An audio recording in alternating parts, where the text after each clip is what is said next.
Well, hello there, and welcome to this Movember's Clan Showdown tournament. It is going to be yet another 15v15 tournament, and I am very excited to greet my co-host Insane. Hello there. Both of us are going to take you not only through the tactical analysis of all of the games that we will be watching today, but also we'll be taking a look at the structure of the tournament as well as the Twitch drops. First of all, the structure of the tournament, Insane. As you can see, it's a double elimination bracket. However, some teams are already starting in the lower one. Yeah, indeed. We had the groups the past weekend, and out of those groups we had the top two teams that are gonna fight on the winners brackets. It's gonna be Raid against Enway in a BO7. After that we're gonna Hive against Invil, BO7 also, and all the losers bracket is gonna be BO5. So Tilfist and Beyond, they were third of their groups, so they're gonna be waiting for the teams to battle first on the winners bracket, and Tilfist is gonna either fight Raid or Anway, and Beyond is either gonna fight Invil or Hive in a BO5, yeah. Indeed, and for the first match we have a Raid, which is a mostly German team fighting against Enway, which is the Czechs that are not CSA. CSA not managing to make it here to the playoffs. They even lost in one of the qualifiers to Enway. And yeah, we can see Enway under their captain Mirek. All of them very, very known players within the competitive scene. And on the other side, we have Raid, the community voting 73% in favor of that German team. Yeah, no surprise there. Raid are probably one of the favorites for this match for sure, but also for the tournament. Like, we have probably three teams, Invil, Raid, and Hive, that are going to be the favorite here. So no surprises here by the votes from the community. And hopefully Enway is going to be capable of giving us an interesting match, because it's going to be hard against Raid after that really good group stage they had. That all being said, be sure to refresh your stream, guys, because drops should be live, and this time we have two separate campaigns. The first one with the consumables and the camos and the personal reserves running from today until tomorrow, and tomorrow you'll also be able to get an additional day of premium.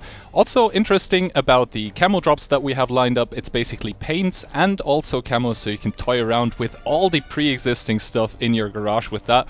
We are very exciting to bring this back, and you should be able to paint a whole vehicle for every single season. Alright, and now I think at the moment that's quite enough from us, because the game is pretty soonish starting, so we'll head over to the lovely casters dude that is going to be Ducky and Barry. Yes, thank you very much, Kihan, for your lovely introduction. I'm joined here with our local brunch date from our Saturday. It's Carrie Barroy. Hi, Barry. How are you doing? You're already getting ahead of yourself there, Daki. A date? Like, yeah, not with you, though. I'm not interested. Ah, okay, good. So, Barry, personally, what do you expect from these two teams here? But more importantly, what do you expect from them on Cliff, Sand River, and Himmelsdorf, which are our maps? Obviously, it's the best of 7, so first to 4. I'm thinking Raid are going to put in a strong performance here. Obviously, we don't have Fame turning up as a full team this time, so we got Raid and Invil looking probably to be the favorites for this tournament. So I think Raid are going to take this pretty convincingly. I actually think it'll probably be like a 4-1. Yeah, Barry, we actually predicted the exact same score. I think you may have cheated a little bit on the sheet, but we'll see. Cliff, a very popular map during the tournaments. A lot of teams going for this one. Obviously, Cliff, you can win 2-0, you can lose 2-0, you can bring a lot of aggressive strats that might work in your favor or not. But predictions here, me and Barry going with the 4-1, the analysts going with the 4-2 prediction. Now, Barry, are you excited to see our boy Fabian perform? It's gonna be a break or make performance for him. What do you think?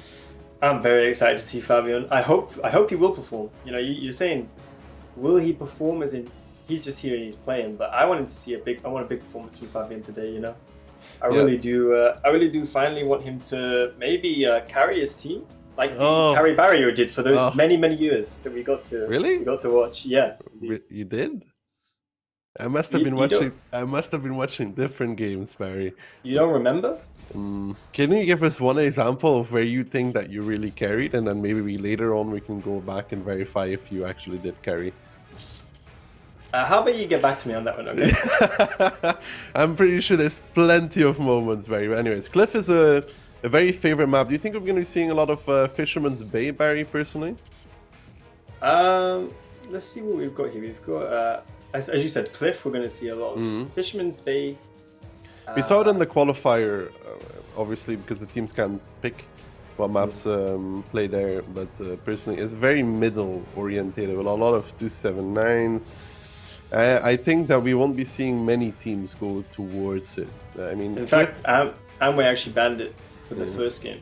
So I don't know, you have to see each team obviously has their favorite maps. As you said, we will see probably a lot of Cliff because it is a good map, really. As you said, you can get 2 nils if you innovate well. It's also a map that most of the teams know really well because they play it so often. I mean, same with Himmelsdorf and Sand River.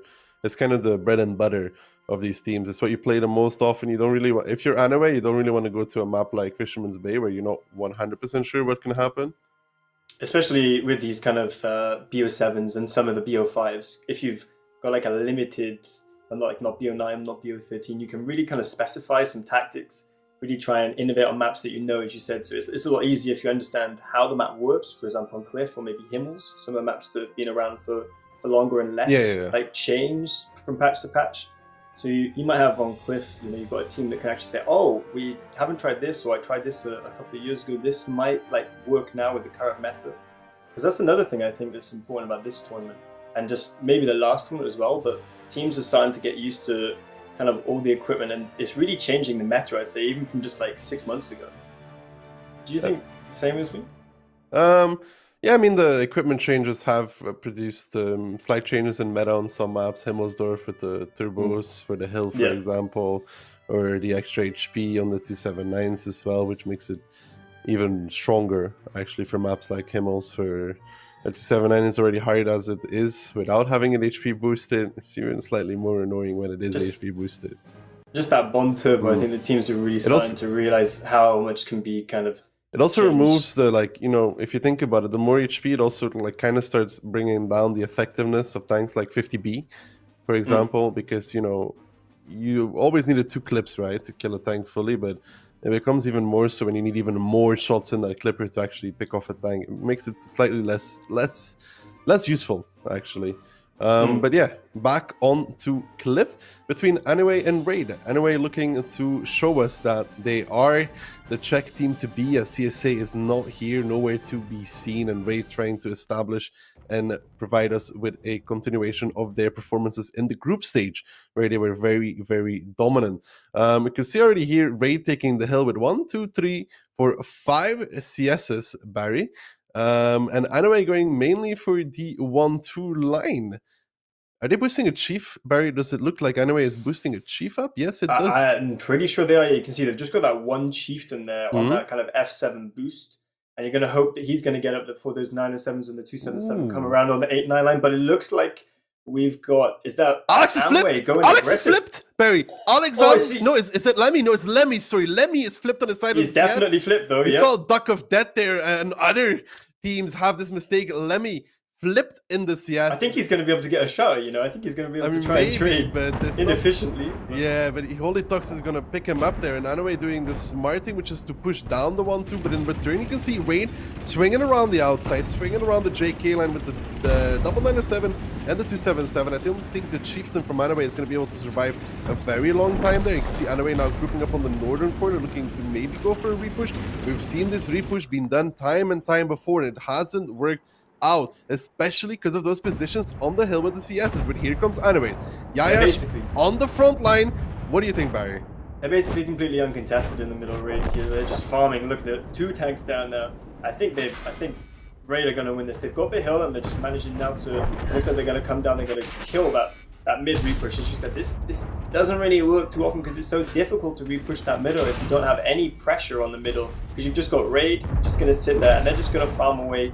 Amway put up a decent fight, but I don't think just strategically this was ever really in their hands. You have to remember that Anyway still hasn't killed this 907 and B3. The only way this mid-swing ever really works, Barry, is if you have the positions on C4, B5 to crossfire the middle fully And you also have to remember that Anyway has a 279 that was in K1 over here and a Chieftain here when they were doing this mid repush. While Raid had basically all of their tanks focused on the middle fight.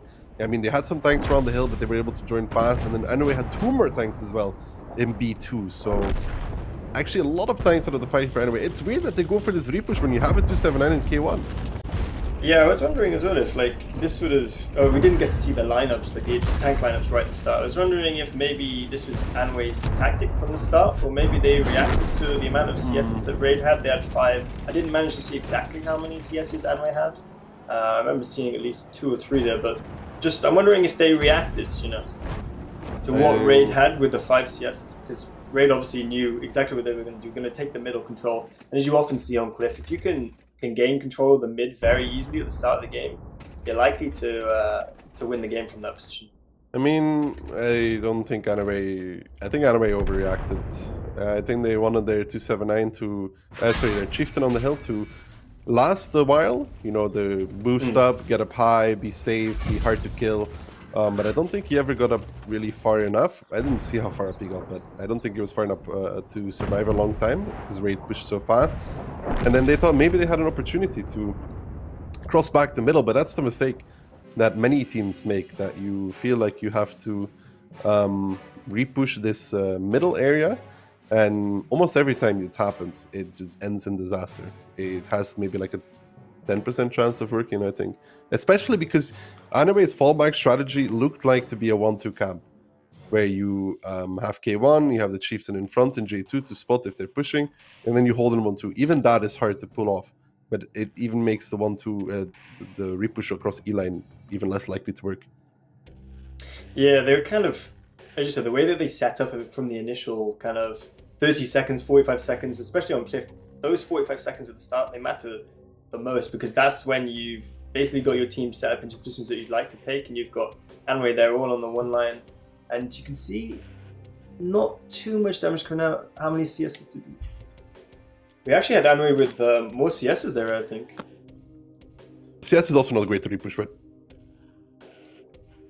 Yeah, that was definitely their tactics. You kind of played passive on that one line, and against a high quality team who are just going to take the middle, as you said, you've basically forced into that repush just from the tactics that you're picking. So I think that's probably kind of what we expected in terms of the outcome of this match with Raid versus Amway. You've got Raid kind of more likely going to take these superior strategic positions, and that's probably why they might take this game.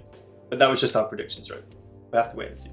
I mean, I think you could see there a little bit of Anime inexperience still, going for this repush, which a more experienced team wouldn't do. It's hard though, because a lot of teams actually fall for this. But for Raid, it wasn't really the hardest game they've ever played. I mean, Lemmy, yeah, that was a mistake to drop off and end up sideways. But it's also not all like, it's like those rocks. Sometimes it tips you a little bit too much. You get on your side. Even with losing that Lemmy kind of for free, it was pretty easy for them to go around the hill, control the middle. It was fairly straightforward from Raid. They didn't send too much around the hill. They made sure their middle was covered. So good stuff from them, really. They had everything under control. And of course, they had the top of the hill. So even if Anyway killed the tanks in the middle, they would still have to somehow climb the hill and kill the rest of the Raid tanks up there. Yeah, and let's be honest, even if that CS didn't flip, he was, because of the way that Amway played, he was likely to die very quickly anyway. Yeah, but he could do at least a few more shots of damage, to be honest. He might even kill the guy pushing him. He might have even done one shot when he was flipped over. I saw him turn in his turret. He was trying his best, Taki. Cut the guy some slack. Yeah, well, I know that's not your leading style, actually. I mean, I just had flashbacks to Duck of Death flipping himself there. Bad flashbacks. Anyway. Too many people flip. I mean, I remember flipping my mouse in Mines. Do you remember that one? WGL? No, I don't. That one scarred my soul, clearly. I'll never forget that one.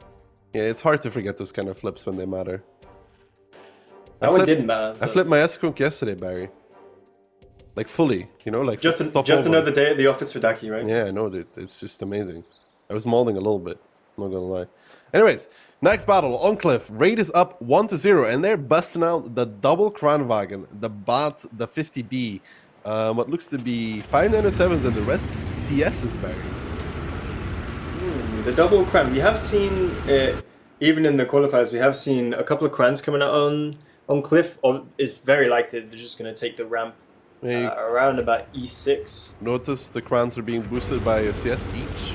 Obviously, the cran is a kind of tank that it has a nice speed on flat ground, but not the engine power uphill.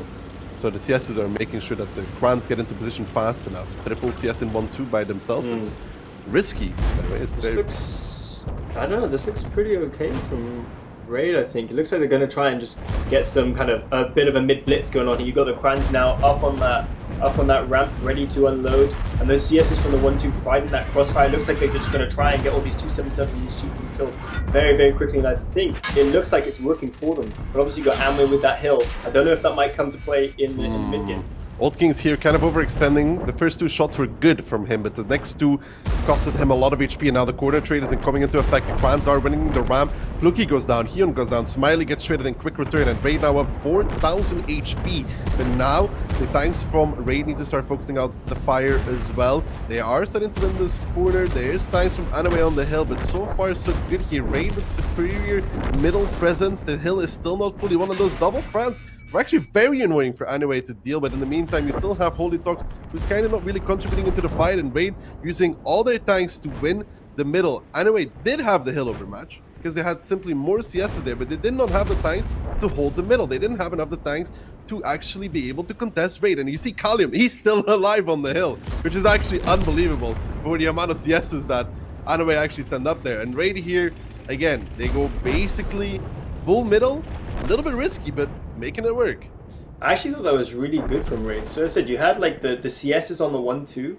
I think the plan there was obviously you got the CSs super quick. They're just gonna get some information for the whole team, because that's another thing that's important on Cliff. In the first kind of 30 seconds, you need to know how many tanks from the enemy team are going to what positions, so that you can react, so that you can kind of try and just adapt your battle plan slightly. So it was really good from Raid actually. There was like these multiple things going on at the same time, and I think that was actually a well executed plan. But the strategy underneath, I think, was actually quite important. Kind of risky to send triple CS into 1-2 by themselves. If anybody contests with their CSs, they're minus triple CS immediately, almost in every single case. I think the idea was that you also had the 907s on the corner, and they're likely to maybe. So you got them because they've got the high DPM. You boosted the crans onto the ramp.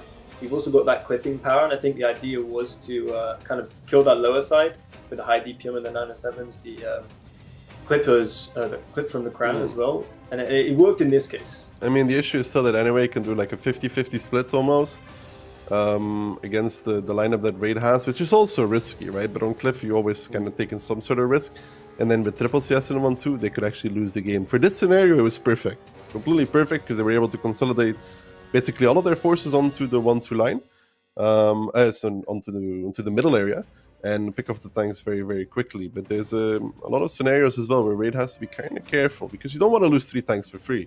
I like the 50B pick. I do think Old King's kind of overextended in it. You know, the first 2 shots were good, but then, you know, you want to get that 3rd shot, that 4th shot, and then you go from full HP to like 800 without doing extra damage, kind of like you do on the Caro a lot, but. Sorry, I just need to take a moment to console myself there. Can you not mention that tank today, please? Why not? I mean, again, do you think any team will play the Caro? I would love to see a Caro. Maybe I'd actually learn how to play it for once, you know?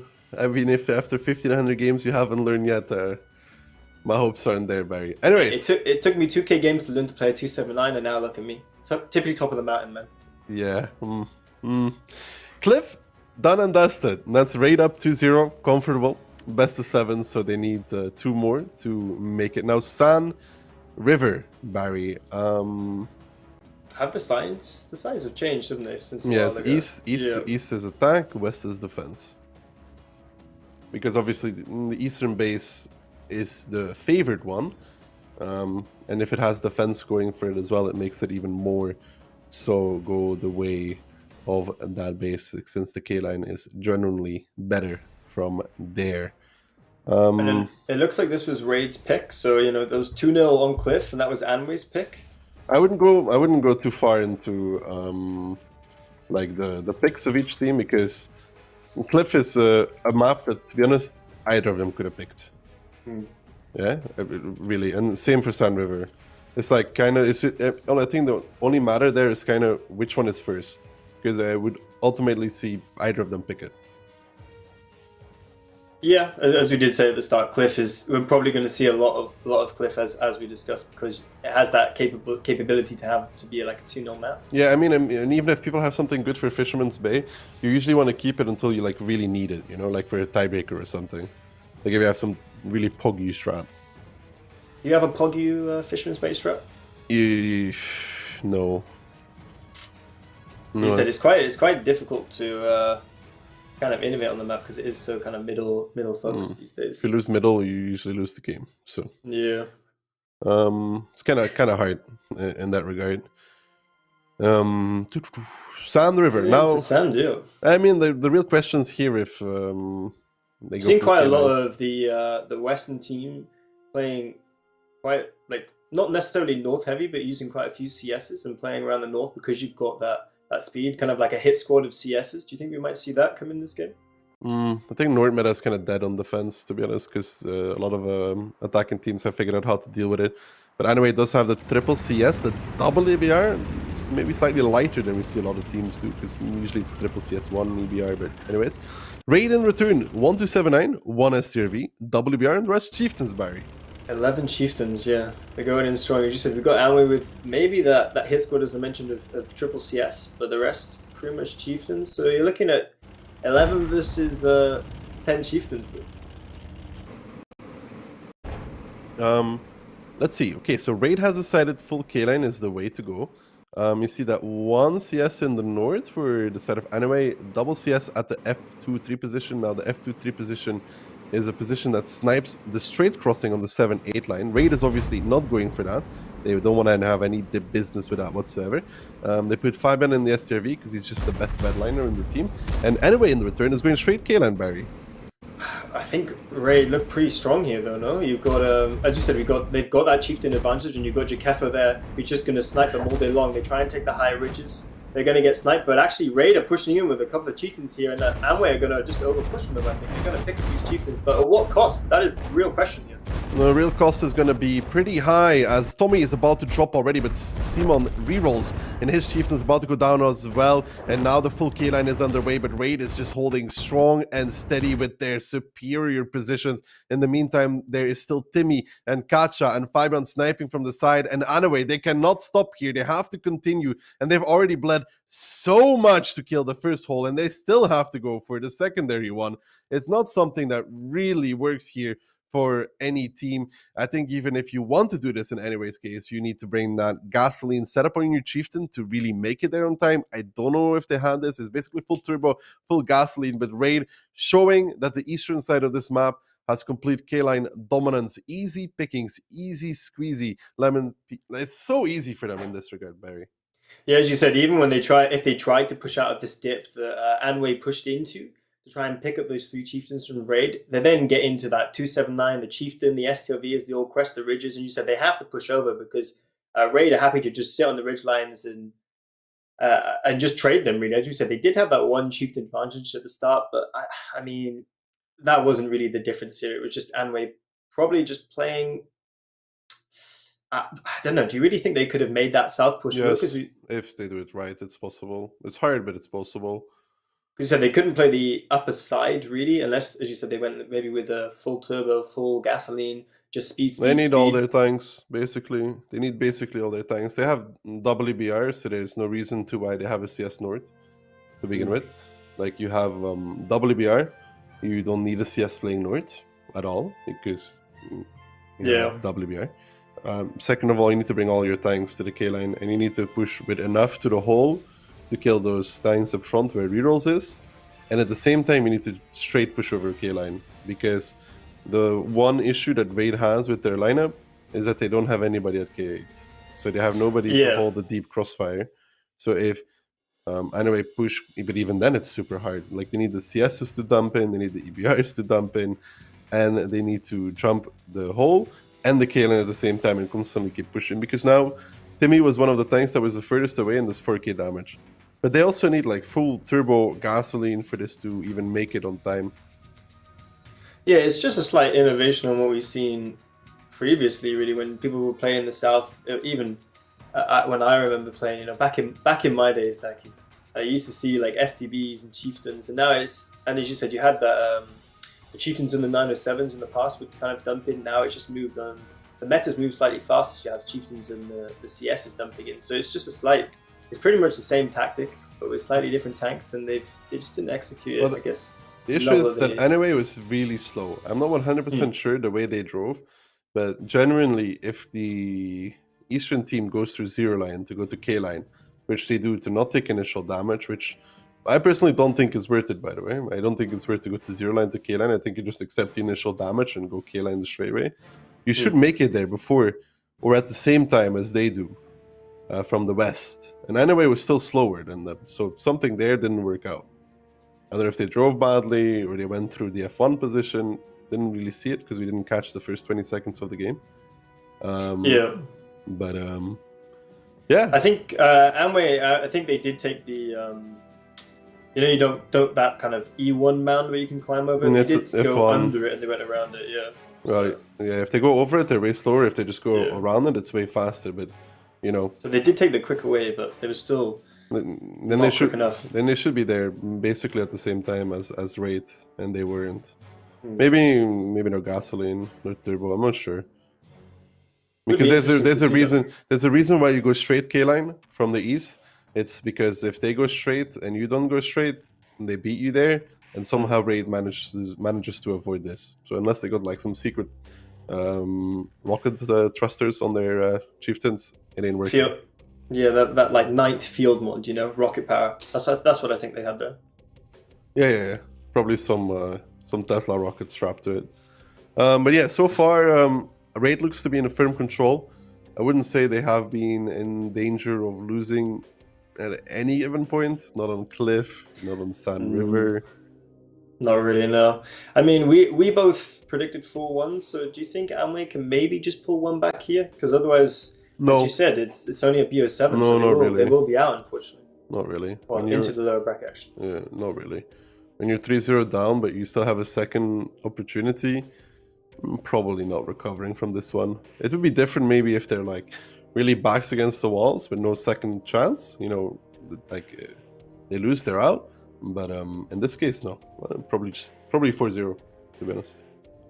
Yeah, it does seem the most likely outcome. Here we can just see some of the players that we've seen fighting just then. You got Old Kings as the FC there. No. No? Smiley's leading. Smiley, yeah. Oh. So Old Kings, I think, being the captain there. There's quite a few names in here who can actually provide some tactical insights. You got some big names there. You got Hannes. Hannes tactical insight. Barry, the only thing Hannes knows how to FC is tier 8 strongholds, right? Hey, and he does that well. Each man sticks to their own field of expertise, right? Yeah, okay. Which field is your expertise for FCing, you think? I'm a professional molder, actually. A professional molder. That's kind of my thing, I also saw that you are not very good at swimming. What are you referring to here? I think there was some mountain pass clip. Sometimes the water is just really deeper than you imagine, isn't it, Barry? It's one thing looking at the water. It's another thing when you're really in it and you see how deep it goes. Yeah. Man, it's like when you go to like your local beach, but it's actually, it's not like that tropical paradise, the blue clear waters. It's actually just muds and brown water. That's what it's like on Mountain Pass. That's why I didn't see where the water was. I was just going to go dip my feet. Brown water is rough, yeah, Barry. You can't see how deep it is. Yeah, you just wanted to dip your feet in, and before you know it, your whole mark percentage is drowning. Not for the first time. Probably not for the last time either. Look at that, dude. It's only game 1, I'm trying to stay calm. Dude, it's gonna be fun, man. We still got 3 matches to go. Three more matches to see 1 Caro? Come on, Actually, maybe Raid should just be nice. They should just bring in a Caro. They really should. I'm thinking if there's like really any map you could like bring a Caro without it being a meme, but... Caro is just a meme. Let's just be real here. The whole tank is a meme. And here we can see Caro, a man in the withdrawal from Caro. I know, not even on like other people's streams, I'm still talking about Kara. That's how bad my withdrawals It's are. I literal, don't think I played Kara for about a week. literal copium overdose. It's true. I've got the oil tanker in, filled it up. Yeah, I think you need some hits, Barry. Yeah. I mean, it's okay though, because we're talking about your Caro, I'm not talking about Jakafat's performance so far. I haven't actually seen him play. Well, I haven't seen his shots or any of the plays that he's made. He's playing a triangle. He's playing the STRV. Ah, true. So we know about triangle players. Yeah, he's probably very, very wise guys. Yes, wisdom. I mean, Jakafai, he better perform. He's actually like one of the new additions to Raid. We didn't really mention it compared to like their older teams. He wasn't playing with them in the previous tournament, but he is now. But yeah, for Anyway, I mean, obviously they still have a second chance, right, in the lower bracket if they lose. They haven't lost yet. Anything is possible. There once was this Hive team 3-0 up, and then Fame came back and took the cup. Remember that one, Barry? I don't. You're gonna have to. This was the last 15v15 tournament, Barry. You even do your homework. SMH, man. SMH my head, Barry. I only watch Fame, man. I only watch Fame. I gotta watch out for my boys, That was Fame, Barry.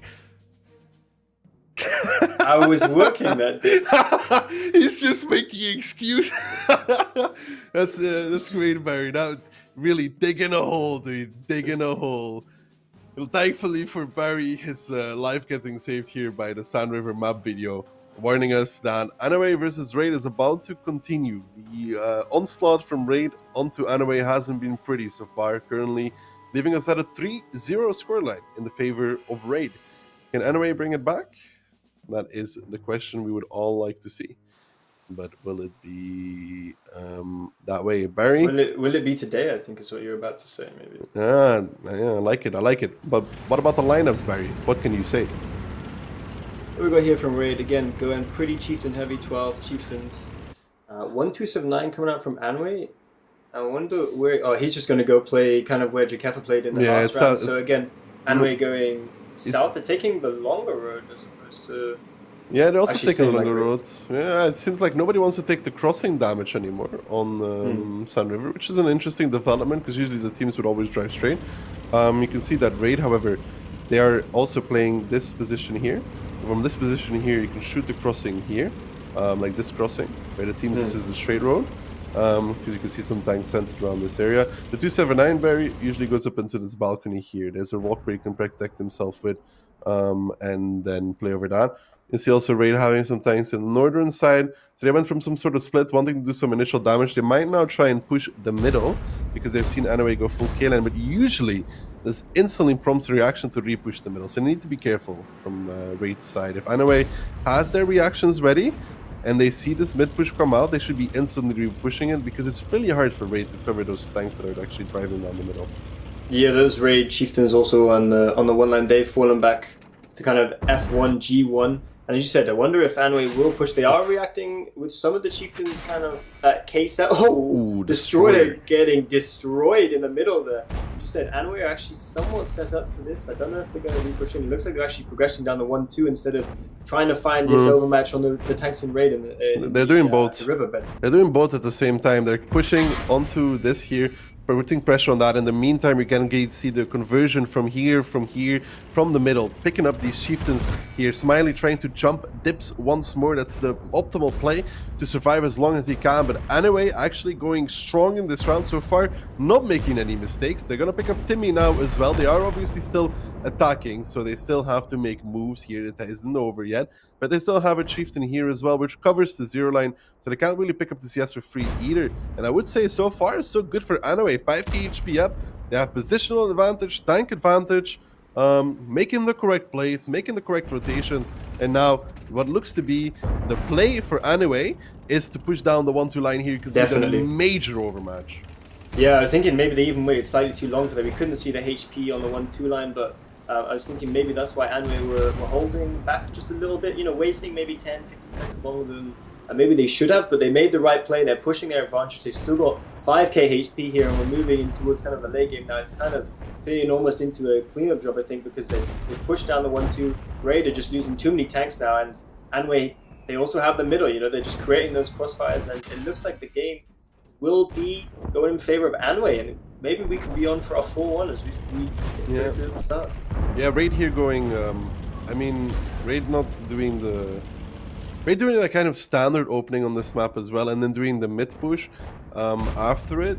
But I think when they do this kind of play, they need to be able to overpush zero line and return very fast when Anway is re-pushing the middle, because you can't cover 1-2 middle and zero line effectively at the same time, because it's too many angles to hold. So you probably have to go for zero line overpush there. But in return, Destroyer, he went to this little mosque position here, right? You probably see a lot of people there in randoms, but he got crossfired so early. It's you usually just wait like somewhere further back until your team is pushing like actually down, and then you play on the lower side of it and not the higher side of it, because then you don't get crossfired. But he went down for free, and then Anway made the correct rotation by repushing the middle. And we were talking about this area here, right? And it was actually correct of them to wait, because you don't want to make a risk when you're already winning the middle, because you're repushing middle and probably somebody in the team says we're winning middle, right? If you do win this middle area, you don't need to instantly push from here at the same time when you're repushing middle, because if you win middle, you control so much of the map, and then after that, Raid has almost no opportunities anymore, and they are just waiting for you to make your move, but you can make the perfect one at that point, because you have extra tanks, extra positions, etc. So I think that's actually correct for waiting there. Yeah, I could just see that they had kind of an overmatch of tanks. I don't know if it was 5 or 6. Yeah, but you have to. The middle can also shoot towards it. You get 1 or 2 fires. It probably would have worked, right, if they pushed it straight. But it's not a risk that you actually have to take, basically. Yeah, pretty decent performance there from Amway. I mean, you said though. Do you think there was anything Raid could have done there to change that? You said they had to maybe push around the north. I think they would have to, but I don't think they had the tanks to really do. They would have to clear zero, to be honest. Yeah. Like, they really would have to clear zero and take Anway's base, because Anway has so many tanks going into the middle and still holding on the K line that you could probably take zero line, but they didn't have the tanks for that. So yeah, so I mean, they were so chieftain heavy, and the way they use their CS. I mean, you can still do it with chieftains as well, but they use their chieftains to cover from the mid. Pretty decent shots to Kefu coming out second on damage there, Yeah, he was also one of the last ones alive, just like every random battle he plays. That's the sign of skill, I think. That's how we call it. It's a sign of no team play. Decent shots there from Amway, not too bad. No outliers. No like 9-0-0. This round was really good for them. Like, they actually made the correct rotations, the correct plays. In regards to what Raid was doing. They push the middle, you repush the middle and kill it, which is kind of the standard reaction to a middle push. So good stuff from them. Looks like we'll be going on to Himmels here.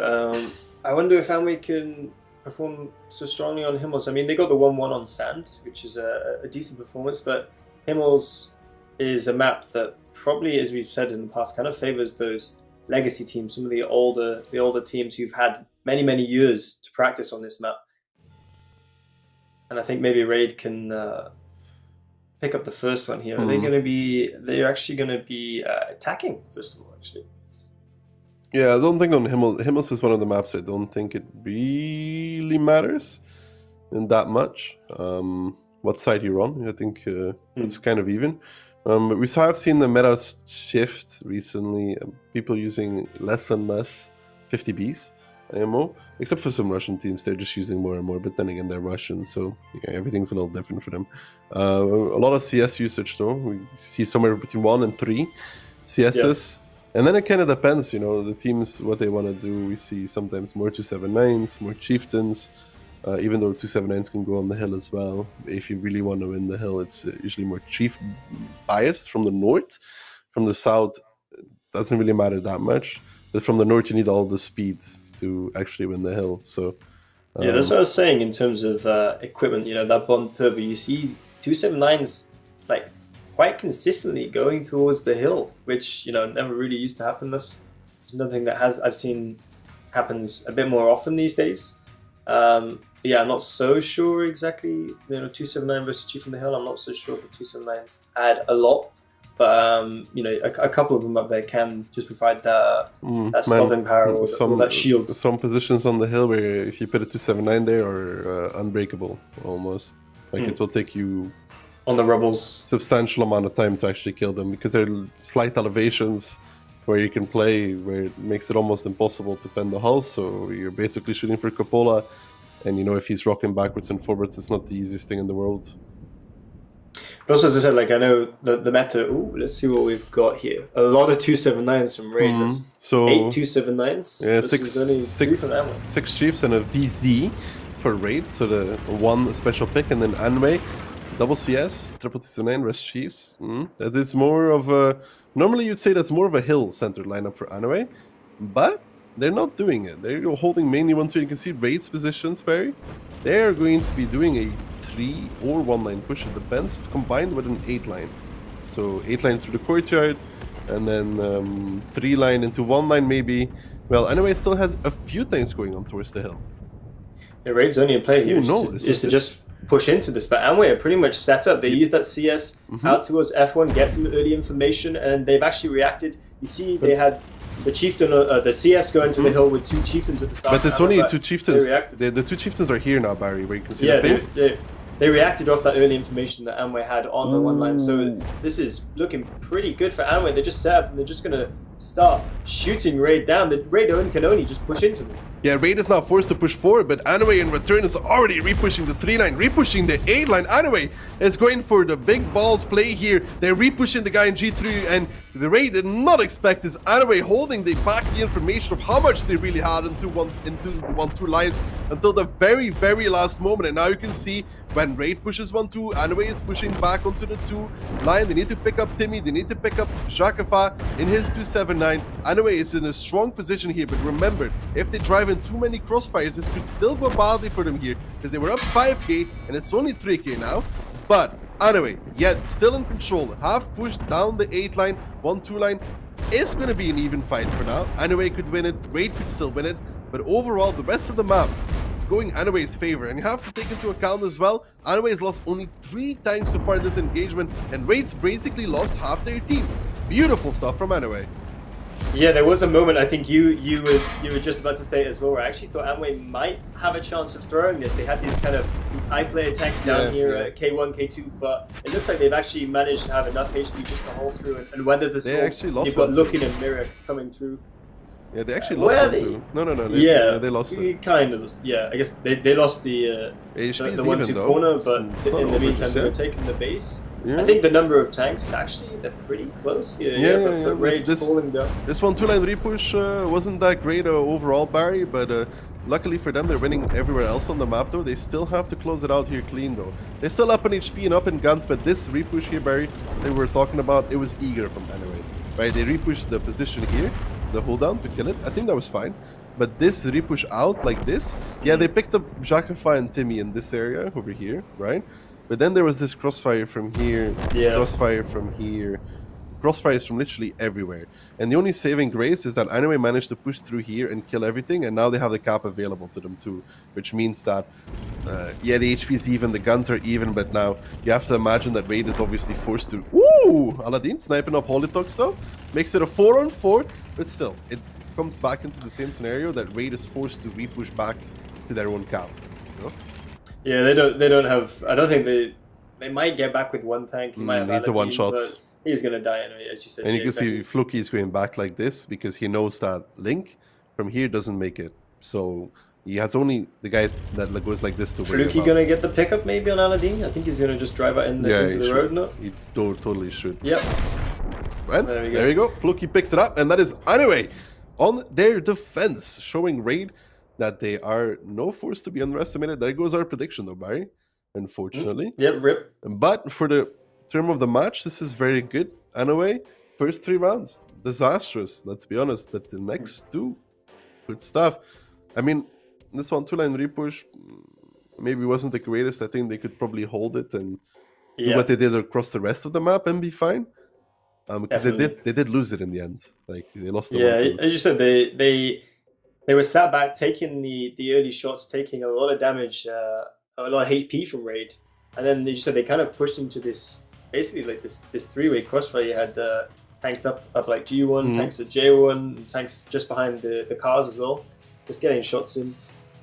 Must say it was a good raid. It was a good raid. It was a good read from Anyway. But only one CS going hill, so they were actually fully expecting the lower side push from raid. They also did one they had good the thing. information of it. Yeah, but they also did one good thing, which is they didn't reveal their tanks early, because they had a lot of tanks in 1-2, but not very many of them were spotted. They were holding them back, waiting until raid has progressed so far down 1-2 that you can no longer stop and make rotations off of it, but you're committed. You have to go. You don't have a choice. I said it was really good using that CS towards kind of F1, getting that early information out. And then, as we were saying, Raid didn't really have a choice. You could see from, well, obviously we could see exactly what they were doing. They wanted to push down that 1-2. Because Anway had the early information on how many tanks were coming from Raid, they could also kind of predict exactly what Raid were going to fall into, basically. Yeah, it came really close there in the end, though. And that was, like we said, because of that 1-2 lane repush for Anyway not being the greatest and being won by Raid. But ultimately, the rest of the map won by Anyway, resulting in them being able to get to the cap fast enough and Raid not having an opportunity to get back in time or cap themselves. And that makes it 3-2 for Raid still. But if Anyway picks up one more round here on Himmelsdorf, that means we're going to Tiebreaker, which was very unexpected after the first 3 rounds that we saw.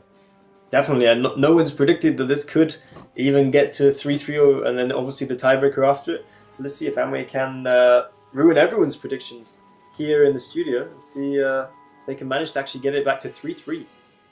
Hey, it's like everything's possible, man. Everything's possible. It's been done before. It can happen again. Now it's gonna be Anyway on the attack and Raid on the defense. The lineups won't tell us a lot about the way the game could be played, but doesn't necessarily have to be played. As we saw Anyway with a lighter lineup, not go hill basically at all. So you can bait with those kind of stuffs. Yeah, I was thinking actually maybe it was a bit of a bait, because even you called they were likely to play to the hill, and then they obviously didn't. They played towards the 1-2, maybe catching Raid a little bit. Yeah, maybe. But like you can see a lineup and be like, okay, it might do this, but you also have to be ready if it does something else, you know. But like the lineup says more, we are doing this. That doesn't mean you can't do something else. Anyways, Raid again, 6 to 7 9s, 1 CS, and the rest is Chiefs, so that's 8. Then Anyway, triple no to 7 CS. 9s, no CS, 1 VZ, and the rest Chiefs. And Anyway is going to push lower side as well at some point, but it's more of an 8-lane push, Barry. Yeah, it looks like they were sending maybe about a third of their team towards the 8-lane. Quite a few guys onto the 1-2. Probably just going to hold to start off with. They've actually got a guy at A5 as well. This is quite a passive start from Amway, no? Oh, that guy from A5 moving forward. They have to... Their timing window is now, by the way. They have a timing window in which they can push before Raid is literally knows everything, and it hit already. They have to be going. They want to make it work. They basically have to be pushing like this already, because that's where most of the tanks are stacked, and then push through. Because if Raid gets here on time, it's going to hurt so much. You said, that timing window is kind of when the tanks and Raid are not on the hill, but also not far. So they're like not far enough up the hill that they can't just turn back either and just go and kill all the tanks on the 8-line from that way. But then if they get up as well, you've got the other issue. They've just got the high ground against you. Yeah, I'm pretty sure they missed the window by a little bit, but luckily enough for them, Raid didn't make actually the rotations on time. Like, Raid is incredibly slow here. Incredibly slow. They had a lot of info from the beginning of the game already, and they are not using this to their advantage. They could have been rotating already 20 seconds ago, 30 seconds ago, but now their tanks are actually getting caught in crossfires here, and Anyway is not taking the damage they should. And look at the Raid tanks. They're only now coming from the K line. They're so slow. Stani here is not going to have a good time, though, in his Chieftain. He's going to meet the brunt of the Raid force to the face. But in return, Magnus, Kalium, I don't know who else is there. Ooh, Mirek's on fire, though, sadly. Is getting overmatched in return, but Raid is still up in HP, though. And you got Raid re-pushing in. We said they were a bit slow, but they're now pushing in, trying to get back on top of that Amway swarm. As you said, they all just kind of collapsed in on the few tanks from Raid.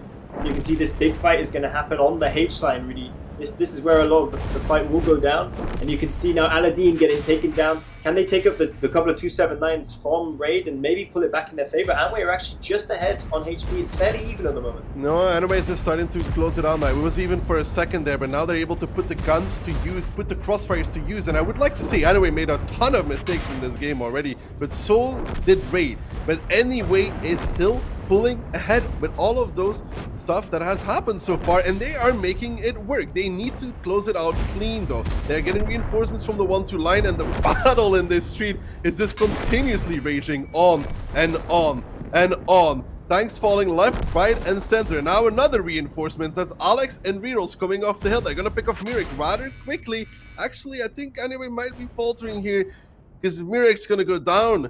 And then in the return, I think Hannes is winning the 1v1 against Woodok, or is Hannes Amarakt? I think that's Hannes Amarakt. It could be a battle of the high rolls over there. 446 versus 455, and Hannes is Amarakt. Oh, they both don't manage to pick each other up, so it looks like Woodok will take that down. And you've got the Fluky just sat behind the church there, capping the entire time, but also... Woodok blew up Hannes in the end. But Hannes killed Woodok! That had to have been his turret, actually! We have to see that. It have been right. Hannes' turret that killed Woodog because he blew him up. That's the only way. Fluky here needs to be reset by Simon, but the damage taken for this is also significant. Simon now has damaged fuel tanks. Don't forget that. This could be a fire waiting to happen, and it doesn't. Luckily enough for Simon, he's going to get it with Simon rerolls. He's going to get one more shot off. Does he get safe though in return as well? It would be important for him. Yes, he does get behind the rubble pile. Very important, but he gets picked up by Fluky in return. Massive shot. Now Heon and Smiley in the 1v1 there. 279 against 279. Lukin wants to go pick up Smiley. It looks like, can Ricochet or Alex get a shot on towards him though? No, they can't. So Lukin, actually they can. He's at 253 HP, but they still have the cap going for them. HP is completely dead even. But 3v2, and now Heon's going to be joining the cap. Lukin might be doing the same thing, and only...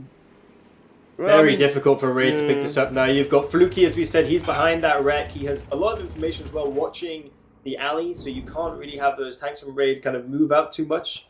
And it looks like this is actually going to go in the way of Amway, actually potentially bringing it back to 3-3. Yep, it looks like Lukin just putting in a bit of damage. And as you said, we had this massive fight on the H-line. You've got all these wrecks that now the Amway can kind of just hold down. You've got the Chieftains, you've got the 279 versus the CS as well. Like that CS is kind of dead HP here, because how can he effectively trade when you've got a hold down Chieftain? But Lukin is not peeking now, which I think is actually the correct choice in this regard, because they have the cap, you know? Ricochet can reset Floki with HE, but they can't get to Heon. Heon in his 279 is unreachable because he's on the safe side of the cap.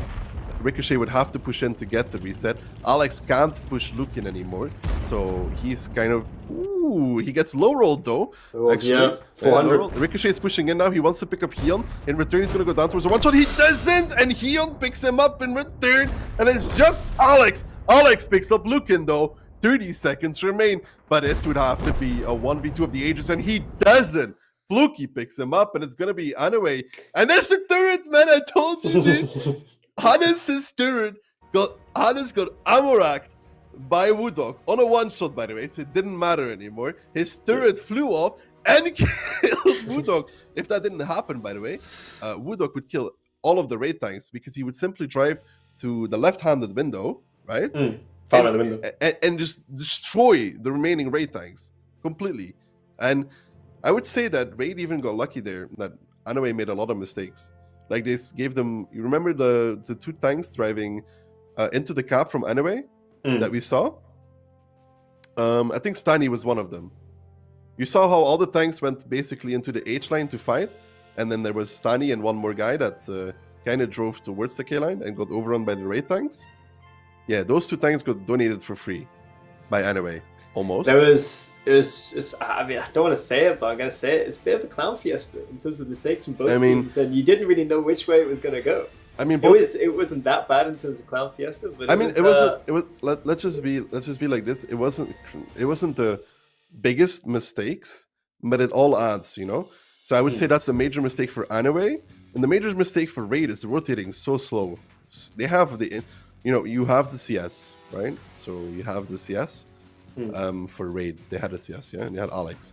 He gives you all the info already, and you see that there's a Chieftain, and only a Chieftain playing the hold down. This means they're playing lower side. Raid picks defense on Live Oak, but this means that they know that there's basically nothing on the hill, Barry, right? Yeah. And they're so slow on rotating that they are selling out their positions on the lower side. But then anyway gives them back 2 tanks. Kind of makes it even again, you know? And then also there was this one guy from Anyway on the cap. I don't know if you saw him. No, not before that. He actually gave the wreck to Fluky later on, so it kind of. Yeah. But he also kind of died there for free. So like, there's a lot of like mistakes here that made the game so even. Because if Anyway didn't make those, then Raid would just lose really hard. And if Raid also rotates on time, I don't think Anyway has any chance in this game because they would be back to reinforce. No, I agree. Like it was Raid were kind of about, well, at least from being on that corner. So when they re-push down the hill towards kind of the K7, K6 corner. I've done that before. You should be in time there. Yeah. Raid were about 5 seconds too late. You should. That's a whole barrage. You should know exactly how that works. You basically get there on the corner when they're pushing down the lanes, and you destroy them. But because Raid is so slow on rotating, Anyway is already killing their tanks, and they're still driving down. But luckily enough for them, they get 2 tanks for free from Anyway as a little, Christmas present, or something. Christmas came early, I guess. Yeah, well. At least for Anyway.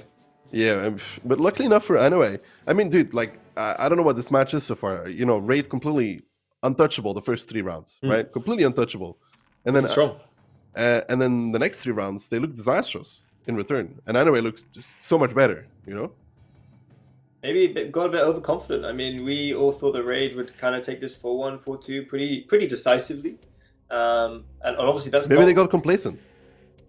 Maybe, but we'll have to see now. We're getting into Live Oaks, and it looks like Raid did have the fastest attack here, so they're going to actually pick to defense on Live Oaks. And obviously this is the tiebreaker, so defense looks to be a pretty good call there from Raid. Taking the defense on the tiebreaker, unless the map is completely attack bias. I mean, would have to be like really attack biased to pick attack, to be honest. Because on a tiebreaker, when the pressure is the highest, you don't really want to be having the time against you as well, because it seems like 10 minutes is a long time. But if you're actually playing the game, those 10 minutes go by really quickly. Yeah, so let's see what we got here. We've got both teams bringing out double EBR. Jakefa back in the triangle, the STRV, as you said before. Looks like he's going to go towards the house. And, maybe he's a secret weapon. Maybe, I don't know. Is he that good at the game? I don't think he is. Whoa, I mean, I'm supposed to be the one firing the shots at Jakefa. He probably would mark the Karo before you do, though. Has he already marked the Karo? I think I don't know, actually. He might have. And then you say that he's worse than... Okay. Anyways, Anyway here... It's just luck anyway. Anyway here is doing the little trick by sitting at C6, doing as much damage as you can from there. They do get a decent amount of shots here on Alex and his EBR down towards 500 HP. You could say Anyway here off to a good start, to be honest. Off to a good start. Doing initial damage, locking Alex here. We have to see if he's actually going to be able to make it away. He's spotted. Alex, are you going to die? No. He timed it right. And Rico down low, though, down to 28 is EBR. He did that north spot for Amway, and I think he kind of made mistakes because Amway playing aggressive, but Enrico still managed to get taken down to a one-shot. And he's going to have to rotate all the way over to the other side of the map, and it's almost, for the next couple of moments, a bit of a stalemate. You've not got too many... Oh, Amway are actually making that rotation, trying to get that overmatch in the south now. This is good, though, for them. I just don't understand why the CS is here. Personally, over there. But I would say Anyway is still... I think this is a good rotation. It could be proven wrong, but they have like the stack... it's just slightly more... They have the stack here, right? And what this does is this completely nails this corner, but I don't think they're spotting it anymore. So... Because normally you need to spot it from like between the buildings, but I really don't think any of them is spotting it now, and Raid is realizing this and taking more tanks towards Smiley. Yeah, they might even be that. I guess that's a chief. Oh, it's a 279 at A5. He should stop the Raid 279 really aggressing in the city, I think, or is he just? No, he's not hiding behind the building. Yeah, he should spot Timia. Actually, there's one building in between. Raider actually managing to push really deep into Anway's tanks. I think they're gonna actually catch him by surprise. Yeah, look, Ion. Oh, he was expecting he's on that hole down there, but he actually almost gets out traded, which is.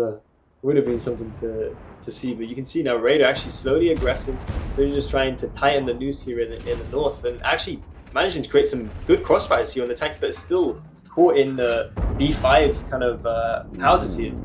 Yeah, and I don't think Anyway was completely aware of what could have happened here, because now they're starting to get caught by surprise. That 279 is starting to farm away at the tanks from Raid, and now Anyway is forced into a repush, and what looked to be a good start here from Anyway is now turning worse and worse, I think. They are starting to push in. There's a fire as well coming out from Jakafa, putting Lukin on fire, and I think missing this spot was crucial here for Anyway. I mean, Timmy's getting sold out, dude. Timmy's like, Timmy, it was great playing with you, but you're dead. Unlucky. And okay, it's not over yet, but it has costed Anyway a lot. Lacking this spot, lacking the information on the crossing. I think this is the point where they should stabilize the game and stop pushing, by the way. I don't think they should continue into the city. I think this is the best they're going to get. Like, yeah, Raider, you can see that big kind of road in the middle there on the 2-3 line. Raider now just kind of set behind. They've managed to get Timmy alive, just about, back into a safe position where they can kind of cover him. And Amway have just kind of taken a little bit of the south control as well, but I'm not really sure what they're going to be able to do with this, because they don't have the tanks to really kind of push too much further. You want to know why Anyway should stop where they were in the city and start going under? Because it was no longer covered. But this is the sign of a less experienced team. They're making this push. This push is going to hurt. They've already lost a tank on the crossing. They're going to lose even more here. And this is not going to work because Raid is set up exactly for this. This is where the mistake comes in. They think that they only have one play. And it's not true. They didn't have only one play left to do here. They could have held the city. They only needed one, maybe two tanks to go under to win the game here. Possibly win the game. Because this area here, Barry, was completely undefended, and they could have easily taken it under. And now they're going for this push, and this is exactly what Raid wanted in this scenario. And yeah, Anyway is trying their best here, trying to pick off the guns, trying to make it, but they already lost too much HP from the initial play that was made by Raid. So, you know, intuition coming in clutch, yeah. or it didn't get the track there though. But yeah, that's where I think the FC from Anyway had to slow down, take a step back and think about it and go under.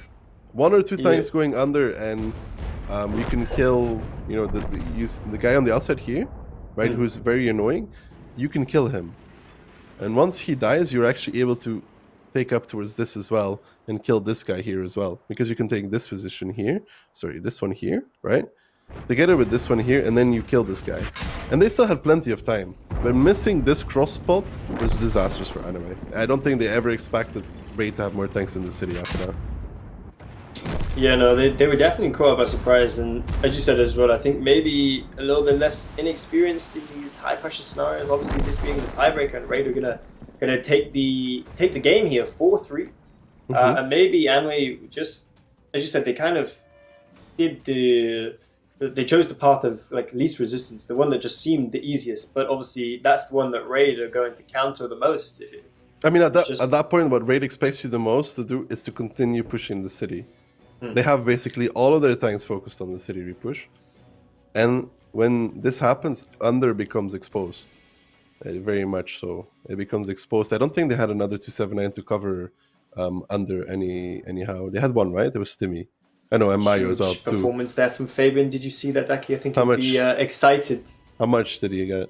We'll see that in a moment. Pretty big. Higher than your E50 GPG, but that's not too hard, right? I mean, it would have to be above 4K, Barry. Oh, above 4K now. Oof. Well, he got 5. He got 5. Not bad in the STRV. But yeah, I think Anyway did really well in the second half of this match, and I think in this match, the start here wasn't that bad. If Enrico had slightly more HP, he probably would have just continued spotting the cross. But another tank had to take it over. There's different positions where you can do it from, even with heavies or mediums. They had a 907 as well. Because once they lost this information on who was crossing over the 2-line, Raid was doing the right thing, getting more tanks to the city, and then surprised Anyway. But even then, Anyway had an opportunity after that. Yeah, as you said, I think that's probably what happened, because you kind of saw these Amway tanks in the north kind of just stop, kind of hesitate, not really see what was going on. Maybe it was the FC kind of sticking to his original plan. Enrico obviously goes down to one shot and he can't stay in that spot, and I think that was probably the crucial moment. I think you're right though. Yeah, well, anyways, that's enough from me and Barry for now. Our analysts probably have a lot to say from this match as well. Keyhand and Insane, take it away. Well, hello there and welcome back. What a weird match. Like, I thought we were going to see 4 rounds after seeing 3 of them.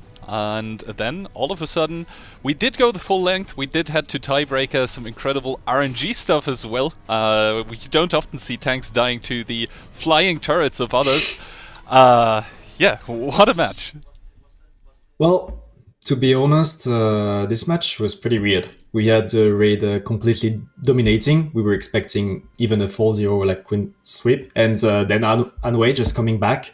But to be fair, the overall level played was pretty low. It was more likely the team that is gonna just play around the mistakes of the enemy that just took the rounds there, and we could see that in those rounds from Anway when they just came back. So Raid is gonna go through. And they're going to be in the finals of the winners bracket, as you can see. And Anway is going to just go down to the losers bracket, and they're gonna face Tilt Fists. But yeah, in general, this match, maybe we're happy to see that it was close at the end of the day, but we are really hoping for the next one to be much better gameplay-wise. Yes, indeed. And yeah, in the end, obviously, as you said, Raid expectedly, I would say, making their way in the upper bracket, but after the group stage, where they looked very, very convincing, not dropping a single match, that was very, very concerning for the Germans here. They will have time to lick their wounds. They will be only returning tomorrow. However, now we're in for quite a cracker. Actually, the match I'm looking forward to the most today, Hive against Invil. And yeah, those were actually the teams that were both pre-qualified from last tournament. Yep. What do you see happening there? To be honest, it could go either way. I think the first rounds that are going to be played are going to be decisive. It's going to be Cliff, a map where it's really open. Like, we're going to have 2 teams playing really fast. So I guess Hive has a really good shot against Invil on that map. But Invil, they were also training a lot that map, because you could see in the last tournaments, their performance on it was not the greatest. So I guess the team which is going to take the lead on that map is going to have a really good chance to actually win the match. And even if people would expect Invil to probably be the favorite, I think Hive has really a good shot. Yeah, and indeed Hive has also sort of poached some players, some would say. Then again, on the other side, the team that they normally play for Fame is not playing.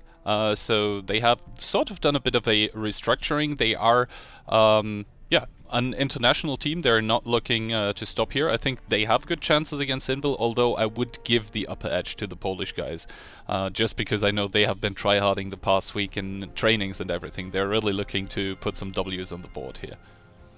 Yeah, definitely. Invil, they're the team. They're known to be not the strongest during the group stage, and you could see they were almost out against Raid, more of 40. But in general, whenever they start the tournament, they're really strong.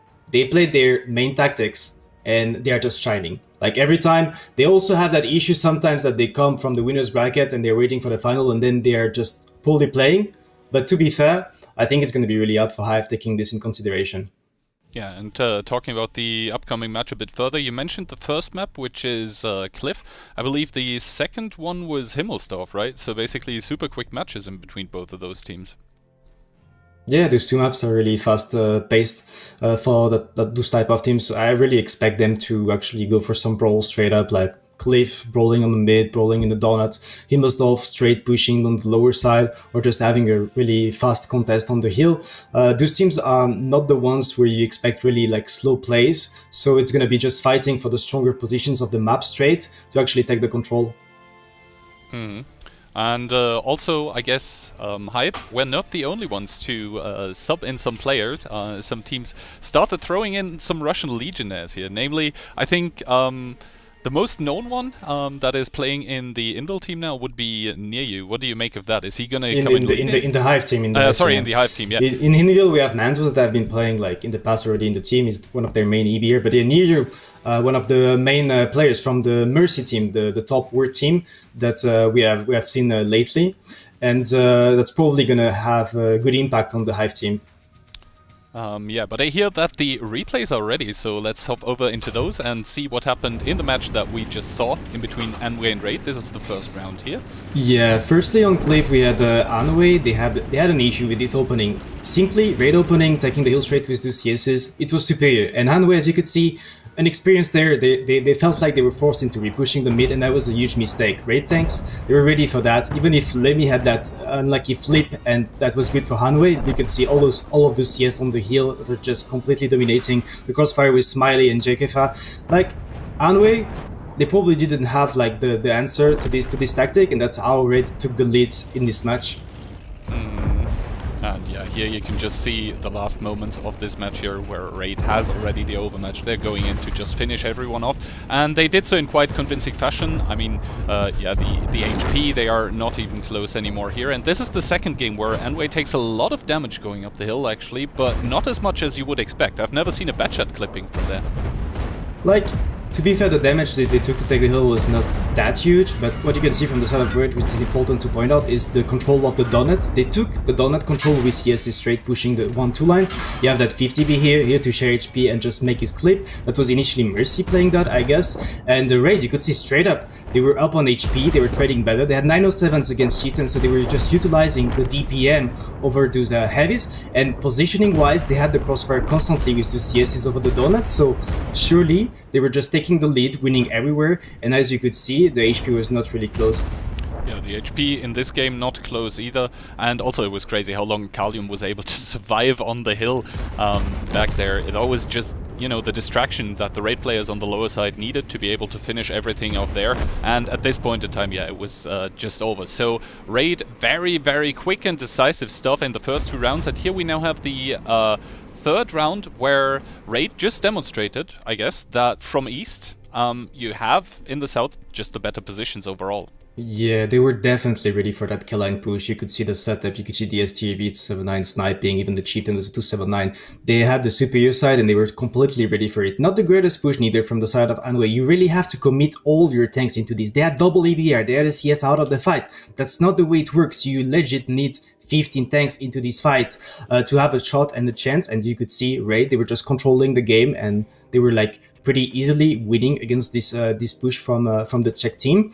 They were just then 3-0 up, but next up we had finally a good restart, let's say, for Anway, a new breath for them, because they were on the defense, the stronger side, the attack, sorry, but they were just controlling, because from the side of Raid they were just pushing.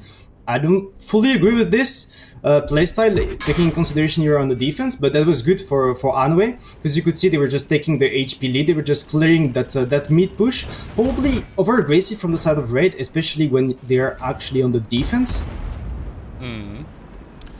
But to be fair, Key, that may be the issue with like Russians having this side being the defense and the other one being the attack, and maybe Raid, they were just too much playing into that playstyle, to be fair, because I don't see the need of that initial push. As you could see, Anway, they were just controlling the mid push, and next up they were just pushing down the KJ lines and just clearing it up. So this was like a very convincing win from them. Next up, Himmelsdorf. That was where we expected Raid to probably finish that match, but the setup from Anway was just countering that. They had a lot of tanks controlling the 1-2 lines. It was close though. We were a bit scared for the side of Anway, even if the HP is good in their favor, the positioning is good in their favor. They decided to actually push the banana, win the middle and win the 1-2 at the same time. Yeah. So that was probably a mistake from them. Instead of really focusing on that 1-2 line push and just controlling that 1-1 push, they wanted to win everywhere. And that's why that round was very close. Yeah, also you just saw the 279s crossing over with the 1-2 line there, and normally the 1-2 line, like, it's easy to push for 279s, but if you make that cross, it's just so hard to keep your HP, because you actually are not showing your front to the enemy anymore. And yeah, Anway here with a smart cap. Also, I have to highlight in both like end scenarios for Himmelsdorf, Anway did a very, very nice job with the tank distribution, not really giving a chance to Raid.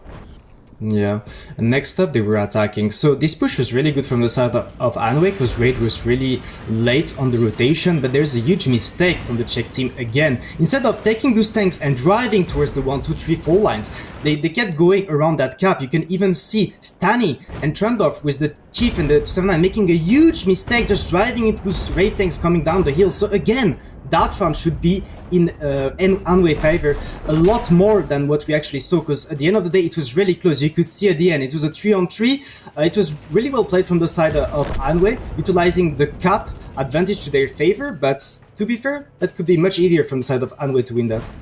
Yeah, I mean, as the caster said already, both of the teams doing a lot of mistakes. Ricochet not even getting the reset shot or the kill shot here on Heon. That could have been a silver lining. Then again, Floki just on too much HP here to basically make it still work. And obviously that position... I mean, yeah, RNG at its finest. But into the last match we go. Yeah, it was Livebugs.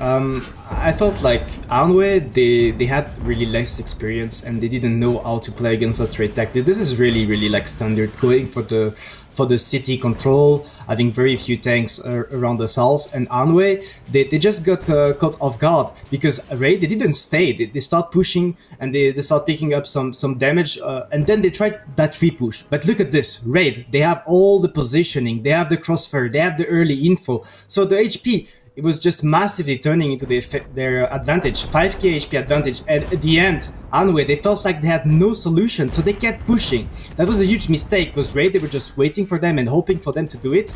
And that's how Raid actually took it in the tiebreaker. And yeah, I guess also the lack of sort of this level of play, or of the experience for Anway biting them in the butt already. Yeah, they did come off of 3-1 rounds here, but obviously the guys from Raid, they are just experienced enough to stomach that and then come back. I believe Raid is one of the teams that has had their fair share of remontadas being thrown against them. Yeah, a very interesting match we just witnessed, but I think we're in for probably what is going to be an even better one in between Hive and Invil. So Costas, take it away. Yes, thank you very much, Gihand and Insane, for the analysis there. Indeed, now it is probably our highlight match for a lot of us.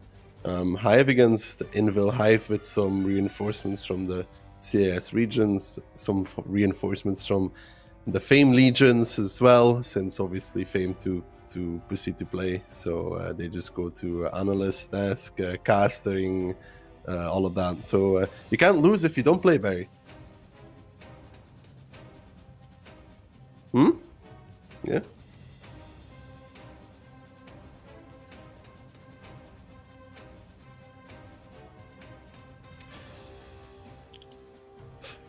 Yeah, well, some additions there as Barry is figuring out the technology aspect of the world. Hive against Invil. Invil looking to come in strong in this tournament. As Insane mentioned on the analysis desk, group stages are not really Invil's thing. They always seem to struggle in group stages one way or another, to the point where they are at risk of actually going out. They were at risk of going out in group stages as well. They got saved by Morovanka.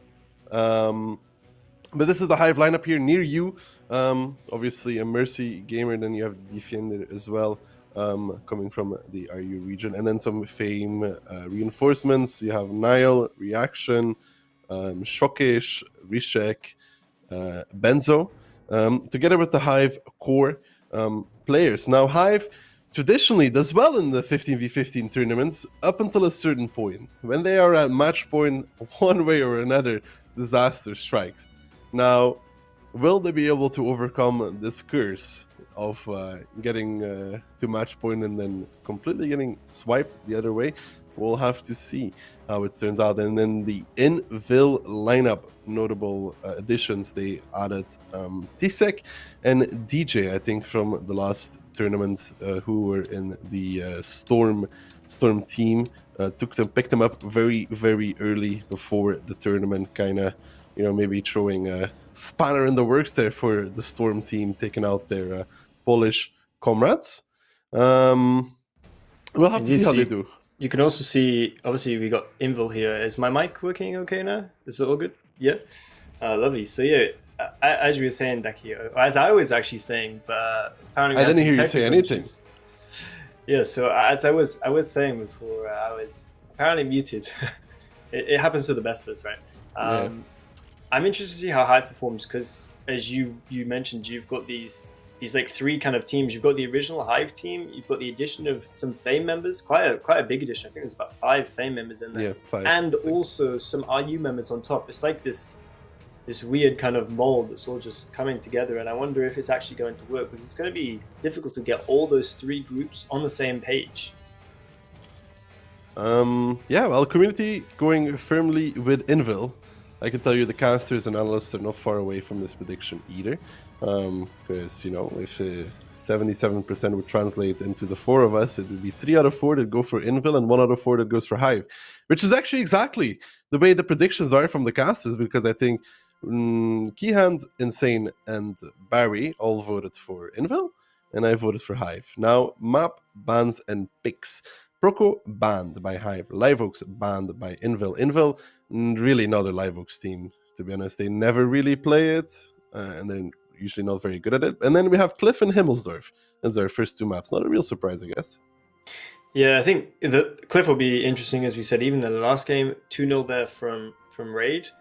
See if Hive can actually manage to withstand this Invil install, because what happens a lot of the time is Invil pick Cliff kind of in their first 1 or 2 games, often the first map in their game, and then they try and go for that quick, like, sweet. Invil play a very aggressive style often, and on Cliff that can often reap a lot of dividends. You can maybe get a 2-0, put the enemy team on the back foot. Cliff definitely the map where that aggression can turn into a quick 2-0, actually. If the I said other with team is not Invil's ready for it. playstyle, Yeah, exactly. yeah, The other teams are sure. often, like, if they're not all kind of cohesive, like a cohesive if you're not ready for it, you're getting stomped, basically. Pretty much. And as I said, with these kind of 3 different units in Hive, it's going to be interesting to see if they can actually manage to communicate effectively, because when you're playing against Invil and they do come at you very quickly at the start and very strong, they have a set plan on these kind of maps where they're trying to take certain positions from you instantly. And if Hive are not able to react and communicate between them, not able to react effectively, then it's going to be a short game, unfortunately. Lineups. So Hive, 1 Chief, 1 Kran. What looks to be 5 to 7 sevens, 1 9 to 7, and the rest CSs. And Invil in return to 60s, 50 Bs, Barry as well, going mainly middle, but Hive, it's the same split. It's 14 tanks up, 1 on the 1-2 line for both these teams.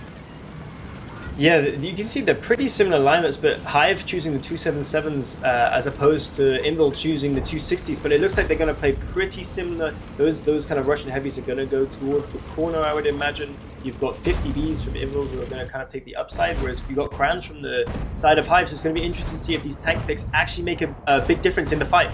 We'll have to see here, because immediately the whole Invil team converging on this corner. Profus seems to be the first one down. Near you is going to be nearly out as he goes completely out. And now Invil overmatching these tanks on the corner. Silent going to be the next one to drop. Verwe then, the Dutch comrade from Hive, also goes down. Invil using this tanks to overmatch. You can see Hive was more split, but Invil didn't care. Invil did not want to deal with that whatsoever. They saw those tanks on the corner and they decided to completely sweep them out. Now it's not over. The HP is still kind of even, but it's 6 guns down, 7 guns down for Hive and only 1 for Invil. Invil finding the overmatch they want and actually using it to their advantage. And no, Hive could still do something here, but they don't have the guns, Barry. They don't really have the positions either. Yeah, Itox took a good position there, kind of creating that crossfire, trying to keep Alya and Danley alive, but Danley does go down. You see Alya and Itox trying to create that crossfire on these low HP tanks here from Invil. Oh, nice. Alya managing to pick up one. It's not over, but he said it's going to be very difficult for Hive to pick it up. The thing that they have to make work is this crossfire that they've managed to establish. And it looks like they're managing to hold on, but I'm not sure they're going to be able to see this one out. Invil now using those 260s, kind of playing around the donut. But Hive are just in these kind of sneaky positions. You got Rishek, he's just gone down. He was just behind that rocket at D4, and now Alya's fallen as well. And I think this game is going to go to Invil here, because those crossfires that we said were so important to maintain. They've now fallen, and Hive don't really have an opportunity to actually kind of see this game out. I gotta say though, the crossfire between Itox and Ali there was looking really disastrous for Invil for a second, but now Invil back in firm control. 4 tanks left standing for Hive. and very many for Invil. Good stuff there from Invil, taking that overmatch, and Hive maybe allowed Invil to take that overmatch too easily, even if you think about it. Maybe backing up at the 277s would have been a better move to force Invil to push fully around that corner into the possible crossfires from Hive. Who knows how that would have went, because we all know how this round is gonna go. It's Invil that picks up the first round of this show. And now that is going to be rocketing that Polish train into full gear as they pick up Cliff 1-0. And we talked about that aggressive play, Barry. You mentioned it, you know, that very aggressive Invil play style.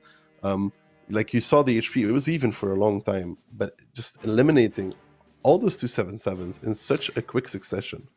Yeah, I think, well, both teams actually took a fairly kind of similar kind of mindset into the game. As you said, both teams took kind of the same position, similar, on the opposite side of the map. similar but different at the same time. Oh, and those 277s really not putting out a lot of damage at all. They can't. They actually, they cannot. The issue for just those get focused, really. They played. Okay, so the mindset was similar, right? We go middle. The difference is that Invil said we play full middle, full middle. So with all 14, and we focus on a group of tanks, and the 277s were it. Now Hive had a more split. They were setting up crossfires to try and beat the Invil aggression, right? 277s can't play the corner this aggressively when this happens. You have to give up the corner. You have to even go back and force them to go all the way, make them peek deep so you can make your own shields, etc., and survive as long as possible with 277s. But Hive was so intent on holding the corner that they actually gave Invil the perfect scenario to kill them all very fast. I think the only way Hive can maybe win there is if they back off with 277s and are able to shield a little bit, survive longer, force the Invil tanks to overpeak more into the crossfires. But even then, I'm not sure.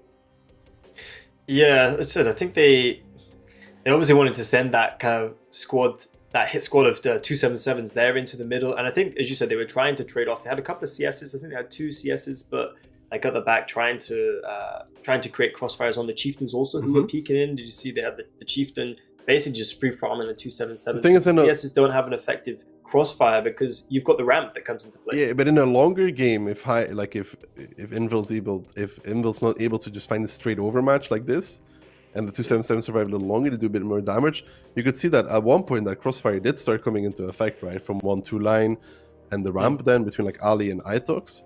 So the question is, like, if they survive a little longer, if they're able to do a little bit more damage, would that crossfire ultimately work for them?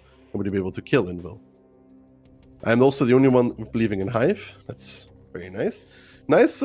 Any particular reason for that? Yeah, well, because I still remember what clan I'm in, Barry. It's called Fame. While the rest of you lot seem to have forgotten that very quickly. I mean, I'm a meme member now. Who even are Fame? Yeah, well, see, like I said, you forget where you come from very quickly. That's how it goes with children. When they grow up, they never remember their childhood. No loyalty. I fled the nest. I've gone to a better clan now, right? Better. Okay. I mean, one more of your level, yeah? Filled with people with 2 marks like you and your Caro.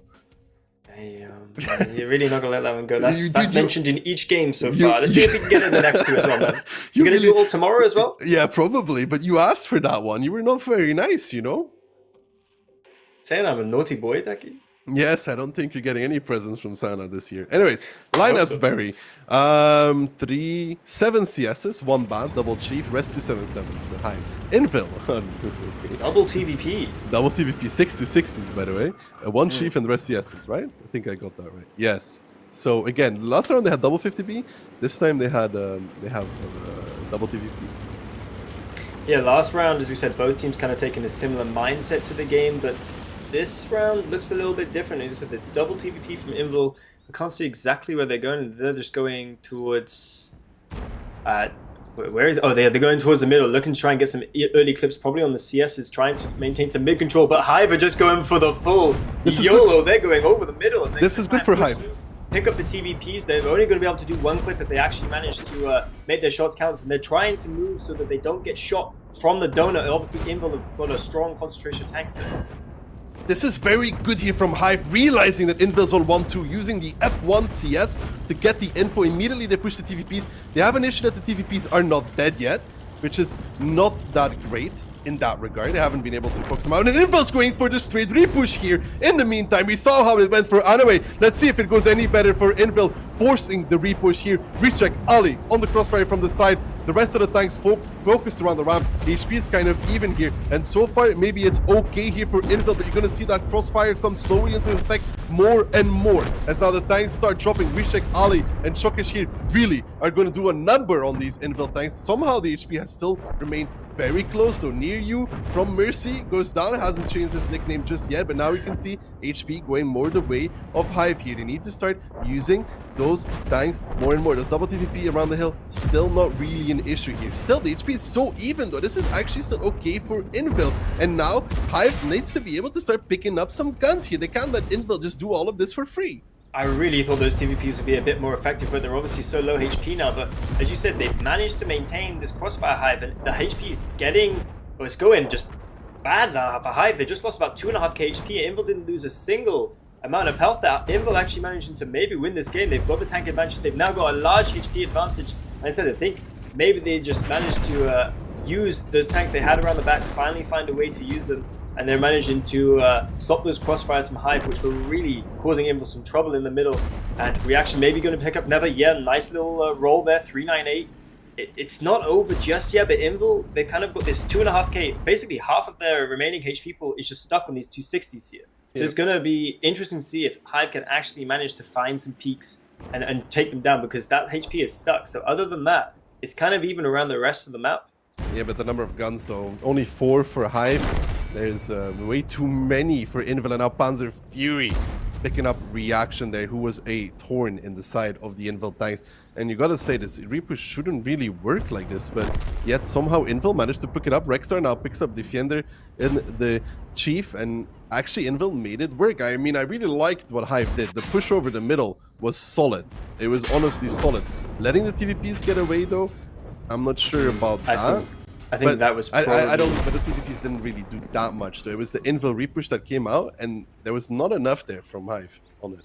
I don't know, because you had the way that then Hive would kind of stop that mid repush was they had, I think, they had this couple of CSs, the Bat Chat in the north, but because those TVPs were behind them, you had these 2 guys from Hive. I can't remember exactly who it was, but they were kind of behind the house. They were the guys who were going to have to counter the mid push from Invil. But they were actually shooting it the whole time. But you've always got this idea in the back of your head that this TVP can just come around the corner and kind of clip you, you know? So maybe they weren't able to put out as much damage as they would have liked. I mean, Ali 7-1, that's not really it.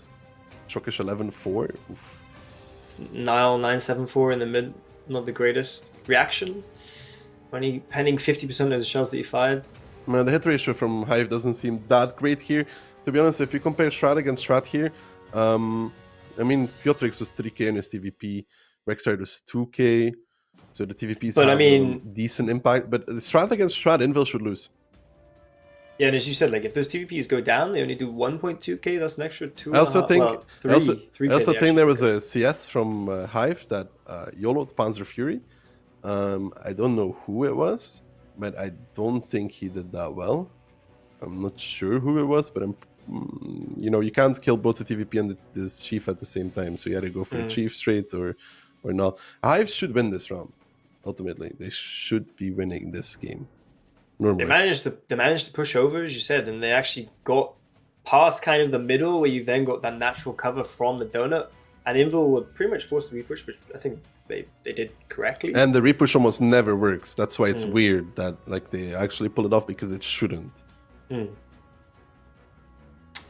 It'd be interesting to maybe analyze that game after and really see exactly what happened there. Because as you said, we've discussed that repush is difficult to make it work, but Invil somehow find a way and actually pick it up 2-0 on Cliff. As we said, Cliff is going 2-0 to both of the teams who decided to play it this tournament, and that is what happens quite often in the early rounds of these tournaments. Is the teams are going in for their initial fights, and then we'll move on to Himmels as well, which it'll be interesting to see if maybe Hive can actually manage to use some of their Fame members and the more experienced members also from the RU region to put together a solid Himmel strat, because you know that's obviously the stomping ground for some of those more experienced teams.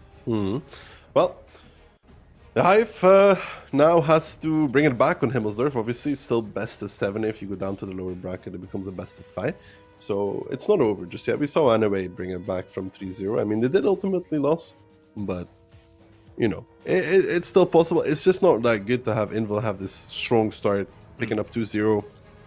They're probably feeling very good right now.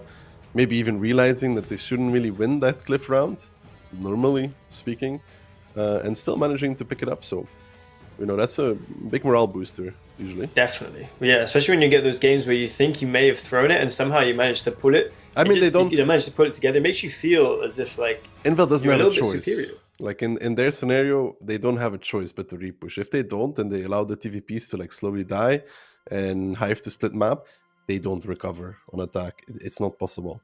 So... But again, as you said, like, Invil managing to kind of do the right things in the moment that kind of just happens, you know. They see that they have to do something, and just reacting at the right time can obviously be the difference there between winning and losing. And that's also an important thing. Just a team kind of when they're pressured and put on the back foot, still being able to kind of churn out the results, even if it's looking like it's not going to go their way. Well, Himmelsdorf is going to be the next up in the battle between Hive and Invil. Invil up currently 2-0. Hive has to bring it back here if they don't want to be facing match point very early on.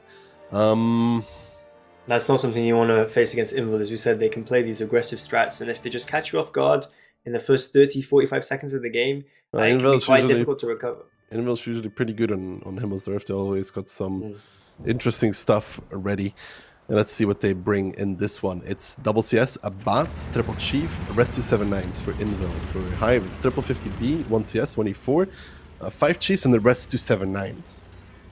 Triple 50B there from Hive. We'll see if that hit squad can actually be the difference here. You got near you in that 50B. Maybe he's going to be taking them to victory, commanding them effectively. The triple 50B going towards the hill. It'd be interesting to see the hill split. You got 3 50Bs, a CS, and I think there's like 7 tanks. There's like 7 tanks for Hive and 4 for Invil. Something like that. So Invil just gonna probably play pretty aggressive. They could run away from it. Invil in return is pushing 1-2 though, which is correct. The E4, who is in the E4? You got Defender there. Defender. He's not actually able to punish yet. Invil going to go onto the 3. No, they're just going to push down the 1-2. They realize I think they've got this advantage and trying to take that J1, K1 corner. Ooh, it's 5 tanks on the hill for Invil. There's not enough here for the side of Hive to hold this anymore, by the way. They only left 3. They have over-rotated, and they're now forced to repush 1-2.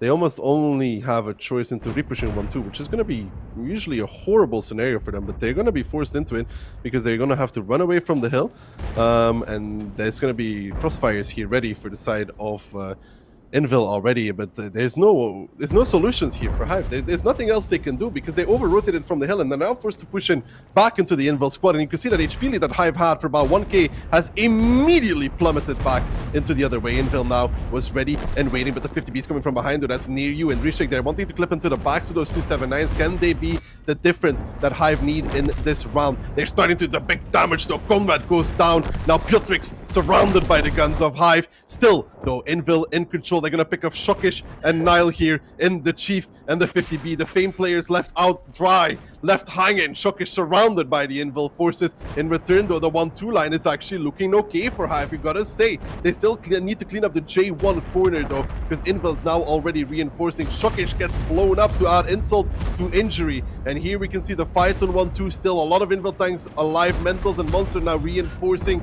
And now Hive needs to make the kills, and they need to make them fast because the rest of the team is coming. Invil not going for the cap there. Did you see the 2 CS's Monster Mentos coming in the back, trying to support this 1-2, and maybe that'll be a mistake there because the CS's could have already been capping behind the church. They could have been capping for at least 15 seconds. You know, this cap could almost be done, I think, actually, and they're actually going for the kill and giving Hive an opportunity to actually win this game because they're actually being able to win the J1, K1 corner, and I think they're going to get to the cap with enough HP.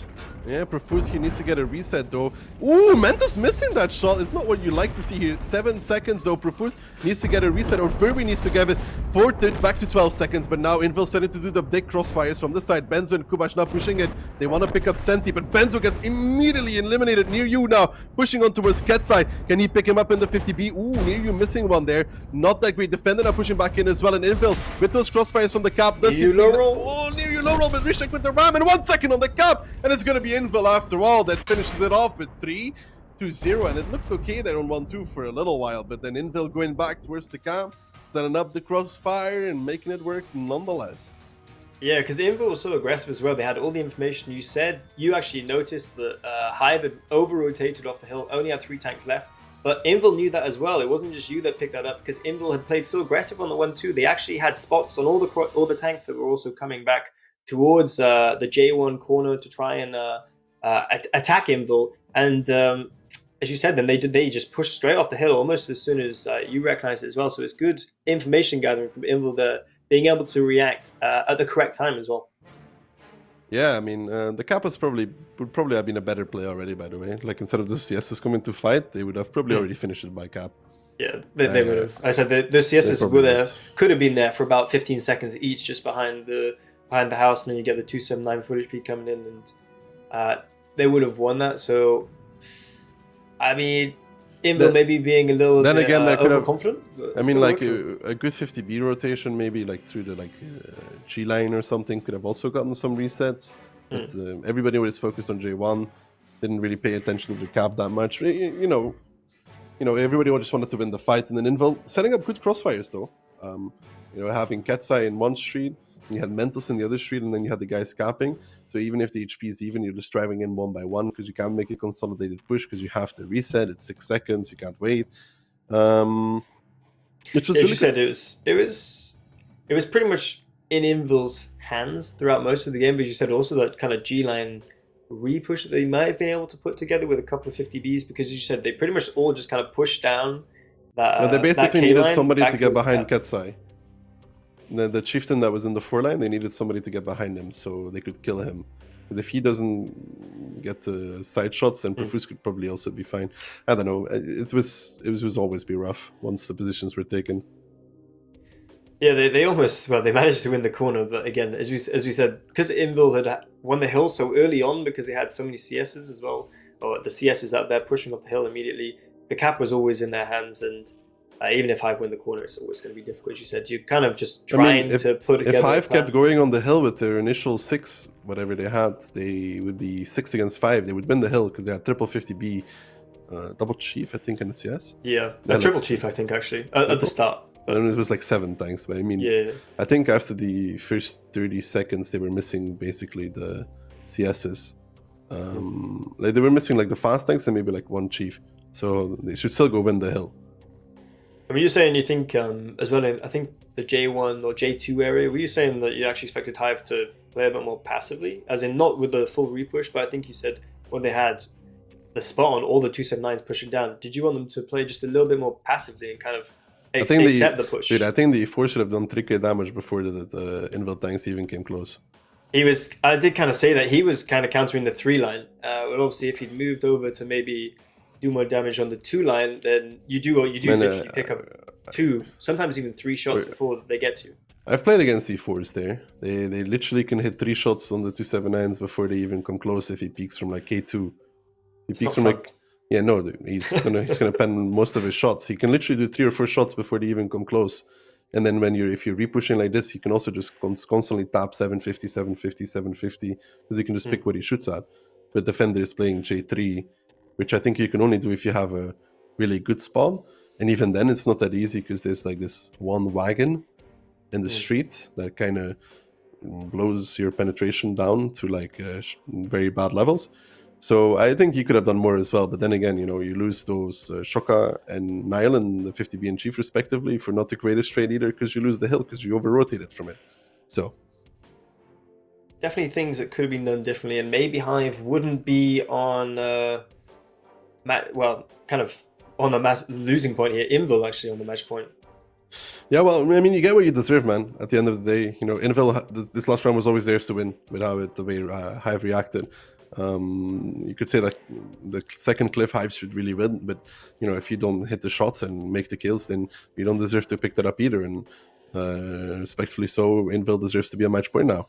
And Hive has to do a reverse remontada. The thing that everybody does against them, they have to do now against Invil. And if they don't, they'll be going to the lower bracket. Yeah, it'll be interesting to see if they do manage to kind of pick this up now. What have we got? This is an interest. This is Himmels. This is no. Barry, look at the 260s. This is still Himmelsdorf, by the way. Okay. True. I almost actually thought they were 279s for some reason. Those are 6 260s. 4 you kind of assumed they would be 279s. 260s is a 8-line push. Interesting pick. Yeah, it looks like it's going to. This is okay. Listen. They're both going to. If Invil pushes down the 8-line and continues down the 8-line, they will win the game. If they swing, you can go left or you can continue pushing down. If they continue pushing down, they will probably win the game. They're going for it. So Daki's made the big call. Can we see if Invil actually managed to pick up the game here? But you've got this Hive peak. As we said, they were waiting. They were waiting for this push. It's almost as if they've counted this. They managed to pick up a 2k HP advantage, and they're going to collapse on all these Invil tanks here. And I wonder if we're actually going to be able to pick it up. Still managing to be about 2k help ahead. Arya holding on for a lot longer than you'd expect here, and actually managed to hold up these Invil tanks here because you've got these 260s, you've got these chieftains, and now near you, he's got that clip. He's going to come in. These 260s, they're going to go straight down, and this hill push from Invil is kind of mistimed because of just the way that the map is, the way that the map works. These tanks from Hive on the lower side, they're going to be able to collapse on this 8 side so much quicker than the tanks from behind are going to be able to actually get into the fight. Well, here comes the Invil reinforcements from the hill, but it's a little too late. As the rest of the Invil team's already been battered and bruised, and a lot of them have already been sent to the graveyard, as well as Like is pinned in a window surrounded by an angry Frenchman and an angry Dutchman, which is not a three-way that I would like to be in personally. Anyways, Piotr now coming as well with this 260. Basically, you can make it work if you push the 8-line fully.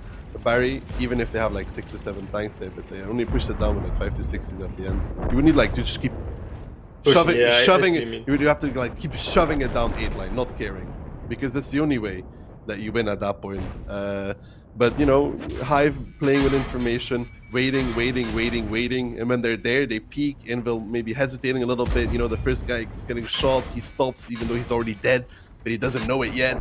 And now that comes into Piotrix being the last man alive for the side of Invil, and Hive is going to at least to make it 3-1 here on Himmelsdorf, as Piotrix is trying to make it on the hill, because Barry, an important thing to keep into mind here is that it is obviously still an attack for the side of Hive, attack influencing Tiebreaker, so Piotrix wanting to live as long as possible. I don't know how fast the cliff rounds were. They were around about 3.5 minutes, I think. So Piotrix still has about another minute to survive. So we'll see. No, he doesn't manage to get it. So Hive actually do get the fastest attack, which might come into play, because we would have to go to a tiebreaker if Hive are going to win the series here, win the game. Yeah, so I mean, surviving is always an important aspect of that game. But yeah, they're not bad stuff from Hive whatsoever. I mean, Hive didn't really have to do much. Yeah, it was pretty much the tactic, kind of. Well, I mean, you say that if Invil actually just pushed through, which it would work better. I was wrong on this regard, because Invil has too much on the hill, because they had like what was it on the hill? Double 50B, double CS, 4 CS. So like, okay, so if I think back to like the Mercy Fame Show match, right? Mercy had like also a lot of tanks waiting in 8-line, but I think we shoved it with like 8 or 9 tanks or something. Like, I don't know how many it was. It was like between 7 or 9 tanks that we shoved down the 8-line, right? I don't think we had anything on the hill. So even if they have a number of tanks there, you just overrun them because you have greater forces.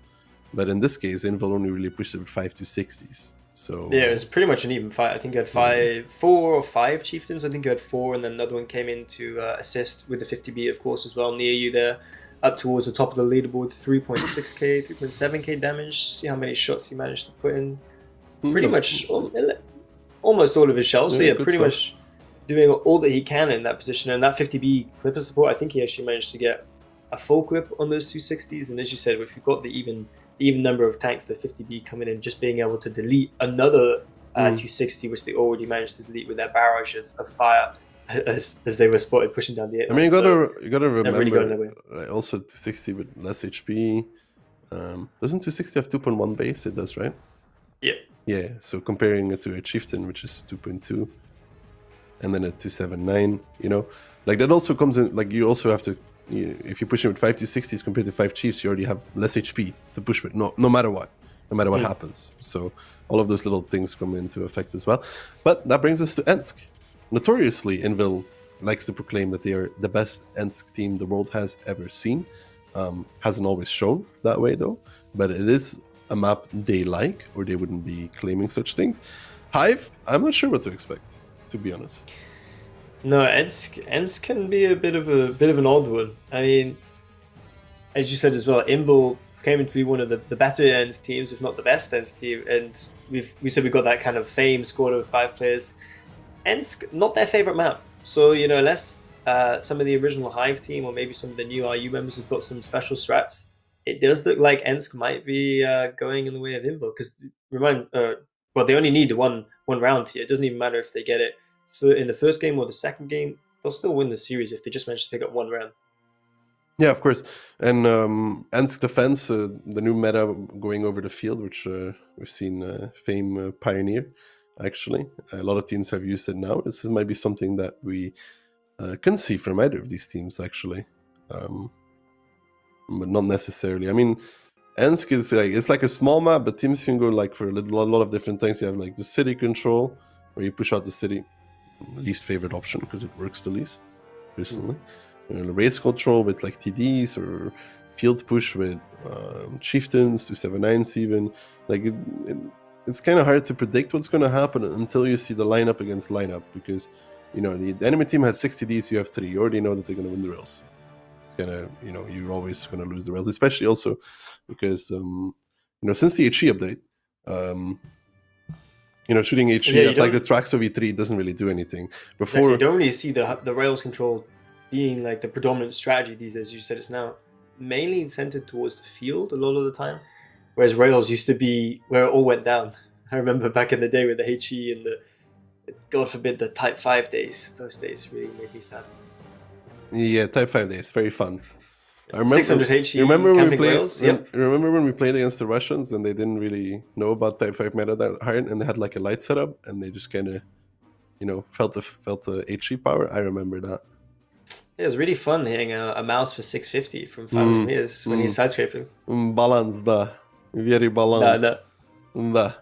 But now, Ensk, 3-1 in favor of Invil. Match point for them. They have 2 opportunities to pick it up, or we're going to do a tiebreaker. Hive now wants to do a remontada, the thing that happens against them every time. Can they be the ones to do it this time? We'll find out. Lineups is going to be what tells us the name of the game that is going to be played here, and let's hope that 5 can use those Fame players to put the Invil guys to shame. I'm really going for Barry. Yeah, I was about to say, I was actually just in awe of your command of the English language. It's Thank fantastic. You. Thank you. And it's really fantastic. And that for a non-native, man. You really just, I try my best. And then we have a mouse for Hive. That's great. Barry says mouse. They pick mouse and a 268 B4 as well. And an E3 double E4 there from Hive. So kind of the E4 making a return on Ensk. You know, you see that quite often, missing a shot that I think was Defender. We said in Himmels he didn't really manage to make the most of his opportunities, and here missing an early shot against the tanks from Invil, just crossing, and that's kind of what the E4 is used for. It's there just to put in that big 750 with a reliable APCR, and he actually misses his shot, and that could be big. You see now to this kind of field play, but it's not super aggressive, but they are taking the holdowns with about four chieftains, and I don't know exactly how many Hive have, but I think they might have similar. Yeah, you can see just at the back now, 279s actually from Hive taking the field here. And 1 chief. Yeah, but for so far, both these teams kind of splitting the map half and half, you know? You have the 3 more tanks for Invil that are on the 5-1 line. And you have literally like 3 tanks as well for Hive that are 5-1 line. The trades between those 2 groups are really going to tell us a lot. But you also have to imagine that those TDs from Invil are only playing at the back of the rails.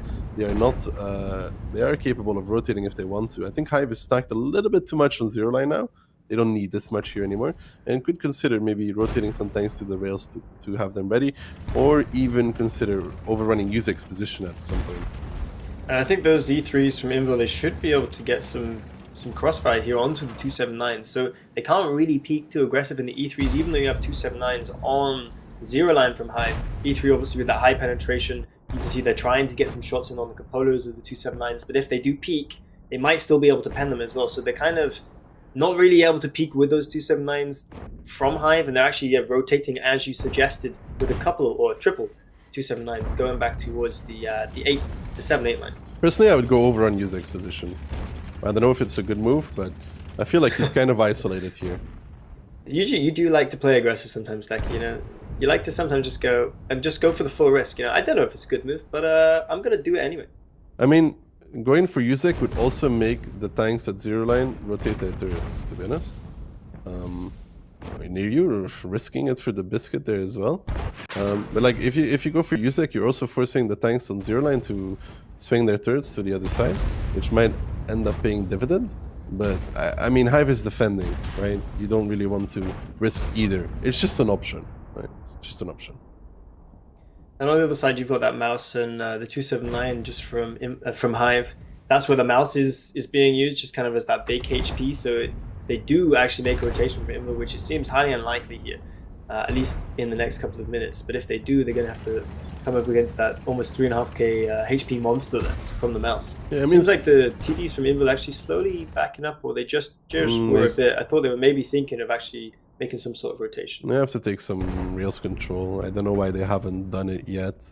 They're also obviously aware that Hive has so many tanks here on the field. If they do allow, if they do rotate off with too many, Hive will simply press W over 8 line, and that would be disastrous as well. Invul has to remember that they are attacking, and they have wasted about 3.5 minutes already, not doing too much, and they don't really have enough yet to win 1 through 5 lines. As Magical and Rishek will be able to hold. You know what's one of the advantages of the mouse, actually, also, if you think about it? It's really tall, which makes it way easier to pen 279s. Yeah, Niu, you can see this position that he's using here. He is not obviously sat in the open. That's how he's managed to stay alive this long. He's got a bit of a hold down, but they are managing to snipe his turret. I think you saw Mentos moving to the A0 position just to get a little bit of a better angle onto near you. You can see those shots coming in. We managed to connect one, but didn't manage to connect that one. And the E3, huge shot there onto near you. That's actually what I was questioning. I was thinking about two minutes ago if they would actually be able to counter near you's position with the E3s, because that's what they were there for. They were trying to get the shots onto the 0 line, and all they need to do is connect one, and near you is like, nope, I'm not staying here anymore, man. Well, those guys on 0 line, their main job is to preserve their HP. They have to... Ooh, nice shot from Itok. 706 on the side of M. Kopan. He's not going to be happy about that one. I wonder if Hive will realize what they can actually do here. You see you've got Rishek and Majik there in the corner. They can actually kind of create a... they can kind of collapse onto MCO, but he's managed to kind of spot them out and see that they are in the corner. Hive doesn't have to do anything. To surround. Yeah, exactly. Right now, they don't have to do anything because Invul is simply not capable of winning the 1 to 5 lines. They literally have 3 tanks. They need to be careful though, because there's triple E3s pushing up there against Reaction and Shockish. They really need to support Shockish and Reaction here. Shockish going down, big shots coming in. The E3s are just coming in. Sometimes you don't need the turret, man. You just need brute force. But this is not a good trade. This is not a good trade for Invul. You can see those E3s are actually getting battered and bruised, and now there's another reaction coming out from Invul. There's a swing around the side, and now they're pushing up the 8 line as well. They're not really going for the 0 line. They're letting that be. But now Magical and Rishek are coming as well. These E3s are now trying to hold as good as they can. Shockish finally goes down. Itox will go down in return, but this Ali repush is actually really good. Mkopan down towards the 1-shot. Panzer Fury down towards the 1-shot. Reaction goes down now, but Hive still has 0 line control, which is important. Magical should be picking up the first to 7-9 here. There's too much repushing now though. They're going with too many tanks. They don't need this much. They need to start focusing back onto the 7 lines. I know they want to repush their base, but they got to be careful because they're going to lose the field in return now. They might have to split 5 to 1 line again, because now they might be a little bit too late to cross back over. I think Hive has to cut their losses here. I think Hive has to cut their losses and stop trying to reinforce the field. Yeah, as you said, I think they went with too many tanks, and it's going to be interesting to see if these Hive 279s can hold on for just a little bit longer, because actually now Hive have managed to repush into the 7 line, and not too many tanks from Invul are actually being able to focus out the 279s on the 0 line, and the longer they stay alive, they might be able to split these Invul forces into these kind of multiple little skirmishes and be able to pick off some of the E3s in the middle. You can see Majik Rishek, Alia, picking up 2 kills there, and they could be crucial kills, because if they can manage to kill these tanks that are in between the houses there, it will potentially be able to get a victory out of this. I mean, Orchek is burning there in his Chieftain. That will make him a one-shot, but it's still 3k HP lead here for the side of Invil. Can Magical pick up Orchek? Yes, they can. They can close out the kill on him. Like now pushing forwards in his E3. Wants to get a shot on Ali. He's not getting it so far, though. And still, it's 2k HP separating us, but Yuzek is still alive in that Chieftain there. And now the Invil tanks are starting to reinforce. Can they pick up Yuzek in that Chief? It'd be very important for them to do so. Rishak here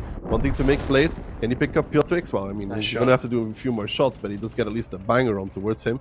Yuzek is still in front of him. Does he have an angle? No, it doesn't look like he doesn't hit those. He doesn't hit those. There's too many angles here for the side of Invil for the tanks from Hive to really dig through.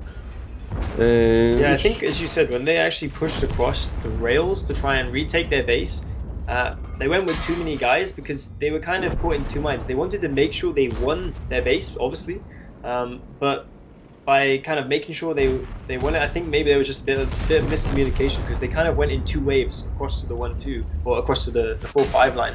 They went with enough guys, actually. I think they had 5 guys across the rails, and then they reinforced it with maybe even 1 or 2 extra guys, and that was potentially the difference. EZ3 is pushed up unspotted, which is a flaw in the design of the tactic.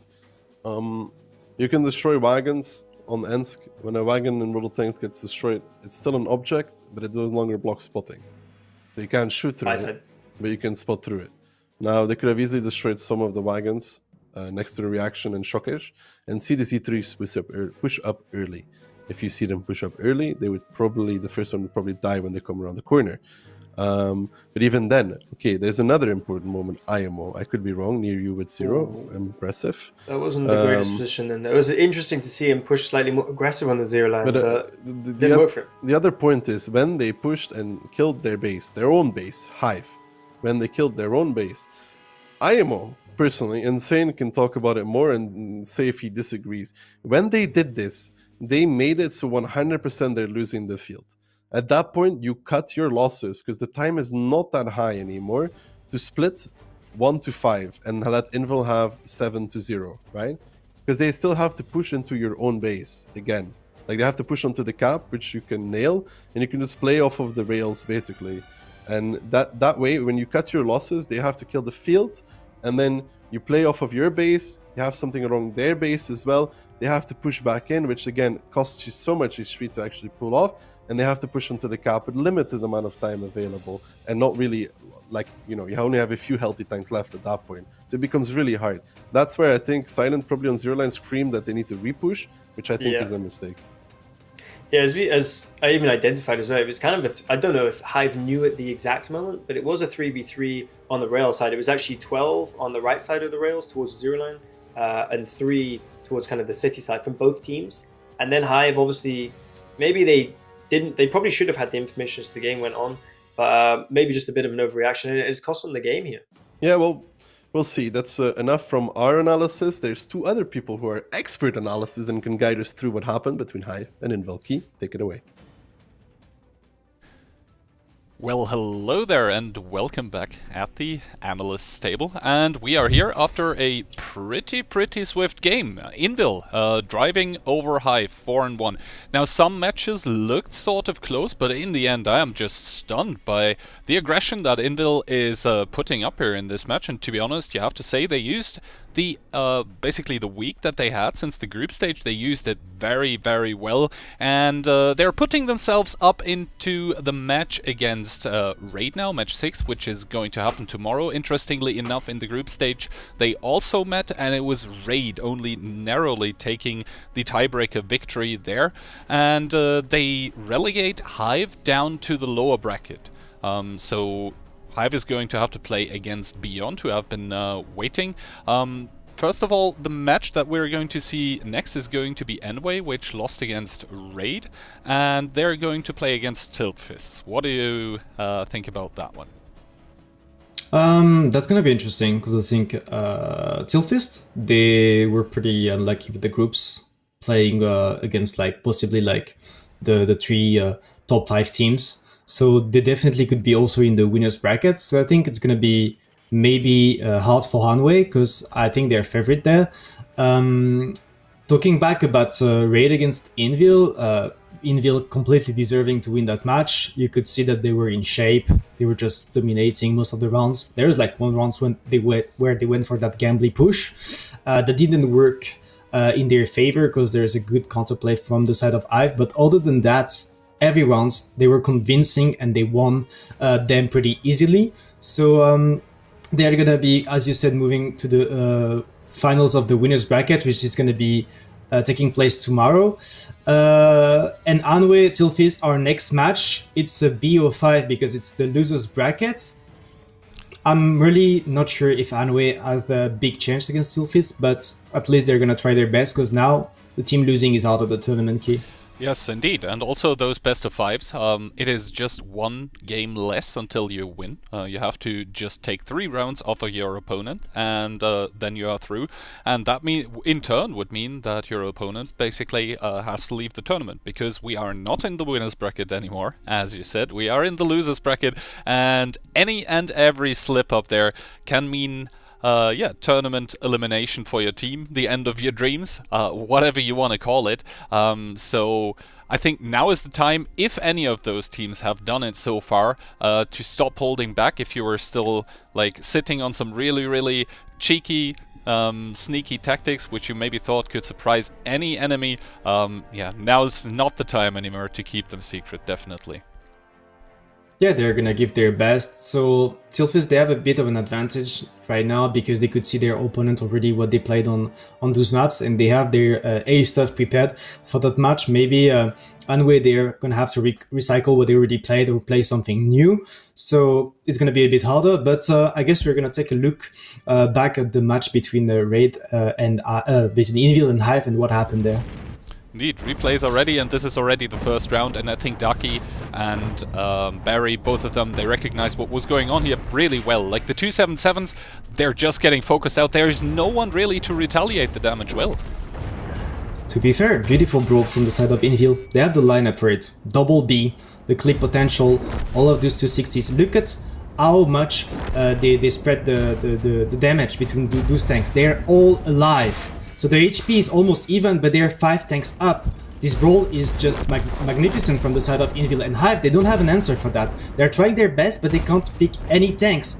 And that was just much more prepared from the side of Inviel. You could see they had like a solid lead after that initial brawl on that cliff map, and they took the lead straight. And we said it before, Key, that was probably where Hive would need to take those victories to have a chance.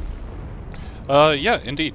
Just convincing stuff here in Game 1. And Game 2, now this was very interesting to watch it unfold, as the CSs just go right over. They don't even care. And the thing is, the CSs from Hive, I think that was the problem. They are not effective right now. They had no time to switch to slow-mo to actually make their shots count at this kind of distance. And that is a crucial factor as to why the TVPs were able to survive. And obviously, Indel, they needed to make this repush, otherwise they're never going to break the defense of Hive. And I think they narrowly make it happen here. To be fair, it was really well played from the side of Inviel. There's like almost no better play from the side of Hive than pushing over the mid, but you could see they knew how to react, they knew how to just get some distance with those TVPs and utilizing the E3 position around the donut to actually have crossfire and help. So that was really well played from the side of Inviel to be fully prepared for that type of plays. Next up, we had Himmelsdorf. Himmelsdorf, one of the map where Inviel is known to go for some sort of aggression on the lower side, but here comes an interesting play from them. They are making a split. They're getting spotted with a huge amount of tanks on that 2-line push, and Hive making the big mistake of over-rotating tanks and donating the hill to Inviel. So Inviel, you could see 9 minutes in the game and they already have exactly what they want. They have those 279s that can hold the 1-2 lines, and they have the hill control that was massive. They forced Hive to repush the 1-2 lines because they were grouped up here and they had to make a play, but they were ready for it, angling up with those 279s trading well, and at the same time going down the hill, clearing those few tanks out of the fight from Hive, and then they could straight go for the cap. Maybe a bit of a mistake from the side of Inviel to try to chase and help with those CSs on the 1-2 lines. I think the game would be just less close and would end much faster if they straight did triple cap. Yeah, and now game number 4, I guess that just was a gamble from Inviel, or maybe even a good read. But then again, what else would you do with 260s than push somewhere on the lower side? Yeah, to be honest, this is where Invil has to be careful. Like, those tactics, maybe they worked in trainings, but you're playing against a team that can actually do that sort of like split. This is pretty like standard to actually go for the tree line banana split. That's what I've went for. And Invil, they don't have the answer for that. They went for this initial and they got heavily punished. Hive finally getting around on the bolt. Invil gambling, Invil losing the round. Hive, you could see what I just said, that split. They had chieftains over the banana, 2/7/9s over the tree line, and that's something common you can see when you just over push straight, go for the picks on the lower side. And Invil definitely was not ready for it with all of those tanks on the hill out of the fight for too long. Yeah, I guess it was just a matter of more guns against less guns effectively in the fight here, as everyone on the hill was not contributing. And now, last game here in between Invil and Hive. Hive defending on Ensk from the lower side, and I guess it was sort of a mirror from both sides regarding the zero line. But those threes were really hammering it home in the later stages of the game. Yeah, definitely. Like Hive, they were defending, so they wanted to play like slow. But Invil, they found a way to approach this defense, pressuring the rails with those E3s and trying to get some picks, especially on that V4 from reaction. They were taking a lot of damage from that. They were a bit unlucky. They had a lot of fires, but the experience and the shooting was just much better from their side. I felt like Invil was just a better team today for this match. They found the picks, and as Daki mentioned, I think there's a mistake from the side of Hive to not just utilize the advantage they had having the control over the rails and the city-ish. They tried to come back and help those tanks on the green side, and that was just a mistake from their side because Invil was ready for it and they just picked them up. Yeah, indeed. And overall, I just have to say, except for that one like meme push, I guess, on Himmelsdorf with the 260s, it just looked super solid what Invil was doing. It's like never missing a beat, even when they sort of tactically get countered, like on the second cliff, they just come back, they immediately, decisively repush, and yeah, good communication, good focus fire, and that team cohesion. It was really visible for Invil. Just good performance, and there is a reason why they're one of the favorites to take the title here in the tournament, obviously. Any last words from you before we hop back to the casters? Good domination from the side of Invil. Well-deserved win. They're going to be in the winners bracket tomorrow, and now we're going to be taking a look about the losers bracket matches. Losers bracket doesn't mean bad matches though, Barry, because the first one might shape up to be a cracker, as we have Anyway facing off against Tilt Fist. And I'm gonna note it down. Insane actually said that I'm right for once. Must have sucked to say that one. But, you know, we saw Anyway against Raid, Barry. Not the greatest start, but then came back, lost in tiebreaker. They're not gonna feel that bad about that match if you think about it. No, and I think they put in a... Well, they managed to come back, as you said. They managed to revive it from what would have been a very disappointing result. But Amway versus Tilt Fist, maybe...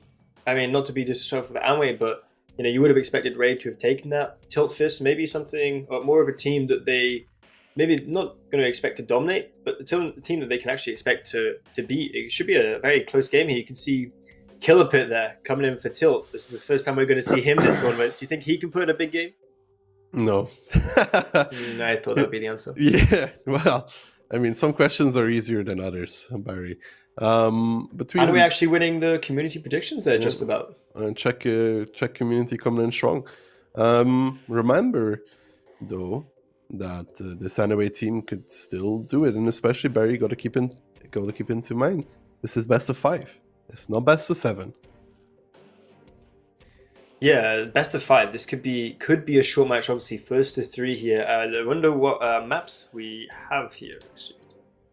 Let's take a quick look. We've got take a quick look at the post game stats. Not just yet. You know, okay. You're getting ahead of yourself. We haven't started yet, Daki. Let's take a quick look at the maps though, that we're going to be playing. First of all, will be Muro actually. Muro. As we'll see here, yeah, you can see the pick and bans. Anway banning. Let me ask you an important question, Barry. Yeah. Okay. I'm all ears. What is your prediction for this match, score wise? I would say you got Muro, Fisherman's Bay. I think I'm actually going to go for Amway. I think this could be a bit of a tiebreaker. Maybe a 3-2. A 3-2 for anyway. That's weird, Barry. Going exactly the same way as me. I like we have a lot of matching predictions in a way, but I don't. We haven't gotten it right yet. I actually didn't look at your predictions. No, I'm trying to say I'm copying you, and even if I was fine. that kid that copied your work in school, we'd both be getting an F right now. So I mean, who's really winning here? Nobody's really winning. I mean, I was thinking like Anoway will win. I don't know why. I just got that feeling, that gut sense, and there was like 3-1. I was like, that's not giving enough respect to Tilt Fists, to be honest. Because it could go either way. Like that's probably in the other games I would have actually been. I had some conviction in my predictions, but this one I admit that it might go. It shouldn't. Probably won't go how I predicted. Actually, that's the theme that we've been seeing so far in this tournament, and I think it could continue. But I said 3-2 just because you said Amway did put in a strong performance earlier, and you know when you have played one game before as well, you're a bit warmed up. You might be able to actually pick up an early game or two. Get that confidence going, and they might be able to actually just roll it. Yeah, I think I prefer to play as well than to wait and watch, because Fist have to had to have watched 2 matches now, and now they only finally get to play. But lineup, they have 4 to 7 9s. I think that was very fast, and even I am that fast. A Badger, WBR, and the rest Chiefs for Tilt Fist. That usually says a more passive approach, especially the Badger. And then for Anoway, Barry, what do we have? We got 1 2 sub 9 up there, mainly Chieftains, and then 1 CS WBR. So 11 Chieftains, 1 2 7 9, and WBR from both teams here. Seeing just trying to get that early information. One going towards the 1-2 from both teams, and then the other kind of playing that little dip there on the E line, trying to just see kind of what's going towards the field, trying to then basically take control of that 7 line and that forest. Okay, so important things to note is a lot of teams have been starting to use the position here in the water, fully hold on, but Anoway is not using that. We saw Raid use it, Invil use it. It's very common now because apparently you're fully hold down with an IS-7 as well. They have 1 tank here and then 3 covering the water. But Tilt, they went like this with a lot of tanks here, which Anoway is unaware of. There's a big stack there. They might be baiting that they're defending on this side, but in return want to repush 1 through the late, because obviously you have to do something with those tanks. They can't just sit there. Yeah, you can actually see from Tilt the tanks rotating, some tanks rotating along the A line, trying to establish some field control here. You got Siki doing some early scouting, trying to see if there are any tanks behind this screen of Enrico and EBR just doing some rounds. Well, there was actually 4 tanks in the water. Oh yeah, you can see them all down there looping. Yeah, I thought it was 3, but it was 4. So you got 5 Chieftains on this side versus only, I think, is that 2 from Tilt? I can see just coming up to It's a bait. It's a super hard bait. I don't personally like this kind of strategy in a best of 5 because it's so risky. It is ultimately incredibly risky to pull this off, because you push up those 2 guys there, right? Negative and Kitty. But if Anoway goes for the 0 line push, they will lose those guys very easily. And the thing is, you actually had Holy Tox there, actually in position before the tanks from Tiltfist actually also get into position. And he sees them run. He's punishing them.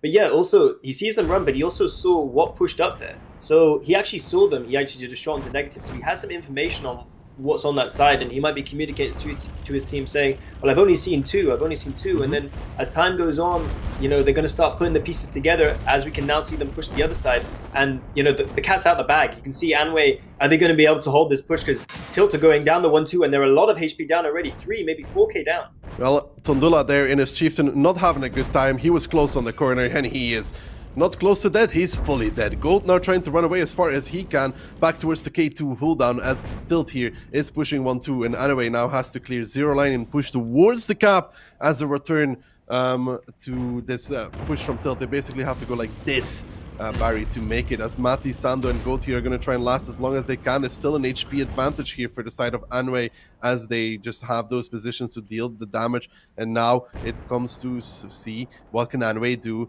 because now those Chieftains are going to get pushed on, but how much can Anway do in terms of damage on towards this? As you mentioned, they're taking way too long on the 0 line. They're going all the way around instead of trying to just punish Kitty and support their Chieftains who are at H2, H3, because they're taking so long on the 0 line. These 3 tanks, you got Goat and the 2 Chieftains at H3, H4, they're just basically isolated almost, because the Tilt Fists are being able to create these overmatches. Whereas if Anway actually played a bit faster, and they had all the information to do it, they just chose not to do it. they would actually be able to maybe support these guys in the south, and they would be in a much greater lead than they are now. At least in terms of HP. I gotta say though, good rotation there already from Tilt Fist. They're pulling back Panther and Coma. They went back very early, and now they're up a significant amount of guns. Actually, they lost 3. They've killed 6 for the side of Anway. Counting is hard, boys. Counting is hard. HP is kind of even, but now you end up in this position where it's split map, and this is not good for Anway because you can't win from that. And Holy Tox is pushing A-line by himself, which is also not what you like to see because he's just going to go die. He's just going to go down for that. Actually, I think he found a slight hold down, but Woodok in return feels the pain. He goes down. Siki there in a cheeky little bush, not spotted yet, not spotted out so far. Holy Tox will die. And Koma is also in a good position. This is good for Fist. This is really I don't think they're going to have the... So the plan was from Anway here to just kind of push across. You said Holy Tox went. He got taken down one shot. Lucan's now gone. He's a one shot. And they actually don't probably have the HP to deal with Koma here. If he manages to pick up the kill, he doesn't. That could be a big bounce and that maybe will change the game. But you've got Scoopy, I think, Scoopy, sorry, in the back here, providing Koma with some assistance. And he might be able to survive. And if Koma survives here, the game's pretty much over for Anway, and it looks like he will be able to survive because you've got Siki coming in behind, Skirpy, coming in the back now, and they're going to be able to isolate these 2 tanks at A3, and it looks like Tilt Fists are actually going to take the first game here. Yeah, there's some mistakes there, obviously, still for Anway. This 1-2 push from Tilt, I kind of like it, you know, it wasn't that bad in general. You know, knowing that teams mainly defend the forest in the beginning, but when you see this move, right, you see 3 tanks spotted for it already, you know? You have seen very little on the forest, right? And this means that there's like 10 unspotted tanks, right, Barry? Which means that this CS, he has time to run. Cut across. He might take 1 or 2 shots, maybe he will probably live. But it also means that the man from here, this chieftain, he also has time to run, by the way. Yeah, playing close and getting caught there. Yes, is a mistake. But it also means this position here, it looks really cool, right? But if you lose this, it doesn't matter. Like, it doesn't add. Basically, what you want to happen in that scenario, right, is that you have the chieftain from here falling back towards here, right? And you have the chieftains from here that are playing here falling back towards here with gold. You have triple chieftain then in K3. Now, what makes this for Tilt Fist is that it's going to be so hard to push down this, which means they have to push over this first. And in the meantime, the CS even has time to get back to us here. Like, it's like an ideal scenario, right? But you want to be stacked more in this area to defend against what Fists did. Fists picking up a convincing first round. But IMO Anway has, you know, because this push on 1-2, it takes time to actually roll out. You have 15-20 seconds of reaction time to work with. You know, you shouldn't be getting caught in the CS. You shouldn't really be getting caught in the chieftain, and even Mirek, because Mirek was on the 4 line, you know, on going under towards the little lighthouse, whatever. Even he has time to make it back towards the church. Of course, you take damage for everything, but surviving is more important than anything else, right? Yeah. So there's definitely room there for Anway. Definitely. Goat was actually running, as you mentioned, when, as you said, if he maybe reacted a bit sooner, he might have been able to farm instead of be running. Oof. You can see Lucan, we mentioned, he was, I think, on the 0 line being caught on a 1-shot. Basically, those tanks from Amway, those chieftains in the field, you said how, you called exactly how they needed to push. They needed to push in a straight line, the most direct way to the fight. Instead, they were kind of going all the way around over the hills. You basically maybe stopping for a coffee on the way. I don't know what they were doing. But you have like one more. It was Kitty, right? Who's on 0 line. So basically, all you want to do to kill Kitty is you send one guy in the EBR to kill him. That's it. You send the minimum amount of tanks required. Could have been doing 5.7k damage, by the way. Actually, I don't know. I don't know how, but yeah. Big badger. Yeah, I mean, unbelievable. You want to send the minimum amount of tanks required to kill him. They had about 5 or 6 guys just milling around there, you know. You have too many. You have to cut almost straight across to C4, basically, and then also you have to kind of take A3. But the issue was already that that Fist had time to rotate. Panther and Coma were already coming back, which brings us back to the issue of 1-2 line. If Fist isn't able to win 1-2 line that easily and quickly, Panther and Coma can't just rotate, which gives Anway time to make the move across the field. So like all of these kind of stuff plays into each other, you know, being slow to run away from 1-2, being slow to push 9-0, not pushing it 100% the correct way, giving Fists time to rotate, kill 1-2, you know. At the point where Fist was pushing over 1-2, they kind of already won the game. Yeah, as you said, just even picking up a full chieftain who stays close, it's at that moment that you're just kind of like, oh, you had a lot of health advantage. You had like 3.5k health advantage, but suddenly now it's only 1k. You know, just because one guy didn't or wasn't, maybe the call wasn't there, or maybe a personal misplay. HP advantage looks like cool. It's like 2k, but then you realize that there's 6k HP on 1-2 that Fist is still gonna kill, while anyway it's only gonna do like 1 or 2k more damage. That like it's gone, right? Yeah, it's just gone. Well, that leaves us split predictions. Oh wow, yeah, you can see actually Daki and I going for the 3-2. Kian and Insane, they're making their own little schemes up there on the analyst desk. 3-1 for Tilt. I like it. But now Muro swapping sides, and actually, if you want to talk about it, Muro normally we would say South base is favor because the positions are heavily in favor. So usually we would say this is a 1-1 map. You should be able to pick up your attack. Defending is much harder. much harder. And Fist already won on the defense. Maybe they will be able to claim that Fist for this tournament, you know? Is that what you're trying to say? If they actually manage to pick up the 2-0, maybe they can actually get the Fist. The road is still long. What have we got here? We got 4 279s for Tilt.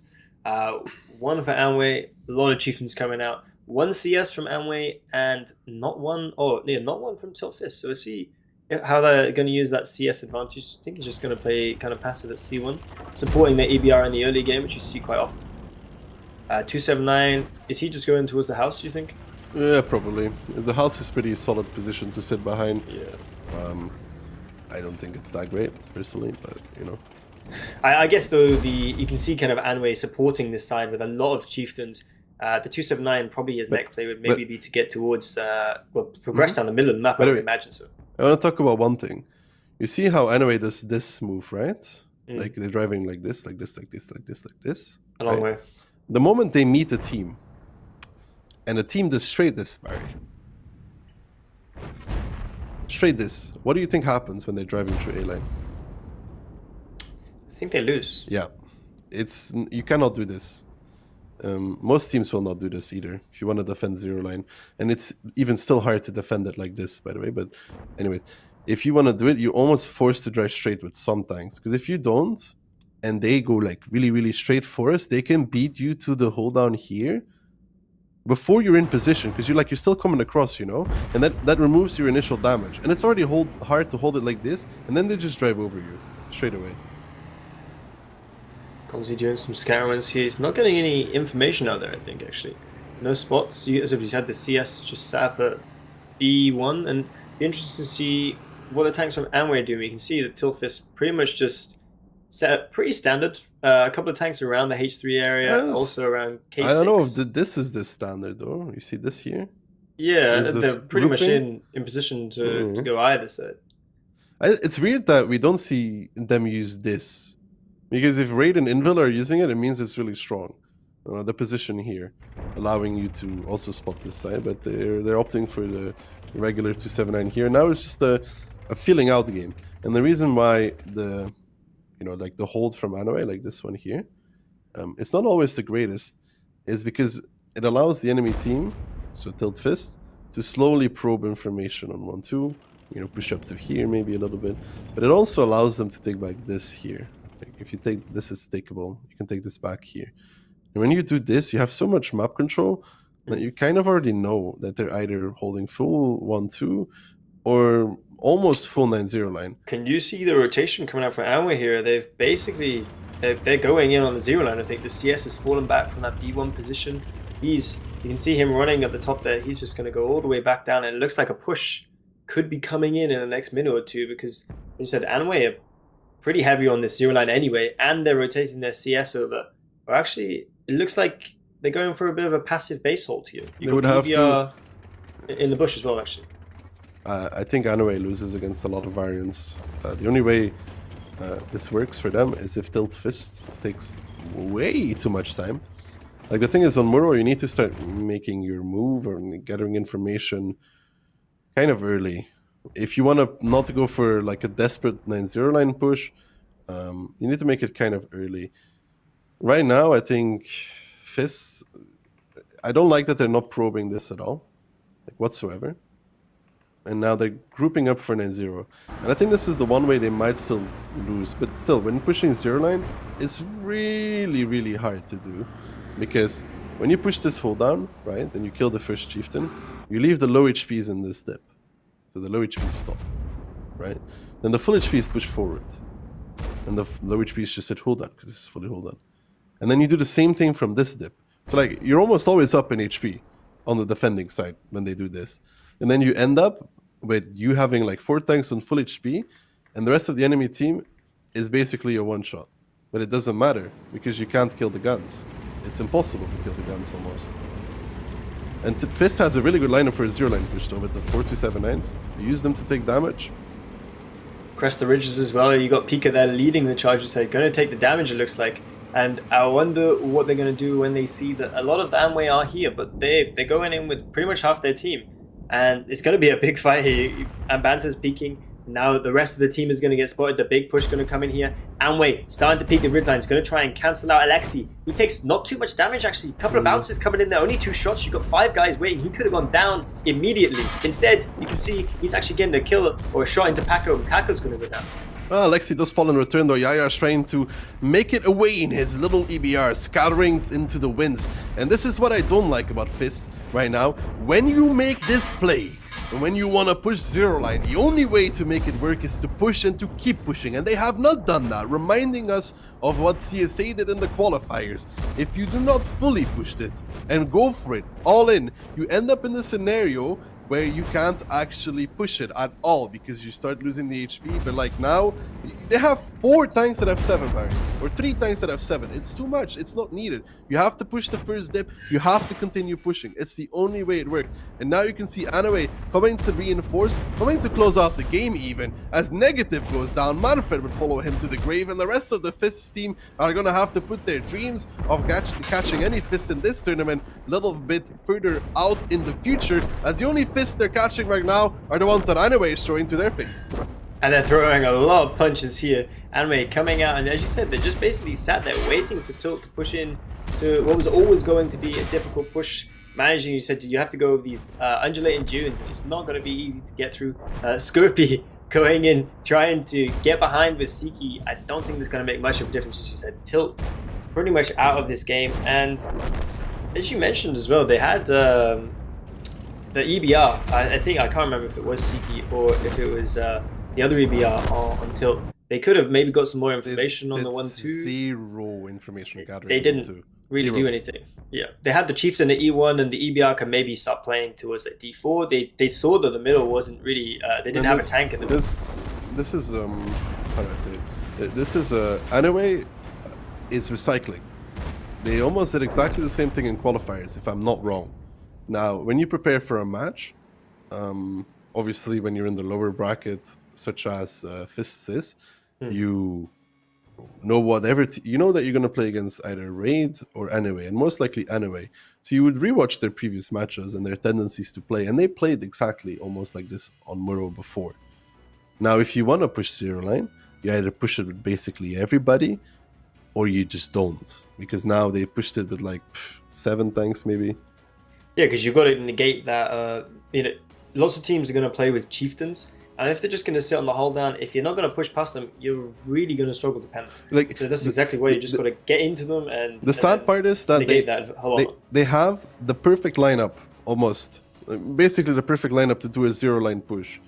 To do it, they almost have to abandon. They have to abandon 1-2 line. You don't care about it anymore. It's not relevant. You can leave an EBR there if you want to, but probably should be in the fight as well. It doesn't matter. 1-2 doesn't matter. The only thing that matters is 0 line. You play like max 1 guy at F7 to counter if there's a guy at 8 line, behind that little hill. Max 1. You peek with the 279s, right? You peek with the 279s on the top. You force a lot of tanks from Anaway to fire. And then at the same time, you push from the lower side. You kill the first chieftain, right? And then you do a full push through the zero line. But I think there was at least 6 tanks from Fist which aren't pushing. Yeah, I think there was 3, maybe even 3 plus an EBR, 4 guys at that kind of F7 location. You said on that kind of mound there, just outside the forest. And you mentioned it. I think it was Fame versus Invil in the last major tournament, where they actually managed to just push through the forest and go literally all in on the zero line and caught Invil out by surprise. That's the way you have to push zero. Like, you have to do it all in. It's all in or nothing. Yeah. And this in that scenario, this is exactly how CSA pushed against Anway, by the way, as well. And it didn't work at all, like the way Fist just pushed. So this is like this is a lack of studying, I guess, honestly. Yeah, as you said, maybe they're not used to this tournament play. As you said, you can look at Amway's previous replays if they've played in the qualifiers. You can look at how they've played, try and study their theory, their mentality, the way they play certain maps, what they like to hold, if they like to be aggressive, if they like to be passive. As we saw here, they do like to be quite a passive Muro team. And if they're going to play in one corner of the map, not even a quarter actually, just a corner, maybe even like 20% of the map they actually have, you can find ways to punish that. Find ways that you can pressure or, in fact, just push out. As you said, maybe going all aggressive in onto the zero line would have been the better play, because this really didn't work by Tilts. Yeah, I mean, and there's also the point where they just didn't try to get any information on 1-2 line whatsoever, even though there was nothing happening. And then they went into the zero line push. There's ways to play past the 1-2, but they never even checked. But yeah, so you had the chieftain at the house at E1. He can kind of see if there's anything at C3. He can side scrape, he can fire, he can clarify if there's anything at C3, C4. The EBR is peeking on the ridge lines. He can fire, see if there's anything at B1, B2. You then can slowly maybe push the EBR up onto the zero line. If there's nothing at B1, why can he not peek at D1, get a deeper spot, and just, second by second, minute by minute, they'll clear that out. And as you said, they could have had that information many minutes earlier.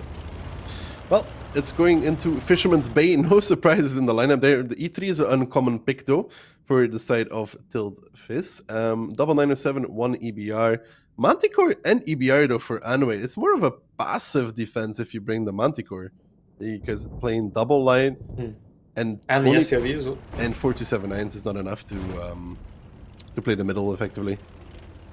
Yeah, you can see from Tilt Fizz says that's 7 or maybe even 8. I think it's 7 279 exactly. How many? 1, 2, 3, 4, 5, 6, 7, 8 actually. There we go. Counting is hard, as Daki confirmed earlier. You got 8 279s from Tilt Fizz. Amway, as we said, only playing with 4. And again, taking a very slow route onto the one line. As you said, in Muro, they take this long road, and then they're going to push down. But again, just playing a very passive style. I think this is maybe the way, or not passive, but a slow opening from Amway. Again, and maybe their overall playstyle. The Manticore slowly pushing up into the bush. He should now be able to get some deeper spot. Yeah, you can see through both bushes now. Mm-hmm. I mean, the thing is, Anway can't push all the way to K1. I think they've Very played. difficult. I think they've played like this in the qualifier as well, actually. But you can't push all the way to K1, so you're limited to playing J1 to A3. You don't have very much map control. This is rough. Rotation coming out from Fizz here. They're going to push out the city. EBR probably going to start doing some more aggressive rounds. And I wonder how many tanks they will actually manage to catch up. Because even if they push down the city here, the 279s might get caught in crossfire from Anway. You got the 2 there. I think Goat might be safe. And there's Trandorf, he's just behind the house here. So they have to pretty much get up to A5 to actually make any use of that. Repush around through the city up towards the A line. I mean, they can't really do anything against Radio in that 279. They're also below him because the one line is lower than the middle. So there's that. But like, it's kind of hard to play a light at A5 or A4 because you can check from where Banter is and where Horse is if he's in the close bushes. If you fire from there and you don't get spotted, he's not in the close bushes. So you just literally blind fire the heck out of A5. Yeah, Gonzi just got spotted as he peeked up at A6, so they will know, well, they should know, there's an EBR around that area, maybe in A5. I don't know if they will know if he could be hiding in C5, but it's likely he will be up at A5. Also, one of the things you could actually do against this defense is something that a lot of teams actually did, so they usually do as well. It's where you just group up. You leave like maybe 2 guys in the middle, like 1 guy in A6, or 2 guys at A6 if you want to, and the rest of the team just goes to H2 and you just repush 1-2 fully. It's still kind of hard to hold it, because again, you need to, like, after you're left with less tanks usually. I mean, there's a lot of ways around this defense, to be honest. Just wondering what we're going to see now. Actually, is it Enrico? Yeah, I think Enrico. He's backed up. You could even get the. There was a moment there where Gonzi, if he might have known or he may have been peeking more aggressively, he could have potentially got up to A5. But the Manticore, it looks like he's going to take a passive push, try and stop these tanks from A6. Just slowly peeking up, because as you said as well, if they do manage to take that A line, just opens up another avenue to try and push in, because you could potentially have a couple of guys in the north and then that south repush. And maybe while those guys are around E1, E2, or E1, F1, sorry, maybe while they're not looking, might be able to catch them by surprise on the repush in the south. I mean, 4k HP advantage from Tilfist as well at the moment. Enrico down to a one-shot. It's the, Enrico got blind fire to hell because Gonzi did a spotting check, realized he was at A5, and now he's down towards the one-shot. That's what I was talking about already, but it also opens up the clearing route. If you don't think the light's an A4 or A5 anymore, you can just drive your light across the C line and clear their light, and at the same time you use the 907s to go under onto A3 or something. There's possibilities there, but Trandorf and Goat there, forced behind a singular building with the 2 of them. Yeah, because as you said, they don't have enough 279s. Killer Pit and Pika start making a little bit more aggressive peaks in the middle, and Trandorf, he can't stay there. Yeah, they can't go anywhere either. But it's possible actually to at one point take here. No, not there. Slightly further. Oh my god, I can't ping. Like the building there. You see where it's like left of Pika. You are above the 279 that is playing in this area. They can hit your cupola, but you could technically outtrade 2 of them, to be honest. True, but that's assuming Pika's a good player, which... I wasn't talking about Pika. Talk was talking about... No, actually, no. And well, I would have to say that Killer Pit is good, and then, it's just a downward spiral from down on. I think he's paid you to say that, though. Killer Pit. And then we might as well admit that Jakafai is good as well, dude. Like, let's not go there. Jakafai's a god. I've changed my mind. After Killer Pit's performing in the Badger, he might also be a god. 5.7k. Jakafai probably already wrote in the raid group chat. Can we please let me play a Badger? Nah, he was farming enough in his I think there's one too many tank in A6 still. I think Fist will go for the full 1-2 lane repush. I would like to keep them only have 1 907, because there's only 2 279s in the middle, right? So you're using 5 tanks. Wait, is both 907s? Is that a 279 there as well? It is a 279. Yeah, you can see 279 and a 907 in the north. But where's the second 907? The second 907 is there as well, then, no? Yeah, he has to. Yeah, he has to. Yes, so it's 6 tanks controlling 2. So, well, here we go though. Here comes the 1-2 line repush for the side of Tilt Fist. A lot of tanks still out of the fight for them. Radio Primate is going to be leading their charge. He bails out. They're going up and around. On the outside. They're going on a adventure on the outside of the map. Koma now pushing in. Now the dump has to come though. Koma down towards the one-shot. I don't know where the rest of Tilt Fist is going. They're now going up and over. Holy Tox is pushing into Aimlon in the meantime. Siki is getting focused out as well. This push wasn't really in sync though. We've got to talk about it because Koma and Siki, the 2 chieftains, they're gonna be out, and Woodhawk's like, I'm out too, dudes. Stani, rest of the boys, have fun. I'm leaving. I'm going to Aimlul with my friend Holy Tox, and now the Stilt Fist push is getting absolutely completely smashed by Anue, and I would love to say way too many tanks out of the fight. I would love to also just know what the comms were like on Tilt's Fist's TS there or Discord, because it's almost like they must have known those tanks were going to be waiting there. And then when they took a bit of damage... You just keep rolling. You know that one? Yeah. Well, they rolled in the wrong way, and now... I get what they were trying to do, like to stay high so the 279s don't take as much damage. But then you have to wait with Koma and Siki, And you have to wait. But also, the way, as you said, the way that they went, they kind of took some damage with the 279s, which is fine to take some initial damage. And then they stayed on the ridgelines, let everybody reload as well. And while everyone's reloading, they're actually shooting at the chieftains who've pushed in. And then when they've reloaded again, they're pushing over the ridgelines. So like, instead of just taking one volley of shots they actually basically took 3 volleys on different groups of tanks, because you took some on the early 279s, and then you took some on the chieftains, and then you also took some on the 279s when they went over again. So it was just quite an inefficient push. Well, I think if you want to do this push, like I said, I think if you want to do this push, you need to, you just leave 1, 9, or 7 at A6. You know, you just. As you said, you know they're going to be on the 1-2. Man, you have it's most the same, of the map. It's the same concept as Muro. It's honestly the same concept as Muro. You know, there's 2 tanks in the middle. You know, all the rest of them are in 1-2 line.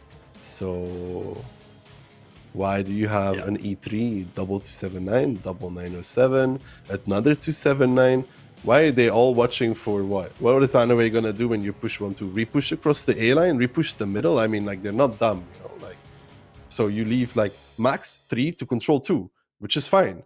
Even though probably the double 279 and an EBR and A6 would also be fine to control those double 279s, by the way. And then the rest pushes 1-2, and you will actually overrun them. You will actually be able to overrun them. Also, you can just push literally like the way they did and just go up and over then, because you have the number of guns. You kill the guy close on the corner. So like the first guy of yours probably dies, but the Holy Tox, who was holding the close angle, also immediately dies. And then you're able to push the 279 on the 1 line, push the rest of the chieftains, the Anaway tanks from the back. I mean, they're going to do damage, right? But the entire goal is only to... You can even leave a guy behind then more. Anyways. Yeah, because that's the other thing I was just about to say. They didn't... Once they push in, because they don't have that many guys to push, they also then don't have one guy behind you. You even saw Anway actually decided... I think it was Woodog. He just left. He got out of there. And they managed to actually like encircle the tanks from Fists. So they pushed in from Fists, and then they actually were the ones that got encircled despite being the ones that pushed. So as you said, if they actually managed to group up their forces, push with the vast majority of their team, then they could have just left one guy behind, maybe at G1, maybe it's a low health chieftain, just side scraping, being able to just punish the guys who may be peeking then at D1. Kind of just some evolution to the plan. The thing is, yeah, if you push with more 1-2, you can leave more behind as well. Like, but now this push, Koma dies because it's not in sync, because they're going up and they're not pushing in, so he dies. Siki, I think, was the next chieftain who also just dies for free, like 2 chieftains with 0 impact. And then the push comes in, but they literally just push around the corner because there's only one guy covering anymore. And it just, I don't know. It doesn't make sense. It's another one of those pushes. If you want to do it, you need almost everybody to do it. And it needs to be in sync as well, as you said. But I mean, it's like they could have made it work, but they didn't. And what do you think that was then exactly? Because as we said, they pretty much had all the information. They just had to kind of, get the cogs in their brain ticking, and they could have just figured out the missing. I don't understand. I just don't understand the decision making, right? I don't understand the process where if you want to push 1-2, you need to be able to win it. And to be able to win it against a setup team, you need almost all your tanks. So it doesn't make sense to leave so much of the fight. That's why I don't understand what they're so afraid of, that they need to have so much back covering still. Like, it doesn't make sense in that regard. I totally agree, and we see that they just obviously weren't able to even like break through the first line, or even for the first line of defense from Amway, and they had multiple lines of defense. You had the original guys kind of on the F line, and then obviously the D line, and back you had the STOV boosted, well not boosted up, but pushed up to the high ground on A1, getting some covering fire on the rest of the guys pushing down the 1 line. But we will go into the next round here on Fisherman's. And let's see what lineups we've got. We've got from Tilt. How many 279s are they bringing? They're bringing, I think that's 7. I'm going to give you a useful tip for this, right? When a team brings most of something, you just count the rest and then you deduct it. It's way easier, right? Sometimes it's difficult to see what the rest is as well, you know. Okay, I mean, true. And maybe you want to figure out exactly how many 279s are going to go to the mid from both teams, because we said in the last match that was important. It allowed Tilt Fist to get a lot of information in the game, which they didn't unfortunately use. Yeah, well, it does look like Anway is sending a lot of their tanks towards the middle, but Fists here as well, and these 279s from Fists are gonna be already in position to actually slaughter these tanks from Anway, because Anway is splitting, and splitting on Fisherman's Bay when contesting the middle is not the way that the game is played most of the time. Looking already down towards 700 HP, and now you can see these Anway 279s, they need some support, they need some friends, but in the meantime, Anway is still clearing 1-2 line. They again have this double light tank, double CS that are still driving, not really having a game impact yet. 6k HP difference. The guys from 890 line from Anway are immediately also pressured by Fist, and that gives Fist an easy pickings on the middle, and they are realizing this overmatch. They are taking this overmatch as well, and now the Anway 279s are in deep trouble as Lukin trying to hold on dear life. Horse gets blocked by a friendly teammate. That's going to cost him a Chevron. Please don't YOLO him out. And now Tondula going down as well in a second, and Fist taking the good overmatch this time around. Do find the opening into the Anway hold and are going to be closing out in middle. You cannot be played this way. Actually, it cannot be played this way. No, definitely not. As you said, when Still got that information, they had the EBR scan around on the 1-2, saw 3 tanks, and they also pushed 3 down the city. They were trying to just get around the 279s in the middle. Once they had all that information, they made the push at the right time as well, and then you kind of pick up a lot of health. I mean, not too many tanks here from Anway, not too many tanks left, and you can see that he's flying across the map now with Manfred. They're going to try and pick up this overmatch here on the 8-9 line, and really Anway can't do anything now. They've got the rest of the tanks on the opposite side of the map. They're not going to be able to get over in the same amount of time, because as we said, once you take control of that middle, it's just you often can take control of the game. Look at it, it's just a swarm of Fist tanks coming in. Fly, he's flying on fire as well.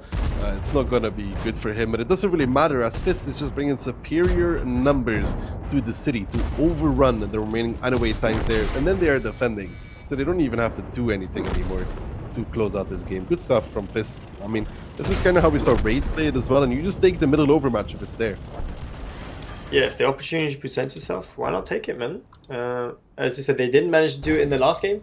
They managed to do it in this game, and that will, or should, bring us to a tiebreaker. And I wonder exactly what map they did pick. Let's have a look here. Barry, look right into the cheat sheet. But yeah, you also have to, look at the lineups, right? There's so many 279s for the sides of Fists. They also have the double 907 against double CS. Double CS is just better for DPM than the double CSs. And the CS needs time to get into the game as well, because they're clearing 1-2 line. And you're also running into the issue that, again, lineup-wise, you have double EBR against a singular EBR. And that is a big HP difference from having also just gun that can find. So Anway's lineup, it never wins the middle, by the way. Like, it never wins it, and they're still contesting the middle. Yeah, I think Tilt had about a 4.5k, maybe even greater, maybe 5k. It was weird, I think. I saw those, or at least once the fight had begun as well, because you said Anway took a questionable route towards the middle. They got punished. You said Lukin took about 2k damage. He was down to 700 within the first volley of shots. And then obviously the rest of the 279 slowly trundling up that hill. But Tilt were already in position, again, able to do another round, another barrage of shells. And I said, I think Tilt were at like 37k, and then Anway already down to 31. There was about 6k early game HP advantage, and then Tilt just able to kind of add the next level to their play and just evolve it into that next step, being able to push onto the advantage that they've managed to create. You can see Holy Talk's actually doing a lot of damage there, despite going down, unfortunately. But yeah, you can see that Anway did have a lot of 279s, and you could be like, I mean, don't have enough to fight the middle then, but it's about the split, it's you have like 3-4 tanks, 1-2, you have 3-9-0 line, and then you can be like, well, Fist also had 3 tanks 9-0 line. Yeah, but they were actually able to shoot the middle properly. While when from 9-0 line in a Chieftain, you're shooting at a 279 who is above you, and like even if you see a side turret, you know how RNG works, Barry, it's more favorable to shoot on 100 meters than it is on 400. Like, you're definitely going to miss some of those shots. Unless you're in SRV. You should be an FC. I wish I know, dude. I know. My FC understood simple things like that. I know, but he's French. He only knows how to run away. Oh, wait, you're in meme, so it's Derp. Yeah, I'm in meme. Now, it's even worse now. Well, are you... Derp, if you're listening, I wouldn't stand for this. I'd just kick him. I always have a place to go back, I can always return back to fame, hopefully. The silence I mean, put Anyway, in your application and we'll discuss it with the recruiters, you know? Application? I have to apply? Okay, I'll log on to the... I'll log on to what you right now. I've just seen a dip in your recent stats, Barry. I would like to have a conversation with you about it. I'm old when I play Carol, what can I say? Tilt picked defense on Himmelsdorf, so they're going to be defending. Anyway is going to be attacking. That's, as you said, the defending side often taking these close tie breaks, basically, because you said the pressure, especially on some of the teams who are not used to it, it will add up. So it's actually Tilt defending here on Himmels. That's what I said, no? I don't know, but that's the way it is. I can't remember exactly. Very short-term memory, rated 0 out of 5. But yeah, we've already talked. I'm a bit of a goldfish, you know. It's okay, Barry. I have the same thing, dude. Sometimes I go in game. Like yesterday, I went in game on an even 9 Barry, and I forgot optics. So I was like, okay, I gotta put it for next game. And the game ended. I've been there. The game ended, and I clicked battle. Guess what, dude? Didn't equip optics, dude. Your chat didn't tell you. It's the chat's fault, right? I mean, they did. I just wasn't reading it. I always blame my chat, and somehow I get away with it. But we talked about Himmelsdorf. There's not really, it's kind of even, but defending having the opportunity to say that, we can wait for the enemy team to make the move, which is not always, the ideal scenario. But at least time is on your side. It'd be interesting to see what sort of lineups you get as well. You said last time Hive triple 50B, but Invil, in one game as well, bring like 5, 6, 260s. That was a bit special from there. You might see a bit more standard. Yeah, and can we just the triple 50B lost, and the 6 to 60s also lost. Yeah, that's what I'm saying. Are we seeing a trend yet appearing? I think it could just get a big hill fight here. That's the other thing, especially when it's these tiebreaker games. You might find teams just stick to what they know. Stick to the simple brawls. You go hill, lots of tanks, chieftains, 279s, all boosted. Turbo. Get them up there, get the big fight going. I think you could see that because it said that sometimes the teams, when they get the pressure, you just go back to basics, man. Just do the basics right to start with. I just read Shakafa's comment on Twitch chat. That was why I was smiling so much. Like, I live rent-free in this guy's head, dude. It's amazing. I literally live rent-free. Is he on about me or you? No, he's talking about me, dude. Yeah, well, it's really nice knowing you live rent-free in somebody's head. It's okay. Anyways, tiebreaker. Tilt fists against Anway. 2-2. Caster predictions are still in the running. Analyst predictions are no longer. Who will take it? Who will win? Who will go out? And who will proceed? Let's see as it remains to be seen. Anyway, with 4 279s, 1 VZ and the rest Chiefs. Tilt fists with 7 279s, I think, if I counted correctly. Maybe I didn't. And 1 CS and the rest Chiefs. And Anyway, it's doing kind of the same as they did against Raid, no, Barry? Let's see what they've got here. They got that 1 VZ as well. Kind of a bit of a split here. You got a couple of guys kind of waiting around that B2, C3 area. And how many tanks are going to there? You got 1 CS, 5 chieftains, is that? Yeah, I think there's one more behind radio. So you got 6 guys on a couple of 279s actually. 8 guys, I think, going to the hill, and only 1. I mean, 279. Anyway, yeah, pretty light, just like the last time. 279 is not. Anyway, is missing the timing window again, by the way. Yeah, already it's around about that 40 seconds, I think, isn't it? It's like 30 seconds. You almost have to go. I mean, like they're literally losing the timing. I mean, who's window. counting? Who's counting? Right? I mean, Kitty is gonna get all the info here in a second, and then the rotation from Fist should be really early this time around. Oh, Kitty, dude, fancies a little bit of a trade. Gives one to Mirek, but. Kitty, I don't think you're winning this right now. I mean, you're trying to avoid that Mirek runs away, so they're going to kill him for free at least. But now comes the push, Barry, and this is pretty late, no?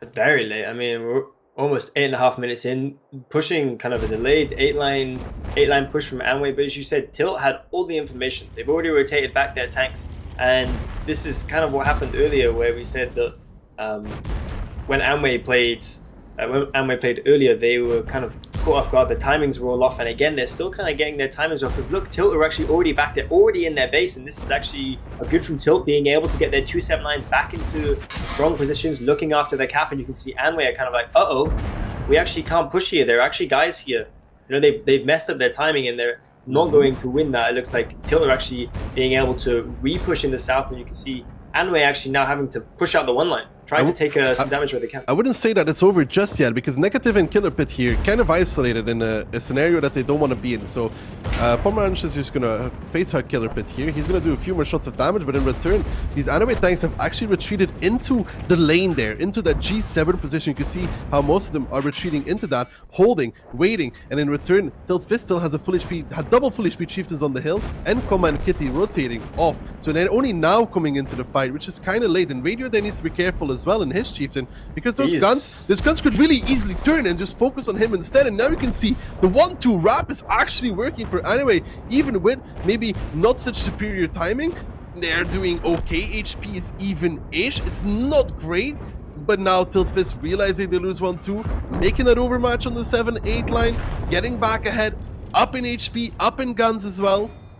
And I think he probably got aim on the hill in a full HP Chieftain. So think about that. There's 2.5k HP up on the hill. He's managing to just put a shot there into Pomeranz. But if Anway manages to maybe just play in more of the houses, in more of the lanes, they might be able to avoid fire from that full HP, making them useless. But I think they just don't have enough HP to hold on here. It looks like they're going to go down, and that would be Tilt going on towards maybe getting a fist in this tournament.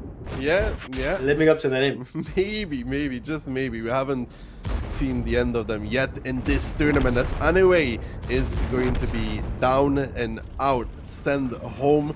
It was impressive missing one timing window on Himmels, but it's really impressive managing to miss it even more on the second attempt.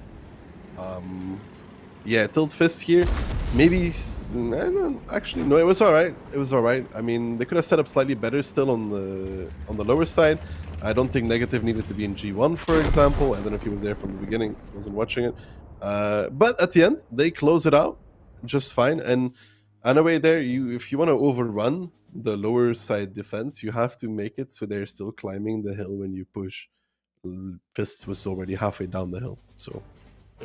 Yeah, as you said, they basically set up for that push. They're just too slow, and that's sometimes what you find. I wonder if they're maybe viewing the map in that way, as you said, because Himmels can be viewed in multiple ways. It used to be, how many tanks can go up, what tank is capable, but obviously the Bond Turbo has changed a lot of things. It still matters with a lot of the timings, because if you are going to go and take the hill from either side, you can often predict, or you can choose the best opportunity to attack, which obviously Amway have unfortunately missed here.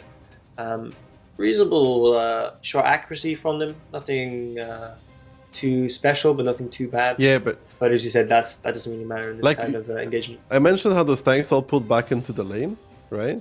But it also made it so, they're stuck, right? So yes, they're staying alive and they're winning 1-2, but Fist, seeing that they're losing 1-2, takes the rest of their tanks and push all towards that isolated group, and then clean them out. Now, if they're actually overrunning lower side properly, they're not that split away from each other, Yeah. Well, I mean, Tilt going through. Amway didn't really do too badly this tournament in terms of the results, but as you said, they might have been able to, with a bit more training, a bit more practice, they might be able to turn these results in their favor. As you said, there's just some kind of basic timing errors on Himmels, which are costing them rounds, and they got close. They got to the tiebreaker twice in a row, but they just weren't able to close out. And maybe we could see a better performance from them in the next tournament. Next time around, yeah. We'll have to see. But as it was a tiebreaker, there's lots to talk about. Let's see what Kihan and Insane have to say. Well, hello there and welcome back here with Insane and myself. And indeed, there's a lot to talk about. Anyway, the second match they played today on stream. I guess we can't hear And Kihan. now you should be able to hear me. And also Right. the second match that Anway today lose in a tiebreaker. Yeah, just not their thing apparently. Well, to be honest, anyway, they didn't do that badly. They went all the way to the tiebreaker against Tilt Fist. They were, to my eyes, the favorite, but the game was really close at the end of the day. They're gonna move in to the match number 5, which we are gonna cover tomorrow, and it's gonna be against the winner between Hive and Beyond, the last match of the day, BO5 also. Anyway, against Tiltfist, like we said, maybe Tiltfist not playing the greatest neither, especially having the time to watch them play. But the maps were not the same at the start, Borovanka, so maybe that was pretty good for Hanwei to start with this map. And as you said, it probably wasn't good. Then again, if you take a look at the whole match, not a single team managed to win an attack. So both on Muro and on Fisherman's Bay, and in the end even on the tiebreaker on Himmelsdorf, it was always the defending team winning. So maybe both teams very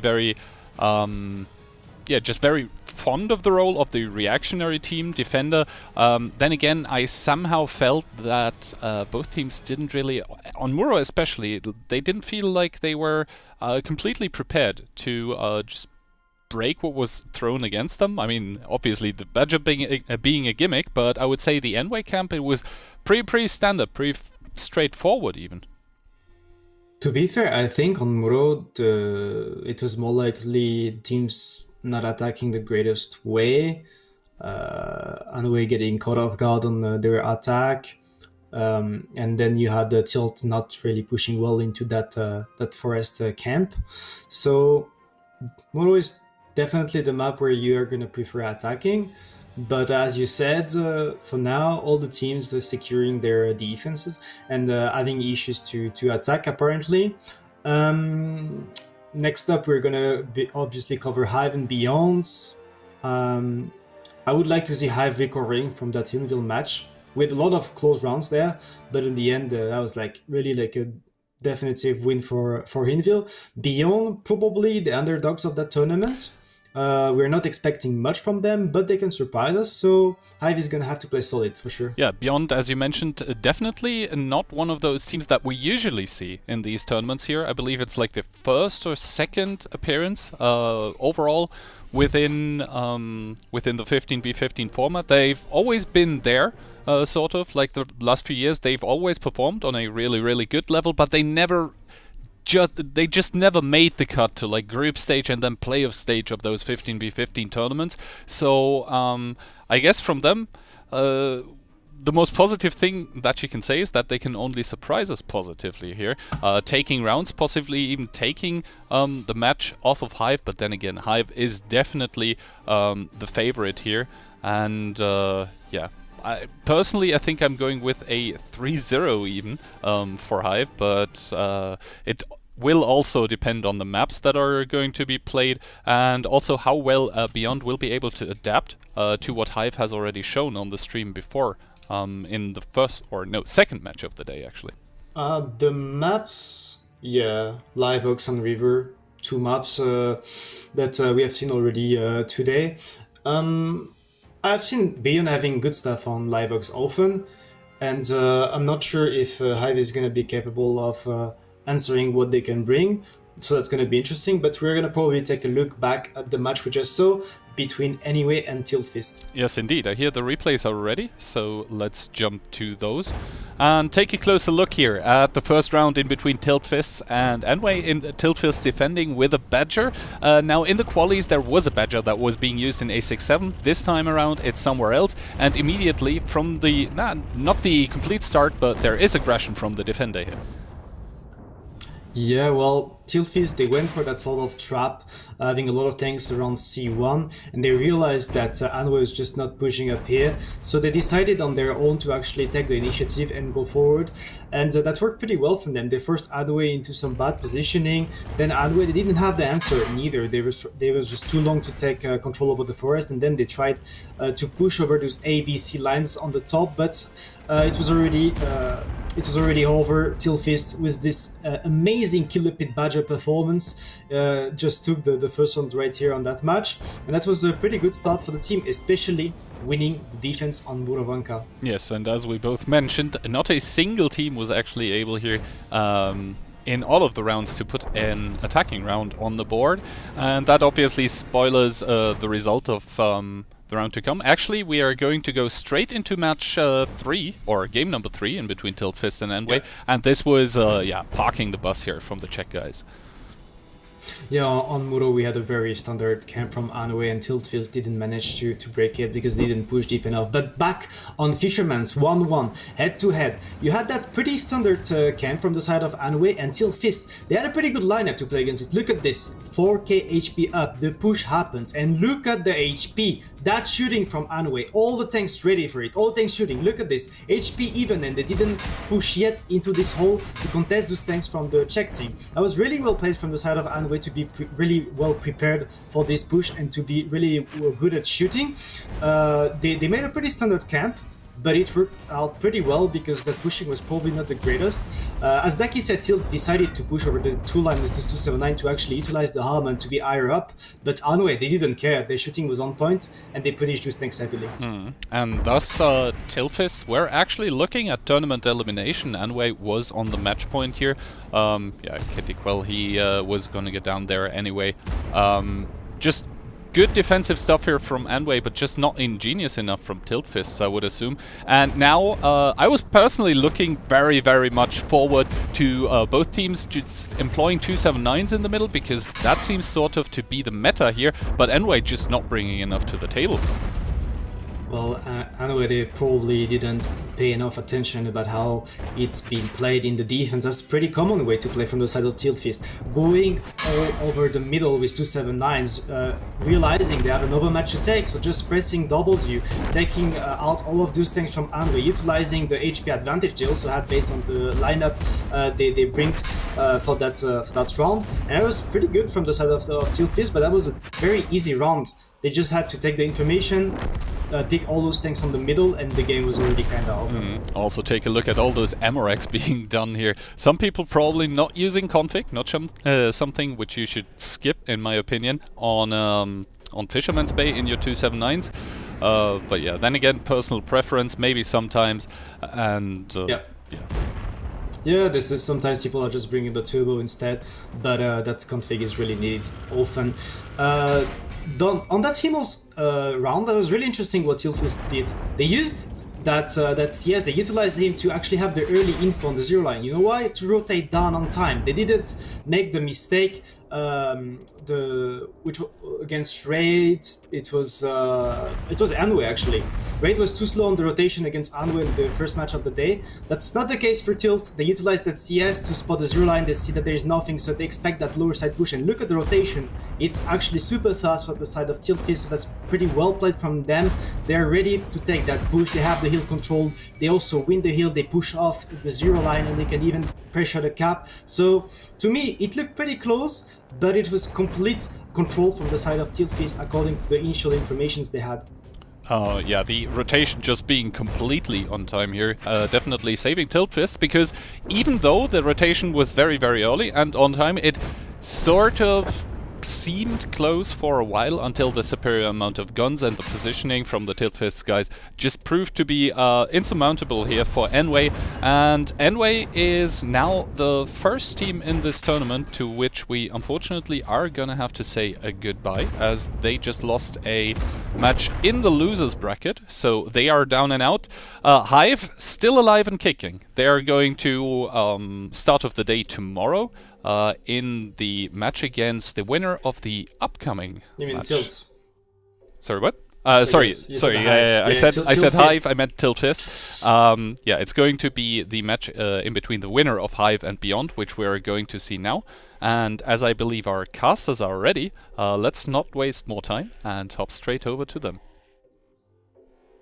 Yes, thank you very much, Keyhand and Insane, for the analysis. Now, into our final match of the day. It's going to be Hive against Beyond. We saw Hive go down against Invil. Hive tipped as one of the favorites of the tournament together with Raid and Invil, but we saw Invil dominating them, and now they have to come back and make their way through the lower bracket. I mean, we've seen teams go through the lower bracket before and win Barry, so not the worst. It just means you don't have a second chance anymore.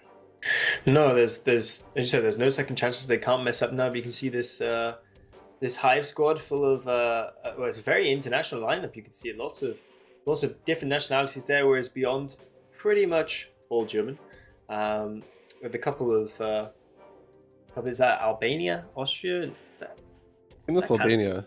What's the blue one? If I'm right. Isn't that I don't know. Geography failing. We thought maths was hard. No, it's all good. We're just a little confused. Wilhelm? You made me think now, Barry. Like, Yeah, I know. We want to know. Is We that- want to know. You know. Is it Kazakhstan? Because I feel like it's Kazakhstan. I did say Kazakh. I think it's Kazakh. It's like too small for me to figure it out. You know. What I mean? think so. It looks like Seen the a flag. little. It is little spot Kazakhstan. again. Let's go, dude. Well done, Daki. Well done. Oh my man. god, dude. Unbelievable. I mean, to be honest, I googled Kazakhstan flag to make sure. So I could see the bit of yellow, but I couldn't make it out. It looked like, because it was so small, it looked like someone had just like thrown a little bit of paint onto the blue background. You know what I mean? Couldn't figure it out. it's okay, As you said, Barry. Don't worry about the it. lineups here. Hive coming in 57%. I would actually expect it to be slightly higher. I don't know about you, Daki. Yeah, I would you expect think? it to be higher as well. Maybe the German community coming in strong, supporting Beyond here. Yeah. We'll see. We'll see. I mean, Hive, IMO should be heavily favored in this match still. I had an inside scoop as well. I have maybe seen a training between Hive and Beyond, and let's say it was rather one-sided. So if this repeats into an actual match. So you're undercover journalist as well, getting And the inside scoop for all of us. Yeah. I'm so glad you managed to share that with us. You're welcome. I try, I try, but it does seem like we're all favored in the same way in our predictions. I quickly took a look. Kihan is keeping his, so we don't know. But the rest of us, you, me, and Insane, all going with 3-1 for Hive. Yeah, I think Hive will take the game. If I was to give like a secondary prediction, maybe a 3-0. Maybe Hive can come out strong, but earlier against a different caliber of opposition, obviously Invil, they didn't look too bad. They didn't look. They obviously weren't on the same level as Invil in that game, but they could still put out a strong performance here. And obviously only 2 maps, as we said, best of 5. So we got 2 maps unless it goes to Tiebreaker: Live Oaks and Sand River. We haven't seen too much Live Oaks, but we're getting to see it again. We saw it once, maybe. Yeah, we did. Once, I think. Yeah. We did see it. It was between Anyway and Raid, if you remember. Yeah. We saw it twice, actually. It was a 1-1 split, remember? Anyway went to fight K-Line and lost on their attack, and Raid tried to push the middle on their attack and lost. And we get back to Sand River, which we... Oh, you meant we times saw too. Live Oaks only once. Yeah, I did. Yeah, I think we saw Live Oaks. Yeah, I thought you were talking about Sand River, my bad. Live Oaks only I once. get indeed. it. I get it. You make up some things. It's fine. I'll go along with it. It's- I wouldn't have called you out for it. Yeah, I'm a nice guy. I'm a nice no, I know. You wouldn't have called me out for it because you're nice. But then we have this French, lovely human being, Insane. Oh, you're going to say something else from a moment. I was really worried. I was close. I was this close, Barry. But yeah, he would have. So, yeah, Live Oaks is an interesting map. Many teams favor the city nowadays. It's usually the kind of meta we see. Very little across the water between these two. We could see some interesting things here, honestly. Beyond, I think, needs to bring out some curious stuff to beat Hive. Maybe some, sometimes, Barry, I'm the kind of guy, when I'm leading and I see something that I think is stupid, I'll say it's stupid. It shouldn't work. But then sometimes it's exactly what you need to win a game, Just be stupid and win at life. Is that your life mantra? You know what I'm saying, Barry. Right? Sometimes things that are like unexpected and catch you off guard that will not work 99% of the time, it only needs to work once. Only needs to work once. And we are in the lower bracket, so if it works this time, we'll be up through, in basically getting towards that semi-final effectively, and hopefully towards maybe you think Beyond could go beyond anyone's wildest predictions and actually make it through this game and into I like how rounds. You know what I do like though, if you think about it, Kihan has no he has no loyalty to fame because he predicts Invil, but then when it's down to the German team, then he votes for the German team, dude. Interesting. Are you suggesting he's biased in any way? No, I'm suggesting he's not biased enough. Anyways, Hive. Nile on the Leo, double 907, a CS, triple light, an Escon, 1279, lots of Chiefs. It doesn't really say city that much though. As you said, Nile in the Leo, we've seen that a lot in the past. He's pretty good on this map actually. In his Leo, he plays up that tank and often he plays the tank a lot, and often very similar positions. When you can't really use the Leo in too many positions, so he's a bit of a master of his craft in the Leo in this map. He's going towards the south with the rest of his team.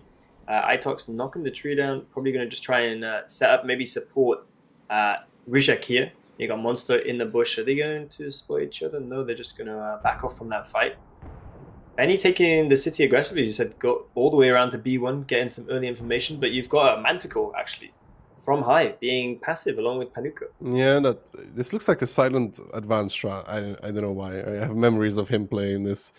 The Manticore there on D1, he will have to run away at some point as well, though. I think if he doesn't, it's like this gimmicky position. If he doesn't run away, they might not find him, but they might also find him, and it's just -1 tank. So I think what they're actually driving straight towards him. You can see he's going to get spotted. What they were trying to do was a little bit of a bait. So they had the EBR and the Manticore there. The EBR gets spotted running away, and they're just hoping that they don't drive towards the D1 position and assume that they got spotted by the EBR as opposed to the Manticore. But the Manticore just manages to get out there. It took 2 shots. I spoke too soon. You were coming beyond this push. Let's talk about it later. Beyond this pushing straight up and through the 1-2 lines. They have already picked up Silent in the Manticore. They will probably lose Shorty in his Chieftain, who is down on 49 HP. And Reaction does pick that up, and now they're going on towards Shockish in his S-Conk. He could do a little bit more, but this is good for Beyond because it's very important to take the whole position in G1. Now, what is the usual reaction from teams when this happens is to push over 0 line with a number of force that's great enough to kill it. Hive has opted to go back to base with everybody. Now, why is this ban? It's because Beyond is now in a position where they can spot the crossing, the K-line crossing, which means that Hive cannot rotate any more tanks back without it being spotted. And they haven't pushed through 0 line yet either. And Ali is spotted in his 279. I don't know if he's going to go D-spotted. He's not going to take too much HE damage. But now, Hive is actually in trouble. Yeah, they've managed to get quite a few tanks across already, though. I think most of them were unspotted. You see that 907. The Leo was there from the start of the game. You got a couple of Chieftains across, 4 Chieftains and 2 907s. Can push out the 0 line. They said it's a bit slow. But I think they did manage to get them across, quite luckily. But they did manage to get them across unspotted, I believe. Unless they were, of course, spotted in the earlier game. I think they realized that they need to push it to bring it even and force Beyond into another reaction. It does look like they do realize Reaction, and Benzo going to be pushing from the lower side. Danley picking up and over, wants to put 1 into Venom, does that. Now the focus fire coming out from Hive, obviously, as it should, on towards Venom, the first Chieftain. You don't really leave 2 Chieftains up front, Barry, for this exact reason, because when you lose one, you lose the second one as well. So now Tina is going to be down and out, sent towards the grave as well. And the damage that has been dealt back from those double 907s from behind from Beyond has not been all that significant whatsoever. No, not at all. Really, for a long time, the Chieftains from Hive were just taking 1 or 2 shots at the top. You can see most of them took maybe 2 or 3 shots, but they managed to pick up 2 tanks basically for about 1.5, 2k health, which is really not a bad trade at all. And you can see Beyond is saying, right, we've lost the 0 line now. We're going to have to try and push out. But Alye in the corner, they're really going to struggle to kill him, I think. And you've now got actually kind of an even amount of tanks here, where Defender and Kubas are. They're in defensive positions. Itox just pushing him out. He's saying, no, you're not coming through here, mate. He's killed him. Benny is now just going to have to basically be forced to run away. And I think Hive pretty much going to take this game. We've got a large HP advantage, but also keep in mind, you've also got the 0 line. That's pretty much under control. And Hive are just saying, you know what? Let's go back to our base, because Beyond have been forced to look after their base. You can see the 907s have fallen back to A0. And Defender making some potentially questionable peaks here. Did he get away with it? Yeah, but 279 is rough for him to do it. Benny is going to go down against Ali, though. If Ali can nail the shot on towards this EBR. Ooh, he hits the house just about. But yeah, that was wicked. Wicked. But now this, usually you would see the 0 line push a little earlier, but it still worked out for Hive. So at the end, I mean, they overreacted a little bit by going back to base with that many. But they still made it happen then at the end. There's the issue there, though, Barry, if you think about it, that if Beyond is a better team, no offense to Beyond, like in the most respectful way, that if they, when they push 1-2, start rotating back towards 0 and hold with more, that they could actually do very significant damage on the Hive tanks pushing 0 line. Because there was this timing where Beyond could easily send 3-4 tanks extra back, because Hive's not going to repush 1-2, and they have the spot on the cross, right? So they know that they can't repush 1-2. Yeah, so as you said, they did have the spot on the cross, but the EBR, I think he got into the bush like 5-10 seconds after. But then, as you said, they managed to actually cross 2 extra tanks Hive towards the east side unspotted. But if Beyond were just a few seconds faster, and they could have been, they would have been able to get that spot. Had some earlier information. Maybe once they actually had the information spotted in front of them, they would have reacted off it instead of trying to make some prediction plays, which it seems they failed at this time. Kubas there in his full health chieftain just protecting Crewface and Itox. They're just going to sit here. They don't really need to do anything now. They just need to stay alive. I mean, they're defending. Either going to win the game. Yeah, basically, they're winning the rounds. Though. Yeah, they're winning the round no matter what. But yeah, there was the timing there for Beyond to take the tanks from D2, DC5, back to B0. And you don't want to play double chief up front, to be honest, in G0. Because if they're gonna push it, they're going to push it no matter what. It doesn't matter if you put 2 guys there or 3 guys there. You either put enough to hold it fully, which they couldn't commit because they were pushing 1-2, or you only put 1. 1 is acceptable to lose. 2 is just given a freebie. It's these like extra material. It's like these little things. Like it doesn't seem like much, but it's a full tank. So I mean, again, as you said, imagine if you have that chieftain not close, but he's at the back, and then you have an extra couple of guys there. You've now got 5 or 6 guys sniping and 1 guy dying, and just the HP trade is so much better. As we mentioned, also Hive gave freebies to Beyond. I mean, they gave Silent for free.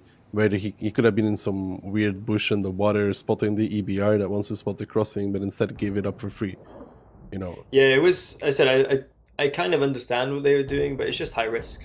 All it takes is 1 guy just to drive in that way, and I don't really know what they're gaining from that. Against a team like Beyond, you want to stick to your basics, almost. Focus fire and team play. Because you know that you are individually a better team, which is in no way means that Beyond is like a bad team, but it's just Hive should be the better individual team, right? Yeah. So you just want to stick to basics. You don't need to do some weird exotic plays when you're Hive, when you're in that scenario, because you can just beat them on just an old-fashioned regular way. Now, when you start throwing these exotic, weird things, like Silent did in his Manticore into the gameplay, you can actually end up in situations where you're down a lot and giving Beyond an opportunity to actually win the game, which is weird. I mean, they still won at the end of the day, but it could have been worse. I reckon those chieftains not doing too much damage. They must have been the ones that probably pushed into the dip, and then after that, I don't think they did too much. Shorty was one of the chiefs he was the very first chief that died. So... And you can see from Hive there, you got Benzo at the top, Hanuku not doing damage at all. Then obviously, as you said, I mean, Shoka did 2.6 in his Eskong before he died, so basically trading even fully for getting pushed because he was the one in the closed dip. So he traded basically as his full HP, which is fine. Yeah, because you said, but that's kind of the difference between the teams because you had Hive who kind of know that they might get pushed. So they only sacrificed the 1 tank, whereas you said Beyond sacrificing the 2 tanks. And it's those little differences, as you said, throughout the game. If you actually have that extra tank alive, maybe he goes on to do a couple more shots of damage. And then that net difference in HP throughout, just in that one individual trade, that can add up. You said it can all compound and it can all come together. Especially in very close games. Yeah, definitely. Which we've had quite a few of today, actually. Yeah, actually we did. Mainly between Enway and Ray, those Himmelsdorf games, where 1 or 2 tanks just definitely make the difference. But, Hive up 1-0. Obviously, again, this is lower brackets. Unlike the top bracket, this is best of 5. So you don't want to give up another round because that's match point already. Hive doesn't do well with match points usually, but against Beyond, maybe they can break the curse. Yeah, hopefully they don't have to go to the match point. At least that's what they'll be hoping anyway. As you said, if you do take a 2-0 here in a best of 5, that's mainly just demoralizing. You're like always on the edge of going out. As you said, lower bracket, it can be quite tense and unnecessarily tense. Let's hope that they can pick up their second round here, make it a 1-1, and then we'll go into Sand River. That would be after. And Sand River is like the kind of map where we expect 1-1 no matter what. Yeah. So if Hive, I don't see Hive losing from the east on Sand River, for example. Beyond would have to have a really good defensive strategy on Sand River. I think we're going to expect Sand River to be 1-1, because it's so favored to the east that Beyond should probably be able to pick it up from there as well. That if they go down here 2-0 Beyond, and you're almost willing to close the book on their chapter in this tournament. Yeah, it'd be interesting to see. Do you think we'll have any special tank picks? Like you had the Manticore, and maybe not necessarily a special tank, but the way in which it was used was quite special in the last game.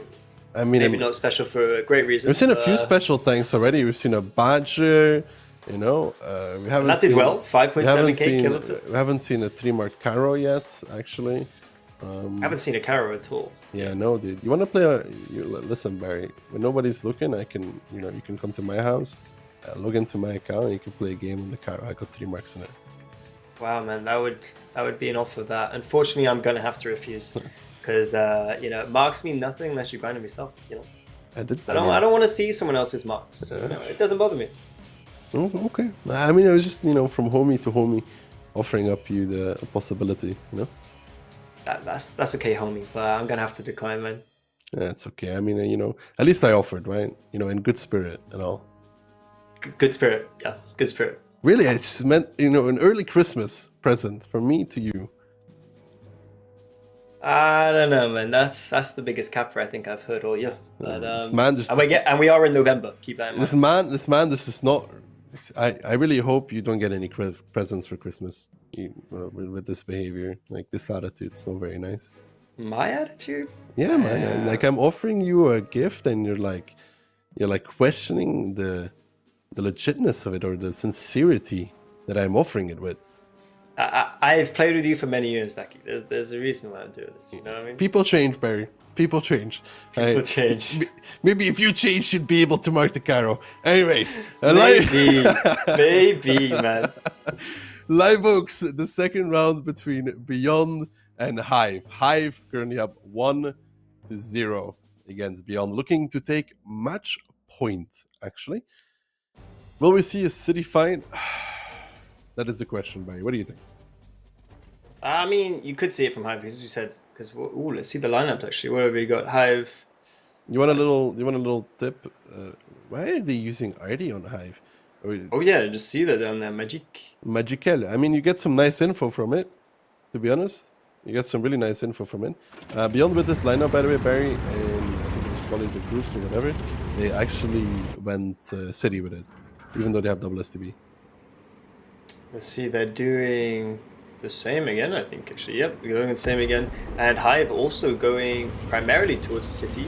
I think you had 2 tanks holding on the 0 line, 1 guy going forward, as we mentioned in the last game, just sending 1 guy forward as opposed to 2, 1 guy covering. So you could see a big city fight. Also, as you said, Hive have an artillery, but they're still going towards the city, I believe. Yeah, and Hive, they're trying to punish the crossing, but the damage is not as significant as you would think. Only 2 shots connecting on towards Shorty there in his Chieftain. So they actually are able to cross the city fairly unscathed, really. I mean, some damage bled, but they will be able to clear it, or should be able to clear it. Unless Hive decides to reinforce the city yet again, then they will obviously lose. But again, you got under. Look at under, 907.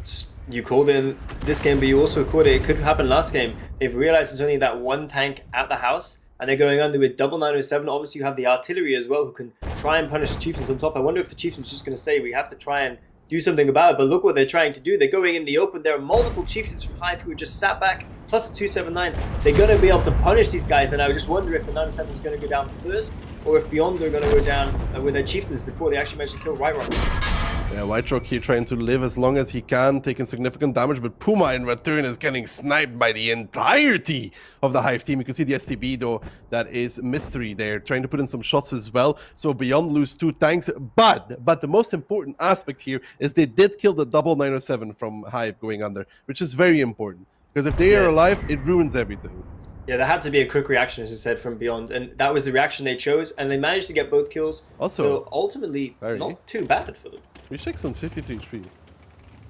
Yeah, we kind of missed that. I don't know if he was... I doubt he was the one in the south. It looks like he's probably the one at D9, because he's so low on health, he's probably playing. Yeah, maybe he probably the city run, and we didn't pay attention that he dropped so low. But Beyond here is in a strong situation right now. I mean, they need to IMO do what... Remember what Raid did on their side? I think they need to do the same thing. Like start pressuring the city, you know? How Raid did it as well. Yeah, I think they know Itox is in the corner, so that's what they're trying to do. They're just saying, we can leave that CS in the corner. We have to try and take these houses, try and pressure the enemy team back. And you can see Hive are reinforcing. They're going to take this fight. It looks like they're going to try and maybe even re-push the city potentially, because they know that they've got this CS up at A1 that they're trying to hold on to. I don't know if the Hive has the number of guns required to pull this off right now, because you can see one Chieftain, 1279 still in the south, 1279 still joining at C7. And beyond this also just bringing more and more tanks here. Shorty needs to be careful with those peaks though, to be honest. Needs to be careful. That was quite the peak. Yeah. He gets punished 2, but he takes 2 for nothing there, really. And Shorty looking a bit short on HP now, but you know, he's silent, going for that repeat again. He might get shot once more even. Shorty, yeah, he gets shot again. Another one now, this time from I think he's in a crossfire there from silent as well. Yeah, he's taking another. Shorty, I mean, he can just go back. He can, you see? He can do, but why is he not doing it? He could just go back, man. He didn't need to do any of this. Itox in the meantime gets picked up by Albert. Shorty here, bringing back the HP. An individual play gone wrong, to be honest. But now there's this thing, by the way. Those buildings there where Defender is behind, they're destructible. And there's only one safe position, and it's Silent's position. The rest is not safe. So Silent is good side creep, right? Strong position. But Defender, in his chief, has nowhere to go to. They will get angles on him, force him to silent, and the only thing he can do is shield. He's realizing that he had to go to the position where silent is, but he's taking 2 shots, 3 shots, maybe even more. And you said maybe, I don't think it was the original plan, but as you said, he's now kind of forced just to shield silent because he's got nowhere to run, man. He has nowhere to run, nowhere to hide. This peek from Albert wasn't alright. I don't like it when people peek full open in tournament, you know, and take damage when they wouldn't have taken if they just side scraped. But nonetheless, HP has gotten pretty even though here. Florian's now pushing up towards silent. They're trying to create some angles. I don't know if they can though. I think it'd be interesting to see. Oh, actually, the EBRs from Beyond are running north. Yeah, the EBRs are running north, and Hive are making a repush here, trying to push onto that low HP Shorty and Lucas, trying to get some kills here. You've got a couple of low health guys from Beyond, and if Hive can actually pick them up, they might be able to make this city repush work. Shorty looks to be the next to go down. He should go down. Yeah, Benzo picks him up. No. Benzo missing the shot. Benzo whiffing the shot even in return. Completely dies for this. And now the EBR is joining as well, though, for the side of Beyond. I mean, it's an EBR, but it does damage, and it does hit the Nile into a huge repeat there. You know, Benzo misses a shot, and then that means Nile has to repeat, loses 3, or he gets shot by 3 tanks there, loses 1.3k health as well. Mystery playing around in the south. Look, he's taking them on a tour of the map, I think. I mean, he's doing really well here, Mystery, actually baiting Reaction around. I think he could have turned left there, but anyways. Reaction having to go the whole way to kill a one-shot STB. In the meantime, the Beyond EBRs are behind. The HP is still very even, but number of gun. Reaction finally picks up Mystery, so he gets closed out there. I think in the meantime, though, the Chieftain and the K-Line should be winning against Dandeli, but when Reaction joins, it's not going to be that good for him still, though. HP kind of even. Monster and Panu in a 1v1. Rush now coming in as well, wants to make a kill here. Nile might give Rush one. No, he doesn't, but Florian picks it up in return. Very now is going to be the next one to be looked upon by the boys from Beyond. And here comes Florian from behind. Shockish peeking out, wants to give a shot to Rush. He should connect it. No, he misses Albert as well. So many close shots that should really be hitting in this regard. And Beyond Especially up double the HP now. These experienced players from Hive said they managed to get some of the experienced WGL Fame members. You know, they've got a lot of playing time in this game, and they're missing basic shots, and it's costing them a lot of health, basically. And that is potentially one of the reasons why they're going down. We said every little mistake, it adds up. It all compounds. You know, you miss a kill shot, and then Nile's forced to repeat. He loses 1.5k just because of one mistake, one kill shot that goes wrong. And then we said Shockish missing as well. I think by the time Shockish missed the game, wasn't necessarily over, but it was looking as if Beyond were going to pick it up. This Benzo peak, I mean, I know he wanted to close out the kill, right? But he died for it. I think it was over 1k HP. And then Nile has to do the same thing and lose over 1,000 as well to pick up the kill. So that one shot nets 2.5k HP. I think Benzo had the shell though. Yeah, you know? He did. So like he could have picked up. So the peak was okay. The shot was also according to our inside info from our French analyst, Wisha got tapped by the EBR and the STB on the rails, which is a misplay. I mean, I was just about to say, before Hive pushed in, you saw they pushed in trying to take the low health chieftains from Beyond down. You actually had an overmatch in the south of Beyond. You had 2 full health EBRs because Risha could made himself a one shot, and as we saw, they had 2 STBs and a chieftain down there. So they could have had 5 versus 2, or at least a 4 versus 2. I think it was the chieftain, the STB, I still think, and the double EBR coming in would have killed Reaction in the south. by the way, I think it's a mistake. Like Hive went under with double 907, right? And Beyond killed it with double chief. Yes. Yeah. Now there was nothing stopping Hive from probably doing it once more if they wanted to, because Beyond was going more towards the city and taking under again if they wanted to. Like, I don't think they're starting to reinforce the city with an ID. They have an ID piece who needs time. He did 1.8 in this battle. They need the time to work for this ID so he can actually hit some shots. So there's no point reinforcing the city. Under was again open. I mean, yeah, there was an EBR there outspotting it, but it doesn't matter because Beyond can't do anything about it. Like, there's a lot of opportunities there. And Beyond even gave them some free HP, you know, like Shorty giving them basically 1.5k free HP as well. Yeah. Maybe even 2k. Yeah, I think he took about 4. I do. Definitely 4 that I remember. I don't know, man. Like, I just don't think you go for that trade at all. And like, you get out traded once. You know why you don't think that? Huh? Why? Because you're right. Dude, like, you get out traded once and you're like, what? I'm gonna do it again? And again. Yeah, and again. Oh well.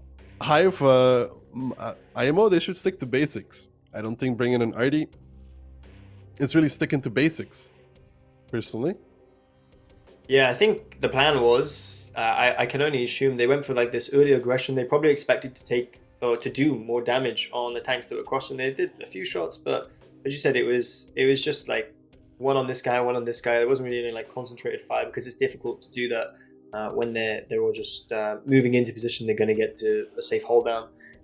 Maybe they expected to get a lot more damage out at the start and then maintain city control because you've got the 907s in the houses, that they would have all the information on the cross. I can only assume that was the plan, but Beyond basically then took the city off them, and Defender, as you said, pretty much throwing away a full tank. He could have been in the houses potentially, he could have been further back. I'm not sure if there was a communication error or he was supposed to go with Silent, but it exposes the issue of A5. I mean, what is he supposed to do? If he was told to go there, he cannot be blamed because he can't go anywhere else. He literally can't do anything. He's always dead when they destroy the houses. And I even think that Beyond was a little slow because we saw, you remember how fast Braid did this? Like when they crossed, they took some initial damage, and then afterwards they went to the city, and it was all within a minute. Beyond was even a little slow on this. Like, they could have put a lot more pressure on Hive much faster, actually. Yeah, they could have. But I said, I think they actually had an opportunity to even win the other side of the map. So they didn't necessarily need to push. They could have pushed as well, but they also had the overload on the other side. I think they said that they're 4v2. So overall, pretty decent performance. I mean, they managed to get the win, but Hive making a lot of individual mistakes at least. And I wonder if we'll see the same on Sand. We'll see. We'll see. I would listen. I'm gonna hammer it. Basics. Please, Hive, stick to the basics. They don't need to do anything special to beat Beyond, because they should be on paper the better team tactic-wise and player-wise. And again, it's not throwing shade at Beyond. It's just because Hive has more experienced players. It's how it should work. But they are opening themselves with weaknesses, with some of the weird stuff they're doing. Yeah, definitely. So probably going to see a lot of K-Lan action here. As we said, we've seen a lot of K-Lan action previously. I expect to probably see something similar again. You got Hive on the attack first. I wonder if they'll play, as you said, maybe taking that K-Lan more aggressively, which we didn't see in the previous games. Let's see what we've got here. A lot of chieftains, double 279, one EBR from Hive. I think I saw a CS there for Beyond. Yeah, one CS, but pretty much loaded chieftains. So Hive having that extra. Yeah, okay, thankfully, Hive is sticking to basics. Like this K-Line basic. You know, 1279 on the base, 1279 on the balcony. and the rest going K-line. As long as they don't rotate properly, they should be alright. Yeah, double 279 looking after kind of the base area. If they do push down the middle, you got the 279 who's going to Look at this beyond play though. Look at this full middle. It looks good on paper. Like, it looks cool, right? They're getting very far for not a lot of damage, but the question is, yeah, what is the next play? They pretty much need to gonna push. have to They need to push in. dump. Yeah, they're gonna have to dump. And actually, the other chieftains from beyond are actually going back towards the base, or are they? Oh no, they're going back towards the middle. It looks like they're all gonna. They're basically all playing middle now. This is still okay for Hive. What they need is this. They need to cover from this here, and they need to get ready still to repush the middle, because Hive beyond is pushing like this, and this is actually not the worst move. Yeah, they ended up going. I mean, through the it's river bit, it's 3v2 now in the middle right now. If they get one more guy in, it's gonna be a loss for beyond in the middle part. Yeah, I think maybe that guy from J4, he could maybe use the moss, try and approach closer. You can see these guys coming behind, Yeah, and this is kind of unpunished. Actually, it's 4 tanks from beyond in the middle, but look at the reinforcements coming out from Hive here, realizing what they need to do, realizing the importance that is at stake here. Don't want to go down to match point here. Ali trying to survive as long as he can in that 279, very high up. Cupola shots only sit. Ooh, goes down, but good shots still from beyond. I gotta say, nailing the Cupola again, nailing Ali fully actually. But look at the HP deficit. Benzo's still alive, Amorak, but still has a repair kit, and they still have the issue that there is this 279 in the base. He is pressuring all of these guys here in the middle, and Beyond doesn't really have any other play, and there's more and more Hive tanks arriving here in the middle of the map. And we saw this once before, and we're gonna see it again. It didn't happen for Raid, and it doesn't look to be happening for Beyond either. No, exactly. Hive just going to push in. They're going to clear up these remaining tanks in the riverbed. I imagine they'll probably push on to, but they could potentially push on to Puma next. I don't think Puma can do too much kind of from this position. You can get sniped because you've got this game kind of going on in 2 different areas here. You've got this riverbed fight, which it looks like Hive are going to pick up here. Silent's going to land a shot. Benzo should land a shot as well. Yeah, there we go. So now you've got control of the riverbed. And then you've got this other skirmish going on, which is kind of the long range fight. You've got the tanks from Hive towards the K line that are just covering the ridgeline. So when Benny peaks, when 5 peaks, as you can see, they're all taking damage because you've got these 2 different fights going on. And what was important was that Hive sent enough tanks into the riverbed so that they could counter Beyond's aggressive play. There's only one position that I think Hive is missing a little bit, or could be using, is this here. Because when you go high up on the June, you know, you should know it. You can shoot into the middle very, very easily. But the F1 position is very open right now for Hive. Yeah, they're going to push through. I mean, we saw this previously. After you've taken the middle, you can start to kind of pressure elsewhere. You can see Panuka in the middle now. So they can basically make sure that if anyone was left on Beyond's team, kind of on the one line, they've now got a crossfire because you can push pressure guys down the one line as well. So there's no one that can stay there, and then you take the F1 position, and now you have an extra angle onto the middle. As you said, if they maybe even had the G0 position, they've got full crossfire onto the middle now. Hive are in a very good position. So. This middle, it becomes like a little bit of a farm now. Honestly, it's like a meat cruncher, because the angles that they possess are too hard to deal with for the side of Hive, for Beyond. That you're sitting like behind rocks. You can't look left, right, and everywhere at the same time. They do pick up Benzo in return, but you can see Hive tanks already pushing into the base of Beyond, and Beyond doesn't really have an answer for this. And Beyond is down 7k HP as well. And again, you know, like pushing this middle is all really cool, but you could see that I don't think these tanks from here, you feel like they added much to the game, because you can see the Hive tanks drove through here kind of unpunished. Again, there was no pressure on this area whatsoever. Yeah, it was, as I said, you have the few tanks from Beyond that push the middle, but even though once you have the middle from Beyond, as I said, you can use the mosque. You can see the minarets there. You can kind of use that to cover your fire, or cover you while you progress. And then once you get enough tanks to retake the middle, then you've actually just lost material, because obviously the Beyond guys cannot peek from the ridgeline to help the guys just below them. They can't over peek that much. That would just be suicide.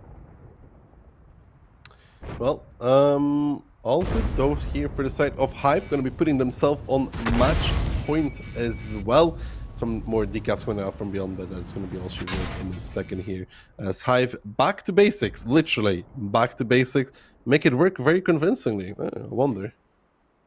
Yeah, and Rizek actually on full health this game, look at the difference it can make. He's actually able to go and do some late game damage and win the game for his team. Wow, dude. That was I very mean- nice. I'm just saying what I see here. I mean, he did lose 6 HP though. Maybe he rammed the teammate. Or an enemy. And it is Rizek, you know. For 6 HP, that would have been a very slow ram. But Hive, good stuff here. Going K-line, beyond trying to do some initial damage on the crossing. Did get a few shots. And then taking middle, repushing mid, which was okay because they did lock up a lot of tanks from Hive in the middle of the map. But again, I think without zero line, like without actually taking over zero line, like the position where reaction was, without killing reaction, I don't think that this strat has much chance of working. Reaction is very hard to kill, by the way, and he also did 4k. Almost 4k, actually 3.8. It won't be nice to reaction, he doesn't deserve it. Yeah, Reaction is a nice guy. He just likes to warm the bench there, and we can appreciate that. But, you know, here he comes out top damage, so he's finally making his claim on the survey. All it took for reaction to be a top player is to join a different team. Ooh. Yikes, dude. Did I you mean, he brought a few friends with him. Yeah, but they were already top players. What is his shot? Oh, 14.99. You know, that's pretty decent. I mean, of the shots that he hit, he penned. Yeah, true. The rest were just RNG. Yeah, RNG code film. RNG. Uh-huh. Why were you, like, I was just being mean to reaction. Why did you want to be mean to, like, Nile and Shockish? What's wrong with you? This is not how we're gonna accept your application back to fame, dude. I'm just gonna say. Who said I wanted to come back? You know, you're assuming that I want to come back. I found a new home now. That's Meme is the way forward. That is literally... Sorry, meme is the way. That is literally not what you said last match. Well, I found a new home. You know, Derp is my best you friend. You aspire in a career in politics by any chance? Because you lie like a politician. And you change your mind like one too. So you're trying to say I lie great? You what? You're trying to say I lie very well then? No. No? I can see right through you. You're literally transparent to me. Oh, maybe I'm not a politician. Maybe I'm a successful streamer instead. I wish you were successful at something else though. But I'm not going to say it. I wish I was successful at... Yeah, let's not say it. Let's leave it there, you know. I was going to say it starts with a C and... I know what you're going to say. I mean, I'm just, you know, it's like guess who I am. It's like the game, you know? Well, and if they played Guess Who with me, it would just be like me crying in the corner looking at Kara 3 marks. Yes, it would be a Barry emoji, crying face, and 2. And that's all I need. And maybe like some water. Hey, at least we're up to match 4 out of 8 over the weekend. So, you know, that's great because I've only got 4 more matches to put up with being made fun of not actually marking a carry yet. But, you know, Christmas is just around the corner. That is all I'm going to say. It's true, Barry. It's true. It doesn't matter, Barry. Okay? It does. I'll always think of you as the best Welsh gamer I know, whether you mark the Caro or not, okay? And I'll always think of you as the second best FC on the server after Insane, but you know what I mean? You see, this is why I'm literally not nice to you, because you can't handle it. Here I am, trying to make men's being genuinely nice, and you throw some shady comment back my way. Okay, anyways, Sand River, double 907, 1 EBR, Rest Chiefs for the side of Beyond. Hive with triple CS, 1 EBR, and the rest Chieftains, Barry. How about you turn into a good analyst and tell me what's happening? Beyond actually playing North, which we haven't seen, I think. Do you think they're actually going to go up towards the A0 position, or they're going to turn a bit more aggressive? Because I think that's what they should do, and it's what they are doing. I'd like to see a bit more what Hive's doing and what Rush can actually get out here. We're going mid with quite a few Chieftains from Hive. There we go. Now we can actually see exactly how the game's panned out. You got the CSs from Hive taking the North. Going to be a 2v2 up there, and not too much south play. This is actually, yeah, Hive are a bit confused, and I'm a bit confused. Profus? I was just about to say. Hello, Profus, did he DC or something? Because Profus is about to die. He's literally on a one-shot. He's still sat there. Oh no, he's firing. So look, he's reloading. Profus? I'm not sure what happened there, but for Beyond, this is Profus? Profus is dead, and now Beyond immediately rotating back towards the K-line. Let's see who beats them there, Beyond or Hive. Hive has to push this guy at K6 almost and kill him if they want his defense to work. Just before Proofhaze was about to die, or Profus was about to die, I was kind of thinking, what are Hive doing? I was about to see where they were moving, and then they actually just stopped. And they turned around, and they just said, nope. They're actually playing the North Beyond. They just went all the way back to the south, but as we saw, they lost a full tank for it, and the CS also took a shot. Nile not taking a shot because they haven't been able to take this before the Beyond guys have managed to arrive here, and I'd imagine Nile just going to wait for his team, and they're just going to have to make some peaks here. Beyond are slowly managing to reinforce this, but we saw the majority of the tanks are in the north, and Hive need to act quick for Beyond to be able to just get more and more guys back. So they're actually managing to do here. And this is okay so far for Hive, because they have pinned them down in the hole. They need to be careful though with his top positions, because they can actually get crossfired from the middle, which is happening right now to Silent, as you can see.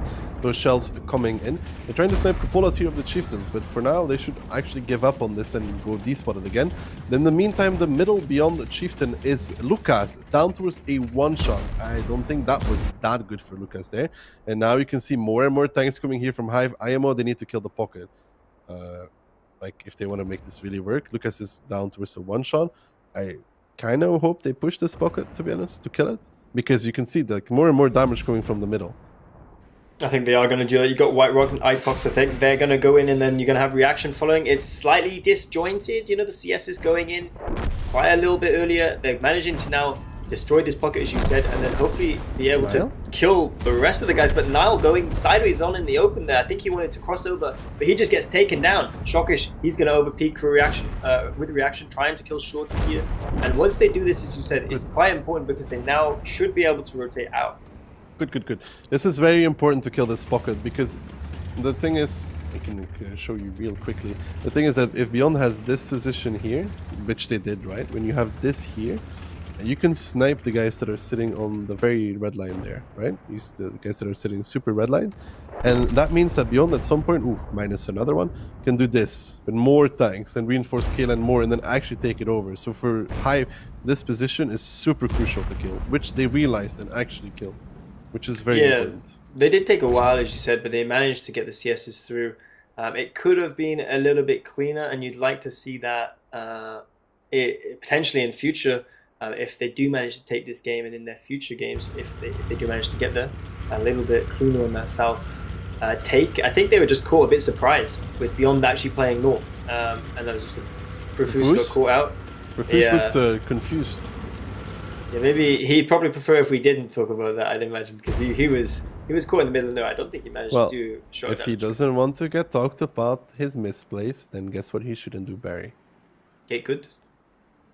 Exactly. Wait, what? I asked what he shouldn't do, and you said play good? Oh, no, you said he should do, no. I thought I said shouldn't. I think you said should. But anyway, it doesn't matter, you're correct. It doesn't matter. But now this hold is kind of effective, though, for Hive.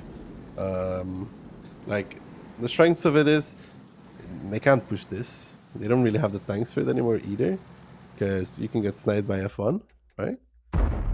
They can't really push this anymore because Hive has a lot of tanks waiting for it. Middle doesn't work because you drive into the base guy who can shoot this. These guys can shoot this, and you can always reinforce the middle, you know. So if anything, that's what I'm thinking. Maybe Hive. I'm just trying to see. Oh, they've had the CS now in the middle, and is that Lucas on the lower side? Yeah. The CS and the Chief have been there for a long time, basically. And Lucas went up to here and took like most of his HP and damage. Yeah, he's probably, I would say, maybe the next pickup. No, do you not think Hive could potentially? Oh, they are defending, so they don't really need to make too much of a play. But yeah, Lucas should.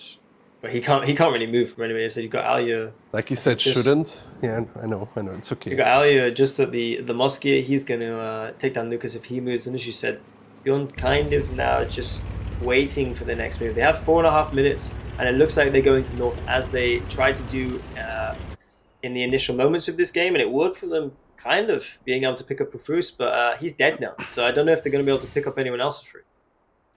Well, they have to deal with Verby over here. The good thing is that because Hive is down 3 tanks as well, that they have less cover in the north than they probably normally would. They have to take A1. They have to take under. They have the middle though, and then maybe they have some chances of doing something. I think actually the EBR could have sneaked through and taken A1, but I'm not sure. Yeah, I think he'd be right there actually. But how much health is he? He's just the one shot. I guess maybe it's just the. It's an EBR though. He doesn't want to risk it. Yeah. If he's running low nose, he's not gonna get spotted. Oh, he's actually potentially. It looks like he's going now. Yeah, he could have done it a lot earlier. And I'd imagine maybe Wilhelm could potentially, if once the push comes through, maybe push up to the middle because you've got only one guy in the middle. I think that's Benny. He's on 1,300 almost. Well, you need to leave tanks like in the area where Wilhelm is in, because if you don't, you offer them again these ramp positions, right? And we saw what happened. Ooh, very down towards the one shot immediately. Ooh. Where? I think that was from everybody. I was just going to say, where exactly did he take that damage? I was just trying to think. I think he just exposed to every single player in the game. Rishek just picked up Rush though in the EBR. That's pretty good. And now the Beyond Chieftain's pushing forward. But the issue is at very solo HP. I think Rishek should almost offer him a shield, by the way. He can kind of play on that hold down fairly safe though. If he's covered from F1, he shouldn't be able to peek him. Well, he's playing quite high at the moment. The damage 5 has taken a significant as well. Ali picks up Lucas in the meantime. Remember that Chieftain that was isolated at Ali, realizing everything is spotted, pushes down and kills him. A good pickup for him. In the meantime, Hive is pressuring the K line though as well. Barry, as you can see, double Chieftain there. I think there's only one left for Beyond as well. So they are reacting to what's happening. And how does Beyond progress from here, Barry? Like, how do they actually push up to F1? Like, it's almost impossible. Yeah, I'm not sure. It's interesting to see what's happened on the K0 position, as you said. You've actually got that one tank from Beyond. He's gone into that really annoying hold down right on the red line. He might be able to hold on. I don't know exactly how much health they've all got down there, but Vervi, he has gone down. He got peaked by Shocker. So yeah, imagine if he did just have a lot more health, he might have been able to hold on. Danley's forced to drop off here. He's going to run away, might be able to potentially pick up Florian. If he actually plays this really well, he could potentially still win. Depends if Florian bounces a shot or not. If Danley gets the ram here and Florian bounces... No. Florian should be closing this normally. Unless Danley can bait a shot. 1 second advantage. Yeah, Florian picks it up. That's very good stuff there. But in return, Benzo taking up Monster, which opens the cap, and only 1 minute and 30 seconds remaining here. And Rishek, the sneaky Polish man, has sneaked himself into a bush in the base after going down towards the one shot, and they don't even know he's there. That's what they tried to do with, I think it was Panuka or in the Manticore earlier. Yeah. They're trying to get somebody into a bush. City clearly their tactics here. Rishek actually gets spotted though. I think he's gonna go down. No, not really. I don't think they have any. I mean, he can play with the rock. I don't think they have anybody to. Never mind. He does go down to Benny. Rishek, a little greedy, goes down in return, but only single cap pressure for the side of Beyond. There's not enough time for a single cap to work out anymore, and it's still really close here for the side of Beyond. If they could get another tank towards the cap, they might be putting Hive in trouble here. But one alone is not enough, and you can't really say that Puma is going to win F1 by himself either. There's too many Hive tanks there for that. But they have to go to the cap. They don't have a choice. They literally don't have a choice anymore. But look at all these tanks. He's making that move. They're all one-shots, man. They're all one-shots. The whole lot of them, they're all one-shot on F1, basically. Reaction's coming, though. That's unfair. He has 1. He's just got to the cap, but it's not in time. You said they had to go to the cap, but they're still 6 seconds too late. Maybe if they did that a bit, earlier, they would have had a chance. But I think the game was always kind of in high. But look at this. Look at this now. Reaction joins. Exactly. He's full HP, almost. And then they can just make those peaks on the cap. That's basically why Beyond didn't go. They were kind of caught in two. But you don't have a choice. You don't have a choice at that point. Also, there's maybe a misplay there by the EBR from Beyond. Shouldn't really be getting picked off by Rishek. Yeah, he went ahead of kind of like to look. Try and see if he could spot something, but obviously he just got 2k spot on Verbi. Like, he didn't need to go after that. He's got his prize, and he just kind of gives up a free kill, unfortunately. Hey, good stuff from Beyond though. Hive making it through the lower bracket, but ultimately Beyond doing very well here. Close rounds across the board. Opportunities were had for Beyond to maybe get to tiebreaker at the very least, but it wasn't a bad showing from them whatsoever. No, not at all. I said that game was pretty close. I think it was it was not always in control of or under Hive's control, but as the game progressed, they were slowly just kind of winning these little engagements on either side of the map. Vervi trying to upset the tide of battle, but it didn't make a difference in the end, and Hive managed to pick that up, and as you said, they will be progressing. Silent with a decent performance there as well. Yeah, Silent with 4.8. Nile with 0. I don't know what happened to Nile. Okay, so he was in the pocket, Yeah. right? And then next I see he's on fire. I don't know. But the push to the play to push the K5 position was correct though. Maybe he was taking damage to the CS's don't. Who knows? Let's hear from Insane and Kihan what they have to say. Well, hello there and welcome back, and what a way to wrap up the day for the day. It's going to be the day for the day. My goodness, it has been a long day indeed. But yeah, Hive taking the 3-1 victory over Beyond here, managing to stay alive after dropping out of the upper bracket into the lower one, and Beyond with a good showing, I would say, but it wasn't nearly enough.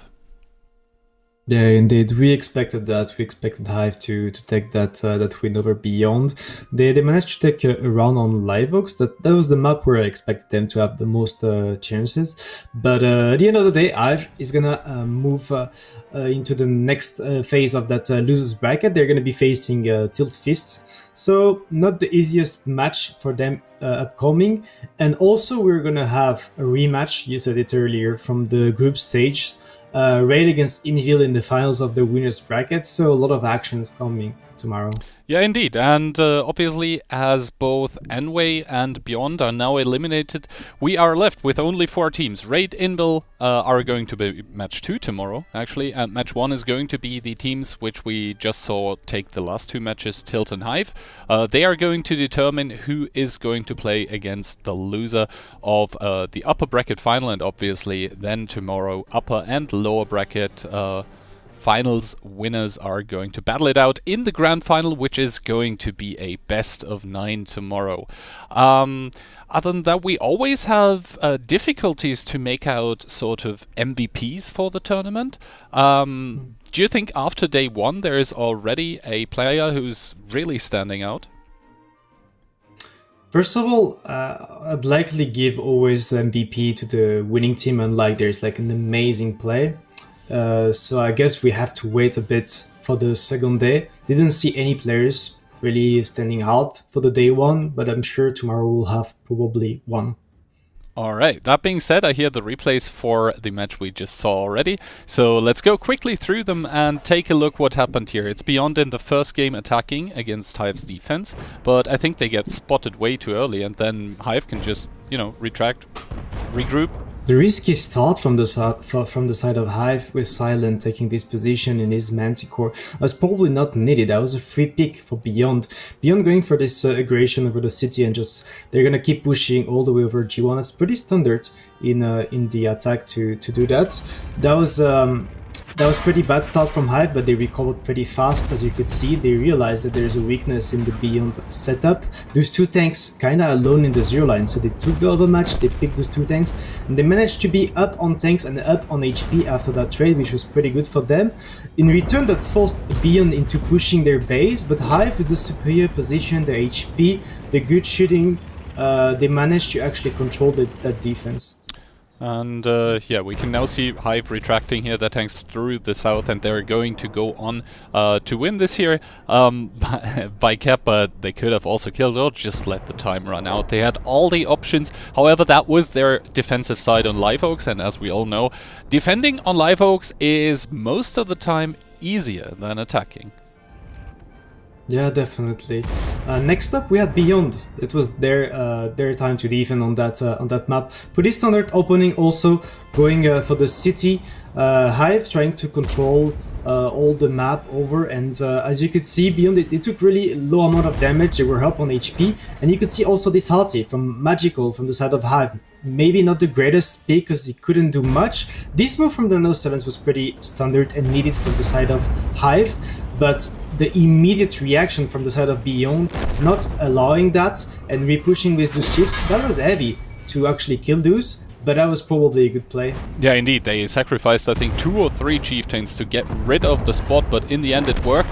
Also due to some missed shots here in the city. I remember both Barry and Darky despairing at what they were seeing here on stream. It was, yeah, just sometimes bad shooting. Shorty being there on a one-shot, and Nail has to peek that, and you can see he's just taking huge amounts of punishment for this. And I believe Benzo should have picked up Shorty before this even. To be fair, even if the HP was close, there was a really good crossfire set from the side of Beyond. Next up, we had Sun River. Sun River, the map where Hive started as an attacking team. You had an interesting opening. You have to say it, from the side of Beyond. You don't usually see that early push up here, but then the issue is probably this mid push. Is it needed? Is it needed when you're defending? You could just control, but no, they decided to push with those chieftains and Hive with the fast reaction, straight up coming with those chiefs to reinforce and to punish that push. That was probably lack of experience and a mistake, because Beyond, they had positions they could want to defend. They could just hold from F4 the base push. They could hold any sort of rotations from the side of Hive, but they decided to push on the mid and they got heavily punished for it. Yeah, also if you drive into the dried out riverbed and you are holding the north basically, and this mid-June, you don't really have a lot of opportunity to help your guys in the dried out riverbed.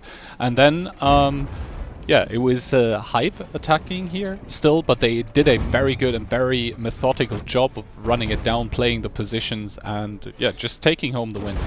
Yeah, they basically killed the tank on the mid. They were up on HP and then they took their base for free. And next up, they were defending on Sand River.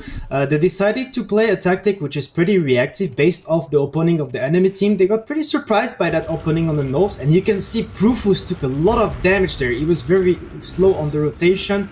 Either he didn't understand, either the FC was pretty slow on it, but they managed to recover because they went for that kill line control and they pushed and cleared those 3 tanks. That was the correct play from the side of Hive. You can recognize that they did the same on Liveox.